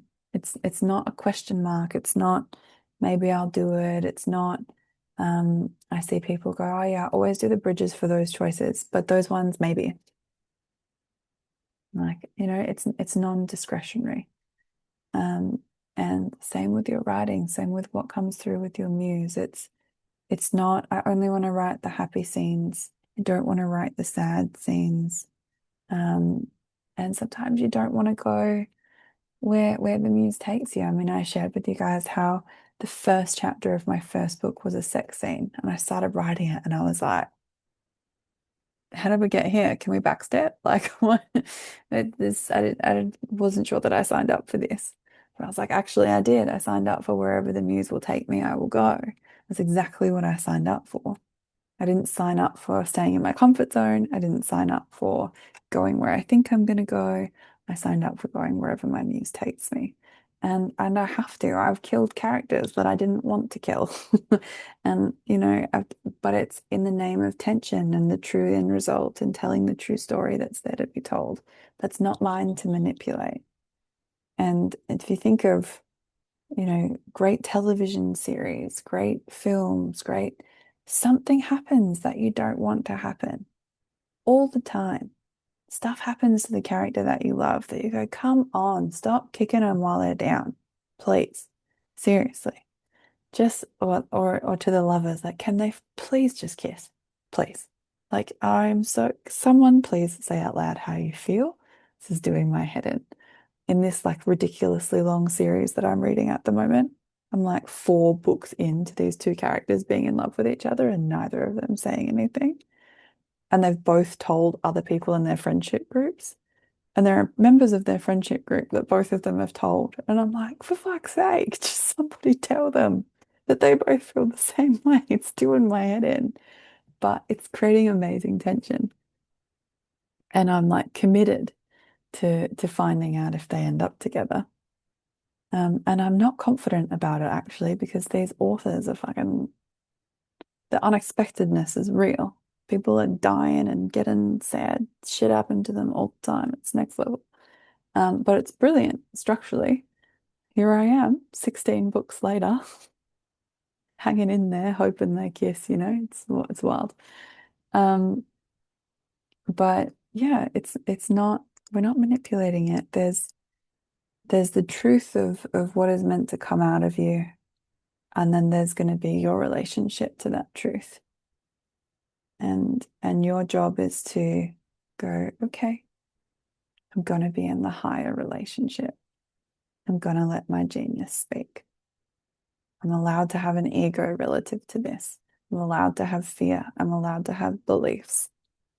But I'm going to choose my genius relative to my writing and to life, to your creating. I hope that this positively impacts your other choices that you have, that you notice where you're being not following your health muse or not following your relationship muse or what, you know, whatever else.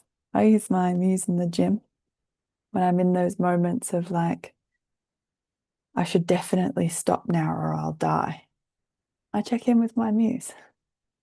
And sometimes I get, yeah, stop. You're like, didn't sleep enough to push this hard. Oh, yeah, okay. And other times I get, stop being a pansy, keep running, 2 more Ks. But I keep, you know, it keeps me in integrity. I'm not there to do what I like. I'm there to follow my truth. That's the same with our writing. Okay. So let's complete. Let's wrap up this beautiful training that I hope you guys have enjoyed. Have you had a good time? Enjoyed it? Felt like you've gotten benefit? Amazing. Beautiful. So I want you guys to just intuitively connect, step into a circle, intuitively connect with what you've learnt. What have you learnt in the last 2 days about writing?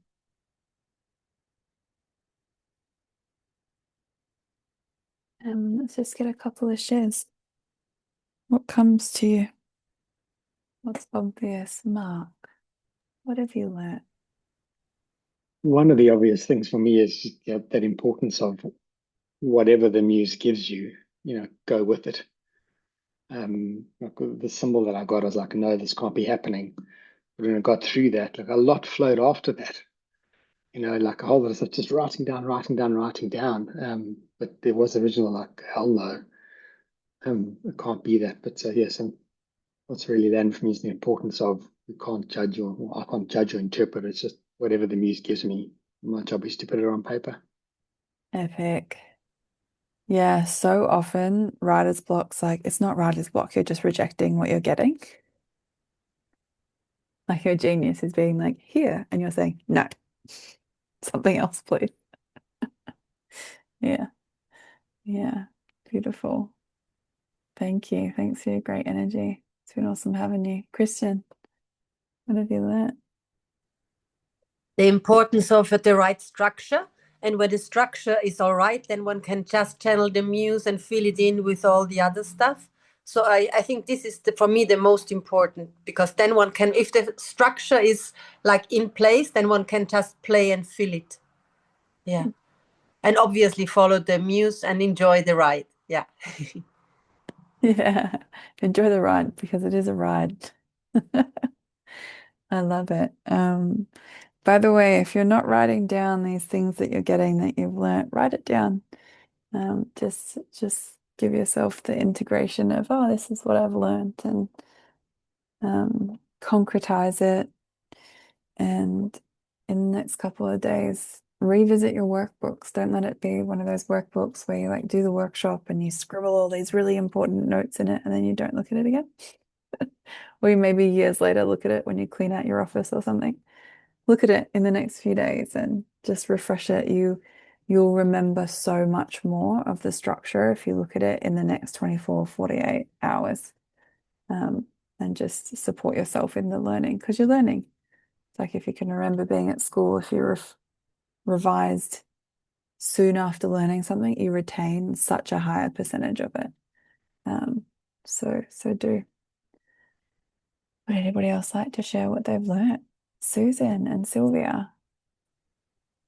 The learning for me is that real understanding more about moving from the fixed to the volatile. I don't have to stay in that fixed state of being stuck or not knowing what to do, or that I don't have it in me. I can make a choice to move into all the different elements and aspects of that I've learned to move me back into that genius state. And then things are going to be volatile. Things are going to be a little messy. Maybe not clear, maybe not going the direction I want to take, but just being able to make that choice to move into that, I know that now I can create something and get moving more towards my end result that I want in my rating or anything else. Yeah, epic. Make the fixed volatile, the volatile fixed. Yeah. And isn't it such a relief just to be aware of like, oh, it's going to happen again? Like the goal is not to just be in flow the whole time and writing this whole book or this whole offering, whatever you're writing. Like that's not the goal. The goal is just keep writing. That's all it is. From genius. Yeah. It was a relief for me. It's like, oh, I don't have to just blissfully be in flow the whole time. Thank God, because that's not life, right? Yeah. Beautiful. Sylvia, what have you learnt? Definitely about the structure. So it really makes me feel really good to have a structure. And it's a very simple structure as well, but very effective. So that's the thing about it. So, and definitely the muse was a revelation. So I'm really happy to have found my muse and go with what comes through and just follow through, which without like questioning too much. Just, the muse. Just, okay, let's have the conversation. I found it really straightforward, and informations just came through.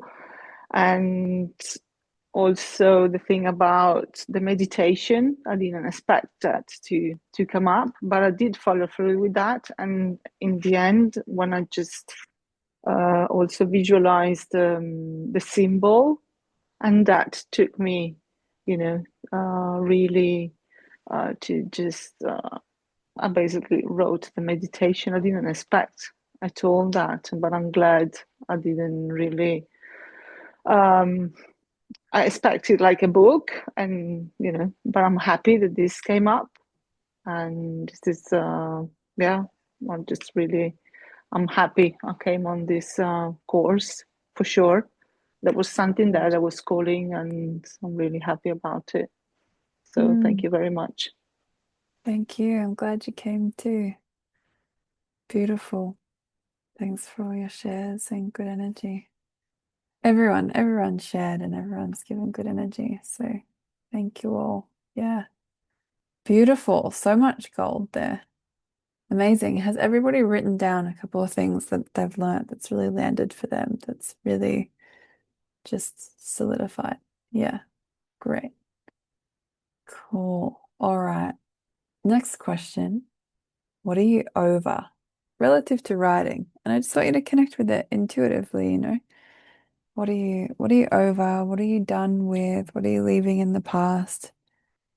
What are you like, okay, I can stop doing that now. I can put that down. I'm over it. I can think of a few.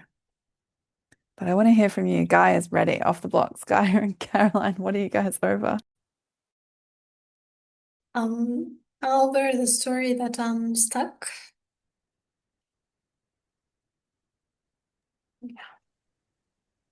Amazing. Awesome. Love that. A few nods in the room. Agreeing with you. Caroline, what are you over? Certainly, yeah, pretending you're stuck. Well, I was stuck. I didn't have a good structure, so it just all makes sense now. Yeah. I'm over not writing. I'm just over not writing. I have no excuse now. I just don't, I could make one, but I know I don't really have one. And any kind of rational excuse now, it's like it's up to me now. Just sit down and write. And I have a great structure. And it's such a relief. Such a relief. Yeah, you no longer have been failed by your education. You've been re-educated relative to writing. Yeah. Yeah, so beautiful. And you've got your doll cheering you on your desk. You've got no excuse. You've got a mascot. I don't ever remember having dolls as a little girl. I grew up on a farm. I had lambs and all sorts of things. I don't ever remember having a doll. I had teddies. I think this is my first doll, and I'm 62.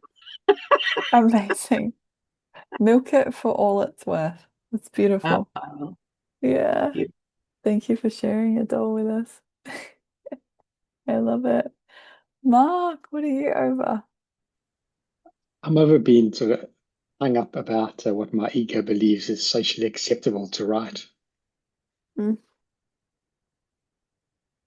Yeah, good one. Have you ever watched Ricky Gervais give stand-up comedy? Good transmission of socially acceptable being out the fucking window. And every time he just says that over and over again, he'll say something and you're like, you just said that on TV. Like he actually just publicly said that. And he gets ripped for it, but he also doesn't care. It's awesome. It's really, yeah, so good. Love that. Great takeaway. And with the way you were chuckling at what you were writing, I'm very intrigued to see what comes out of you. Awesome. Thanks. Anybody else over anything? Claire and Christopher, what are you guys over? Resisting the emotion of the story. Boom. Yeah, powerful. Awesome. Thanks, babe. And thanks for your good energy and being here. It's always being my co-host. Thank you very much. Been great, giving everyone time reminders and links, and I know you've been sorting people out behind the scenes. I've been having issues. Well, sending out emails of workbooks and stuff. It's appreciated. And yeah, it's great having it's always great having a grad or two in the space that just brings really good energy. So thank you. Christopher, what are you over? Lacking any kind of elements, just like themes and premises, because I know I can refocus to my genius anytime or go back to my muse, and I know I'm gonna get anything. So I have lots of material. Yeah, epic. No excuse anymore, hey? Yeah. It's such a cool thing. It's like pure embodiment of the self-responsibility value. Like, oh wow, ball's really in my court now. Like, okay, before I didn't know any better, but now I know better. Now I have tools. Now I can get myself out of the resistance. So yeah, powerful. Thank you. Thanks for your shares, your energy. Did I say anyone to go next? I didn't, did I? Would anybody else like to share what they're over?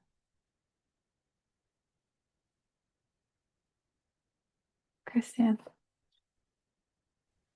I'm over procrastinating and not writing. So this is over. Now I'll sit down and use the structure and write. Thank you. Someone had to say that. That's awesome. Yeah, and another one that I'm just going to throw into the cauldron for the group heart is overthinking about writing instead of writing.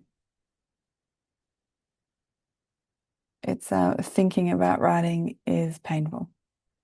So painful. So painful. I think I was sharing with you guys. Maybe it was today, maybe it was yesterday. I don't know. The journey falls into a ball at some point. But how I just have my next writing session in the diary. I'm not thinking about it. It's there. I'm committed to it. And yeah, I go through different seasons where I can write every single day, and then I go through maybe I'll write once a week, or maybe just once a month. I have like a few days chunked in or whatever. But it's the next times in the diary, and I do really notice when I don't, I'm thinking about it. If it's not in the diary, it's like there's a little part of me worried about when I'm going to get to write. And what if I don't write? And no. Oh no, I'm bad because I didn't write today. Da, da, da. It's there. But if it's in the diary, it's like, no, I'm committed to it. I'm following through. Then I can see it. It's happening. So overthinking about writing. Sylvia, you want to share what you're over? Yes, I'm over waiting for the inspiration to start writing, and over the fear of losing the inspiration, because I used to get, a few days and just going for it and worrying about, my God, if tomorrow I just wake up and I don't have the inspiration, what am I going to do? So this is over now. I've got my structure, I've got tools. I can step into my genius, get connected to my muse, and so that's over. That's great. Amazing. Yeah, that's such a common thing that you hear. Oh, I write when I get inspired, or I'm waiting for inspiration to strike and then I'll write. Or when inspiration's there, I can write, but when it's not there, well, I have to wait for the inspiration. Yeah, it's like that's the way in. And what is that structurally? That's using thoughts and feelings as your reference. So you're in the lower structure. So it makes sense why it doesn't work, hey? Christian, you got another one that you're over? I just wanted to share a quote which is fitting. An author, I don't remember the name, says he's only writing when he's inspired, but he sees that he's inspired every morning at 9 a.m. Okay. That's awesome. I love it. Amazing. Okay. I have one last question for everyone to connect into. What are you going to create now? Given all of that journey we've been on, everything that you've learned, everything that you're over, what are you going to create now? What are you committing to? What's your calling? Maybe you're going to create your choice, create following through with your choice, create your book. Maybe you're going to create like a ritual that's in your calendar. Maybe you're going to create coming to Bali. What are you going to create? What are you going to create? Tracy, what are you going to create? I'm going to create 8 grand to come to Bali. And yeah, I'm going to create this book, like this mad book, and a great relationship with my muse because they've clearly got a wild imagination that I'd love to explore. What a beautiful one, creating a relationship with your muse. What a beautiful, yeah, I love that. And fuck yeah, come to Bali. Love to properly meet you. Be awesome to have you there. Sylvia, what are you gonna create? Well, I'm going to create a new land of plenty because it's been more than 6 months. In the last land of plenty, I didn't have the choice about writing, although I wanted to write, which is really just, you know. So that's what I'm gonna put. Well, it's gonna be definitely. I'm gonna refresh my land of plenty and see that there's a travel in that as well. So maybe to Bali, a trip Here's to the hoping. east somewhere. We'll see. Amazing. Right. Amazing. Beautiful. Awesome. Awesome. Awesome. New Land of Plenty is very exciting, hey?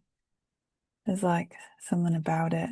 I don't know, it just happens and maybe I don't know if any of you guys are also coaches in this work specifically too. I don't know what Claire is, but it just happened something like in the air, in the water happens and you're coaching and then suddenly like there'll be a few people at the same time that it's just the obvious thing for a fresh land of plenty and you just have like this week of dancing and all these fucking land of plenties. It's the best energy. It's so cool and it's always so exciting, you know. Yeah, it's such a cool energy injection when you do your land of plenty and you get those fresh choices and yeah, it's a cool thing. I got personally had my new choices done in January and I'm still like buzzing off them. It's just it's yeah, epic. If you haven't got choices yet and if you haven't done choices with a coach before or I can't recommend it more highly. Such a cool experience. Epic. Thanks for sharing that and everything, yeah. What else, you guys? We've got 3 minutes for someone else to create something or declare it. And at least if you're not sharing it out loud, has everybody written down? And we haven't heard from you in a little while. Love to hear what you're going to create now. Well, for me, I got some clarity on the story that I'm already working on and off. And I understand now better what was missing or where was lacking in the story. So what I'm going to create now is with the newfound knowledge and with particularly with a theme that I crystallized and tweak it and see where there's elements that or where there are elements missing. So that's what I'm going to create. And I'm setting the intention to create with the inspiration and direction of my muse intentionally. Yeah. Thank you. Beautiful. Oh, you're so welcome.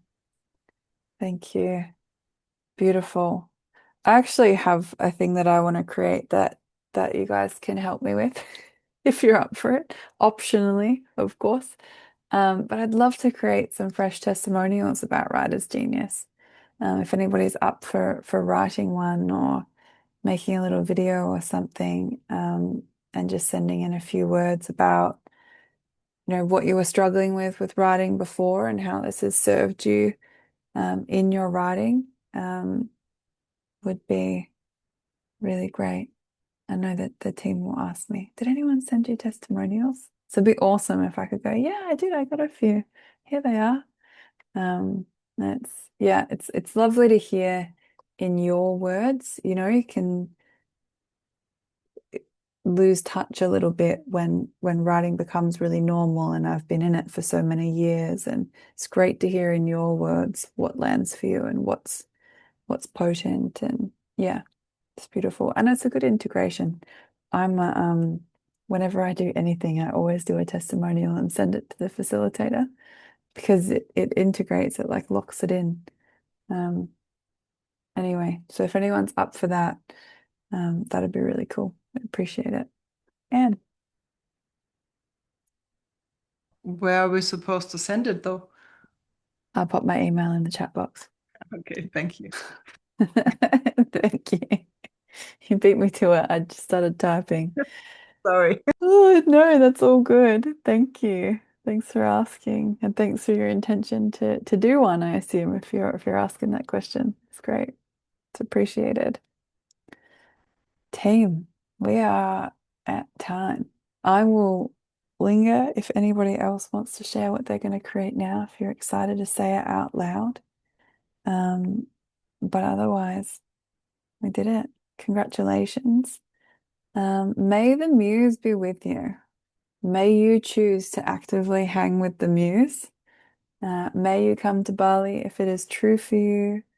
May you write, and may you please let me know when your books are ready and when you're doing the thing, and share. Come get in the Facebook group and share with people when you as you follow through, and yeah, just stay involved, be in the community, stick around, watch the recording if there's a bit, an element that you're a bit like, oh, I could revisit that, can't quite remember how to do the premise, or use the recording, use the resource that's there. And just thanks so much. You've all been great, great energy. I've really enjoyed the training. Hope you guys have too. So we're officially done. Class is out, school's out.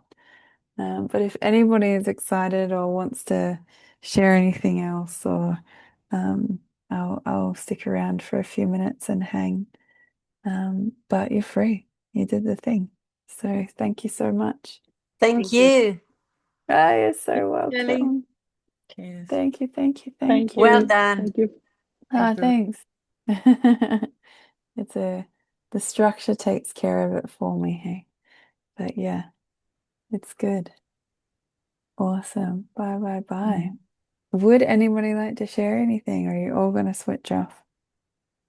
I just wanted to just I did the old curriculum, and but I kind of let go a bit. So to pick up again the super conscious before this training was really helpful, and I'm gonna watch CYD as well again, and then do my Land of Plenty, because I got a bit of ups and downs, and just so it was really useful just to go back into the work, and this writing as well was probably what I really wanted to do, and it was time for me to just refresh everything again, and sort of a new start. So like a Welcome good back. refresh. Yeah, Welcome back. it's good. Thank you. It's great how having something to create, having that end result will pull things back into place for you. Like it will, there's a dream you've got or an end result you've got, and then you go, yeah, all right, I'll do choices again, or yeah, I'll get back in, or Yeah. I've got tools for that, or yeah, it's great. That's beautiful. Welcome back. Thank you. It was really Welcome. great. Yeah. Yeah. It's been said that everyone has a book in them. Mine was lost in the abyss. This course pulls it out for you. Oh, how beautiful. Thank you. Thanks for saying that. Stunning. I like that it's in capital letters too. Like, yell it. This has been said. Powerful. Beautiful. Barbara, you want to share something before you go? I want to say thank you because I feel like, well, I mean, it's been a really incredible couple of days with a huge amount taken in, a lot of resistance coming up, and but the ability to find some spaces to draw it back in. So that's been great, and new tools and tricks to bring it about. But my question actually was the Facebook group. How do we get involved in that? And is it possible, with that, are we able to do like swaps of space to do, circle work or whatever? Are we allowed to do that? Because I know in certain parts of the course that's sort of frowned upon. Yeah. Yeah, it depends where it's coming from, which is hard to manage in a Facebook group, which is why sometimes in the groups they just say, please don't post and ask to do that. Yeah. First question, there's a link to it in the members login. So when you log in to the Writer's Genius login, Okay. there's a link to it in there. And I think it's also in, like, you guys will get a couple of emails from us in the coming days of like reminder to check the recording, and the recording's going to expire. Get in there if you haven't yet. I think it's in a couple of those emails as well. But yeah, it's there. And Amazing. yeah, if you want to comment in there and see if anybody wants to jump on a call and do some circles with you, by all means, go for it. Yeah, Okay. Thank you. I appreciate no that. worries. Yeah. Yeah, amazing. Is there also like a facility? I know obviously there are coaches, but is there a facility that's specific for this where we can like have a coach for writer specific stuff, or For is the that kind of writing. yeah? I do. I have coaching clients that I work with that just come to me for their books. Okay. So that is a thing. Okay. I don't know anybody else in the community that does actually. I mean, I know other coaches who are also writers who, have obviously support any of their coaching clients that have a writing choice, but who not necessarily specifically doing that, if that makes sense. Okay.